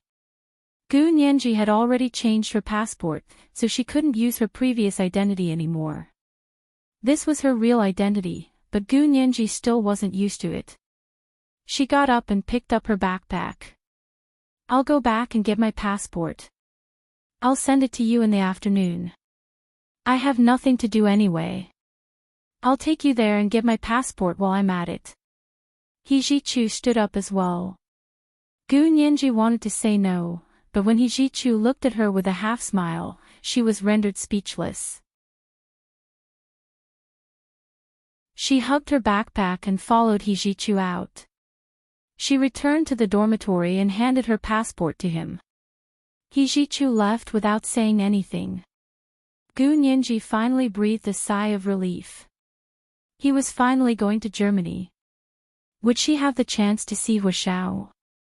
While Gu Nianji was busy with the procedures to go abroad, Huashao was in a tense situation in New York. If he wanted James to become his top spy in the CIB, he had to do something to gain his trust. Huashao already had a target in mind, the rising star of the CIA, Sean. This person was too terrifying. He had managed to collect so much information on him without a word. Huashao didn't like the feeling of being thoroughly studied. Although he couldn't erase all his past images, he could at least erase those who had ulterior motives and were trying to spy on him. So for the next 10 days, Huashao did nothing else but pretend to be a different person every day and scout the area around the CIA's New York branch. He gradually figured out Sean's routine. He drove to work at 8 in the morning, went out for lunch at noon, and got off work at 5 in the afternoon. Because Sean had a high rank, he had people from the U.S. Department of Defense's Secret Service protecting him. There were at least 4 snipers in the dark to clear the way for him. This person was more afraid of death than James and also had more authority. Based on Hu Xiaoheng's understanding of the CIA, the security around Sean was almost on par with the U.S. President and the Director of the CIA. In other words, this person had a very powerful background. It couldn't be as simple as a parachute. The person behind him probably wanted to support him to become the president, or at least the director of the CIA. Then this person couldn't be allowed to live. After Hu Xiaoheng finished his observations, he made a battle plan alone in the apartment. Under the lone light in the apartment's dining room, there were a few large pieces of white paper on the large wooden dining table. There were many curved lines drawn with charcoal on them. Upon closer inspection, it was almost a panoramic map of New York City. He didn't use a computer or the internet. He just bought a few maps of New York and copied them. Because he did this kind of work, he knew there were no secrets on the internet. Also, he was in someone else's territory now, so he couldn't use the internet or the computer to make his own battle plan. It was easier to keep secrets using traditional methods. After studying the entire process several times, he threw the white paper that covered the table into the bathroom and burned it to ashes. He also flushed the ashes down the toilet. Returning to his bedroom, Hu Xiaoheng sat in front of the large desk and began to organize the weapons he needed. This time, he couldn't use a sniper rifle to kill Sean. Because he was alone, he couldn't escape unscathed from 4 sniper teams and dozens of secret police. So he had to think of another way. Hu Xiaoheng had carefully analyzed Sean. Although he was very capable and had a strong background, from the way he did things, he was very confident, almost to the point of arrogance. Also, he was young, and young people were always hot-headed. They probably didn't encounter many setbacks, so it was hard for him to control his emotions.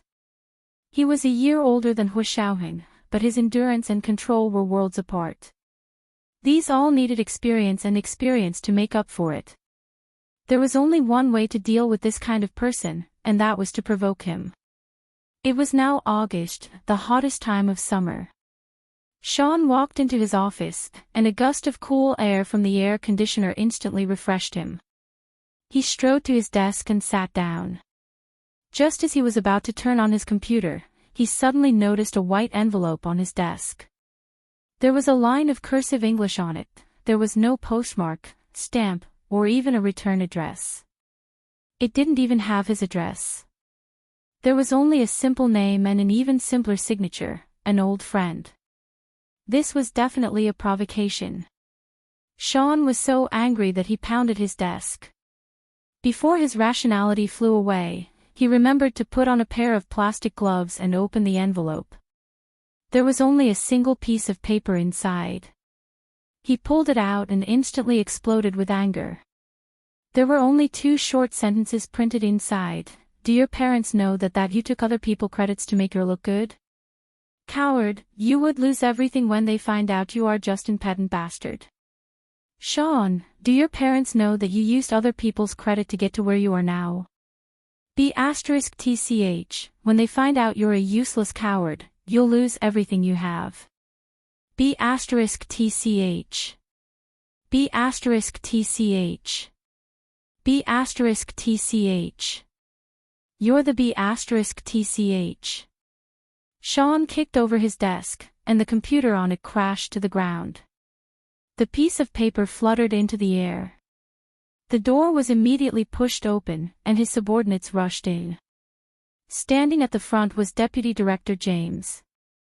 The piece of paper flew right in front of James. James caught it instinctively. His gaze swept over the paper, and he froze. His colleagues behind him also saw the paper, and all of them tried their best to hold back their smiles. Sean raised his head and saw that his subordinates had no time to hide their gloating expressions. He was so angry that he stomped his feet. Get out! Get out! All of you, get out! Sean panted as he held onto the back of his chair. Who let you in? James rubbed his nose and handed the piece of paper back to Sean. We were just about to tell you that we just discovered that the kidnapper has appeared in the Upper East Side of New York. Kidnapper? Sean raised his head abruptly, and his eyes narrowed. Tell me his address. I'll bring people to search right away. He really likes to use other people's credit to get to where he is now. One of the colleagues muttered. James was the one who found him, but now it's his credit, of course. Who do you think he is? There are still people above him. Although they were whispering, they didn't deliberately lower their voices. Everyone heard it, but they pretended not to hear. Sean took a deep breath. He knew that if he wanted to truly become the leader of these people, he still had to show some ability. Otherwise, if he just relied on an appointment from top to bottom, these subordinates would be dissatisfied and deliberately slack off. He wouldn't be able to be the director for long if he pretended to be obedient. Most importantly, as a superior and leader, it meant that his leadership skills weren't enough to convince the people. If he couldn't even handle a small Asian intelligence division, then what chance would he have to pursue a higher position in the future? Sean narrowed his eyes. All of you, get out. Didn't you hear me? James was the first to turn around and leave. The colleagues who followed him also scattered. It was obvious that James was the real leader of this department because everyone respected him. Sean clasped his hands and stood expressionlessly in the messy office for a while before walking out. This time, he decided to deal with the mysterious Major General of the Huaxia Empire on his own. This was the first day of March. Today was the first day of March. As usual, monthly votes were requested. Everyone, please click on that monthly vote and see if you can vote. There will be an additional update at 7 p.m. Thank you for your February monthly votes, thank you very much.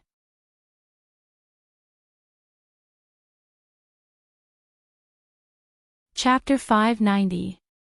Only by personally taking care of this Major General from the Huaxia Empire would no longer be questioned by others. Only then would he be able to win the respect and trust of these veteran CIA agents. To be a leader, he first had to prove that he had the ability to control his subordinates, and this ability came from using his own abilities to make his subordinates submit wholeheartedly. To deal with these people, it was useless to rely on glib talk, because they themselves were experts in glib talk. The only effective way was to convince them with true abilities. Sean left the office and called his security team over. I'm going on a secret mission for the next few days, so it's not convenient for me to bring so many people with me. You guys stay here for the next few days and monitor everyone in this division. If there's anything out of the ordinary, you must inform me immediately. Yes, sir. The security team replied in unison and immediately assigned tasks to monitor the entire Asian intelligence division. Unfortunately, they were security personnel, and the people from the Asian intelligence division were all masters of secret surveillance. The security personnel's methods were nothing in the eyes of the agents from the Asian intelligence division. Therefore, they couldn't monitor them, but they were actually being monitored instead. During lunch, a few agents from the Asian intelligence division sat next to James and muttered, "What are these people trying to do? Why are they watching us? Aren't they going to protect that cowardly brat?" James knew they were talking about Sean, so he smiled and didn't say anything. He only took a bite of the burger in his hand and suddenly felt that the sky was so blue, the clouds so white, and the air was filled with the fragrance of osmanthus. Everyone looked so pleasing to the eye. If it weren't for the fact that he had to cooperate with that person, he would have wanted to buy the security team members who were secretly monitoring them a cup of iced coffee. The weather was getting hotter. Hua Xiaoheng felt the same way. After walking through the alleys filled with tall buildings in New York for a few days, he was so hot that he was about to start smoking. Not far behind Hu Xiaoheng, a sloppy man wearing a straw hat had been following him for a few days. Hu Xiaoheng hadn't returned to the high-end apartment he rented these days. Instead, he pretended to be a fugitive and only walked through the poorest, most chaotic, and easiest neighborhoods in New York to take advantage of. Today, he came to Harlem, which couldn't compare to Fifth Avenue or the Order of the Upper East Side, nor was it as luxurious and low-key as the high-end villa areas in Long Island. The streets of Harlem were filled with all kinds of aggressive gang members. They would pull out their guns at the slightest disagreement. On average, there would be at least one gunfight every day. There were so many armed fights that even the police could not be bothered to deal with them. Gunfights would only attract the attention of the police when there were casualties in large-scale gunfights. At other times, he would be indifferent. This was a real paradise for criminals. The CIA and FBI had thought that Hu Xiaoheng would be hiding here when they first started pursuing him. They had combed through the area like they were combing hair and destroyed many gangs. Because of this, the gang leaders were furious and thought that the police had an ulterior motive and were purposely trying to deal with them and their gang members. That led to the black car racing on Fifth Avenue and the gunfight 10 days ago. It was on that day that Hu Xiaoheng saved the little girl from the gang gunfight. Since that day, the U.S. military and police gave up on searching Harlem and other high-crime areas and turned their attention to the high-end neighborhoods. But they didn't expect Hu Xiaoheng to appear in the most chaotic places again. Sean had been following Hu Xiaoheng for a few days but still couldn't figure out where he was staying. This person was too cunning and vigilant. There were a few times when Sean was about to make a move, but he managed to escape. It was as if he had eyes in the back of his head. Sean's competitive spirit was completely aroused. He had been chasing after him without rest for the past few days and swore that he would kill him with his own hands. Yes, his original goal was to capture him with his own hands. After the past few days, he realized that capturing Hu Xiaoheng alive was an impossible task. If that was the case, then he would send him to hell. Hu Xiaoheng suddenly stopped in front of her and looked around. He was standing in front of a very old shop window, and she couldn't tell what he was looking at. On the gloomy and old streets of Harlem, black people with unfriendly eyes strode past. The walls between the shops were covered in colorful graffiti. No one knew who had done it or what it was about. A few voluptuous black prostitutes in tight spaghetti straps, short hot pants, and 10-centimeter-high sandals were soliciting business on the street. It was as if there were two basketballs hanging in front of his chest. His lips were painted red, and his black and shiny skin looked oily and a little dirty. His stiff hair was tied into countless small braids and tied into a ball at the back of his head. They had cigarettes in their hands. When someone walked past them, they would whistle, laugh, and call out, "Handsome, do you want to play?" No one paid them any attention, but they didn't get angry. They continued whistling and flirting with their next target. It didn't seem like men were hitting on them, but they were hitting on men. Sean was so focused on the target in front of him that he didn't notice the black prostitutes on the side of the street. He didn't expect to be surrounded by them all of a sudden.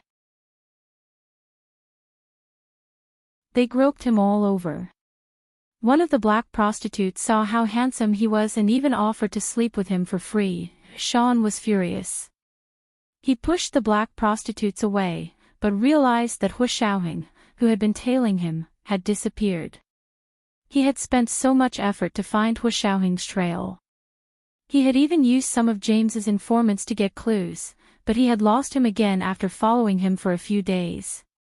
He clenched his fists, gritted his teeth, and quickly returned to his office at the CIA. He used the CIA's name to ask the Harlem police in New York to get the surveillance footage of this area today. Although the Harlem police didn't care, they cooperated very quickly when the CIA wanted to get the surveillance footage. Not long after, Sean got his hands on the surveillance footage of Harlem. He spent the whole night looking through all the surveillance footage. This time, he felt that he had found where Hu Xiaoheng was hiding. It was a nondescript apartment building in Harlem. There was a shop downstairs, and a 6-story apartment upstairs. It was livable. Sean carefully studied the surroundings of the apartment and finally locked onto a small building opposite the apartment building. The small building only had 3 stories and was half the height of the apartment building Hu Xiaoheng was in. The 2 buildings stood opposite each other on Harlem's main street. The straight-line distance between the 2 was less than 100 meters, which was within the shooting range of his best sniper rifle. Sean had always been praised as a natural-born marksman. When he was undercover in Europe, he had carried out many assassination missions and had never failed. It was the second watch, just a reminder, recommendation votes and monthly votes. Today was the first day of March, so vote if you have a monthly vote. Moi, everyone.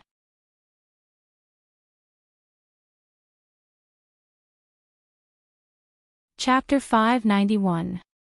Although Sean had support, his personal qualities were also very strong. Otherwise, he wouldn't have risen so quickly.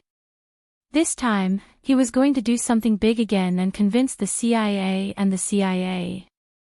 By dusk the next day, Sean had been lying in ambush on the rooftop of the building opposite the apartment Hu Xiaoheng had been in for the entire day. He had only seen Hu Xiaoheng come out 3 times that day, once in the morning and once in the afternoon. It was now dusk, so he was probably out for dinner. He knelt motionlessly on one leg on the rooftop of the 3rd floor. The wind speed and airflow had been measured many times. The black scope was the most advanced digital smart scope in the U.S. military. It was said to be as accurate as a ballistic missile radar. As long as it locked on, no one would survive. The sun was setting, and the afterglow was cut into geometric patterns by the tall buildings in New York. It was like an abstract painting by a master. Hu Xiaoheng came downstairs and stood in front of the shop window as usual. Sean had been lying in ambush on the rooftop of the building opposite him for the entire day, and he had been observing Sean for the entire day. This person wasn't very patient. Hu Xiaoheng observed that he shook his hands almost 3 times an hour, and every 3 hours, he would stand up and kick his legs. Although he was very fast, these were all fatal mistakes for a sniper. This also meant that this person couldn't focus on hiding. By dusk, Hu Xiaoheng knew that Sean couldn't wait any longer and would definitely make a move. Walking out of his temporary hiding place, Hu Xiaoheng was already fully prepared. He hid a modified high-power, high-precision long-handled sniper pistol in his sleeve. Of course, it didn't have the long range or power of an anti-material sniper rifle, but it was enough to deal with the person on the rooftop of the building opposite him. Standing in front of the display window, he could feel the scorching afterglow of the setting sun shining on him from the side. At the same time, there was an imperceptible little red dot that slowly moved from the display window to Hu Xiaoheng's back. Finally, it stopped at the position of his heart. Hu Xiaoheng didn't turn around. When the little red dot from the building opposite him disappeared from the window, he knew he was locked on.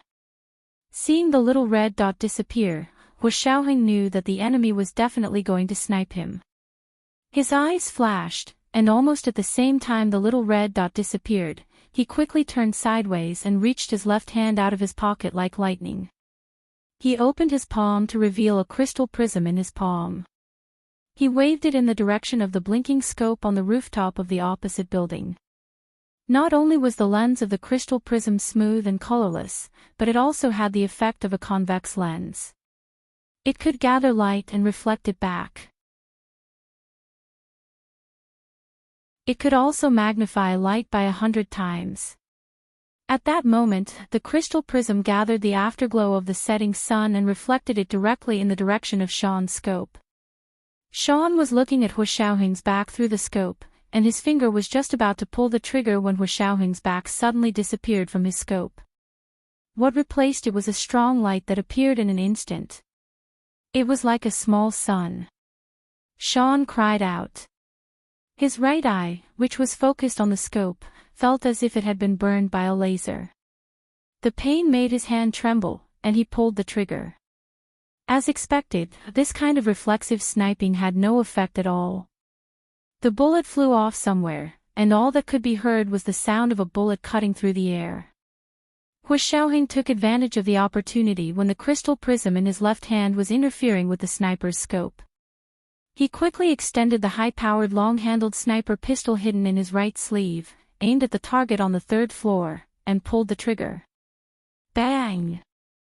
There was another gunshot, and a round bullet hole appeared in Sean's forehead just as he was about to raise his hand to rub his right eye. Sean's eyes were wide open, and he seemed to be dead before he could understand what had happened. He collapsed on the rooftop of the 6th floor with a thud. In the chaos, although the two of them had fired at the same time, the people of Harlem only heard one gunshot, and then someone yelled, "The police are here." Chaotic footsteps immediately rang out on the streets. Countless people began to run, and some hurriedly got into the cars parked on the side of the road and sped away from Harlem. Hu Xiaoheng was no exception. His shot had been fired almost at the same time as Sean's, so no one noticed that he had fired as well. He lifted the hood of his hoodie to cover his face and ran out of Harlem with the crowd to the subway station. He returned to New York Central Station before the police cordoned off the area. He took the train from there and finally returned to his long-awaited apartment. Hu Xiaoheng wasn't used to going from the dirty, messy, and low-class New York neighborhoods to a spotless, postmodern, and upscale neighborhood. He returned to his room, took a shower, and washed himself clean. Then, he ordered pizza delivery, sat on the sofa, picked up the remote control, and began to watch TV. As expected, all the major TV stations were broadcasting the hot news of the young and promising director of the CIA's Asian Intelligence Division being shot in the head in Harlem.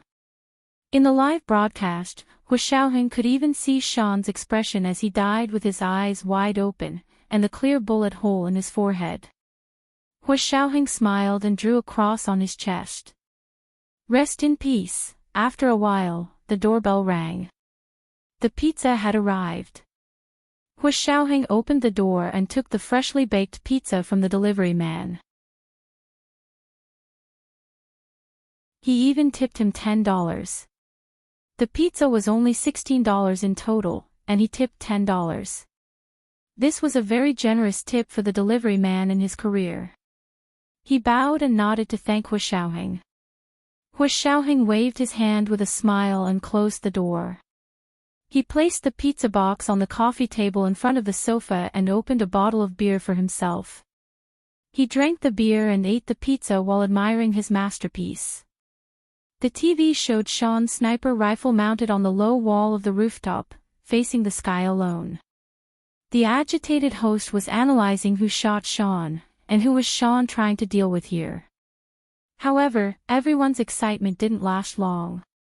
The CIA quickly applied for a court injunction to stop the TV stations from broadcasting the case. Although it was broadcast online, the video was also deleted. Everyone could only use text to discuss the situation. No one could post pictures or videos. Hu Xiaoheng sighed deeply and turned off the TV to sleep. He hadn't slept for a few days and needed to catch up. James didn't expect Hu Xiaoheng to really do what he said and give him such a big gift. 2 days after Sean's death, the CIA promoted James to the director of the Asian Intelligence Division. James knew how to conduct himself and immediately promoted one of his most loyal subordinates to deputy director. The tense atmosphere in the Asian Intelligence Division instantly changed. Sitting in the director's office where Sean used to sit, James felt extremely conflicted. He thought expressionlessly that Hu Xiaoheng was indeed capable, but this ability was too great. James secretly warned himself that it was better to be friends with this kind of person. Even if you were to be his enemy, just think about yourself. Did you have the right to argue with him? Even Sean had been shot in the head without anyone noticing. Could he, James, be younger and stronger than Sean? Could he be better than Sean, who was an assassin? Of course not, so how could he compete with Huashouheng? It was obvious that he would benefit more from working with him. Also, he had already stepped into the muddy waters. James had played a part in Sean's death. James took a deep breath and decided to leave a message at 38 Scallop Bay in Long Island after work. He would talk to Huashouheng face to face after Sean's case blew over. It was past 6 in the evening, and it was hot and humid by the seaside of Long Island. James's dark suit was soaked in sweat as he walked. Standing in front of the small metal gate of 38 Scallop Bay, he could hear the melodious sound of a violin coming from inside. The leaves rustled slightly, and it was cooler than other places. It was like a paradise. James looked around before ringing the doorbell. After a while, a Chinese-American woman in her 40s walked over and asked, "May I know who you are looking for?" Since James was here to leave a message for Huashouheng, he naturally had to show some sincerity. He handed the middle-aged woman a letter. "Please give this letter to Mr. Gu." This was the code he had agreed on with Huashouheng. The middle-aged woman shook her head. "Are you at the wrong place? We don't have the surname Gu here. It's Tan." James was stunned but still insisted. "May I ask if Miss Tan is at home?" "She knows." The middle-aged woman only took the letter after hearing the man mention their daughter. "Then I'll go ask." She took the letter into the house and went to Tan Gairen's living room. "Miss, there's a man outside saying he wants to give this letter to Mr. Gu." Tan Gairen was playing the violin. She put down the bowstring and frowned. "Mr. Gu. Didn't you tell him that the surname here is Tan, not Gu?" "I did. He said you knew." The middle-aged woman quickly explained to show that she hadn't accepted the letter without thinking. Tan Gairen's heart skipped a beat as she immediately remembered what Huashouheng had said to her. She quickly stood up and put the violin back in its case. "I remember now. Someone asked me to give a letter to him." She took the letter from the middle-aged woman and rushed downstairs. When she arrived at the front door, she saw a well-dressed middle-aged white man standing there with a smile. "May I ask who you are?" Tan Gairen asked curiously. "I will give this letter to Mr. Gu. May I ask if you have anything else to say?" "He'll understand after reading this letter." James relaxed and nodded at Tan Gairen before turning to leave. After he left, Tan Gairen finally remembered that Huashouheng hadn't given her any contact information. She didn't even know how to contact him now. She took the letter back to the house anxiously. Tan Gairen wanted to call her parents in the Xia Empire to ask if they had Huashouheng's contact information. This is the first update. Everyone, please click on the monthly votes to see if you can vote. There are also recommendation votes. If everyone votes enthusiastically, then I'll have more motivation to write. We have to form a virtuous cycle, right? There will be an extra update at 7 p.m. Thank you to Lu Fan from Buckle Bookstore for personally tipping 10,000 buckbuckle coins. Mwax. You're tuning in to the LoveLore Library YouTube channel. We're so grateful for your support, and don't forget to subscribe to join us on this incredible journey through captivating stories. Your generosity through donations truly makes a world of difference, as it's the primary source of revenue that allows me to expand and enhance this channel for you. Thank you from the bottom of my heart for being a part of this adventure.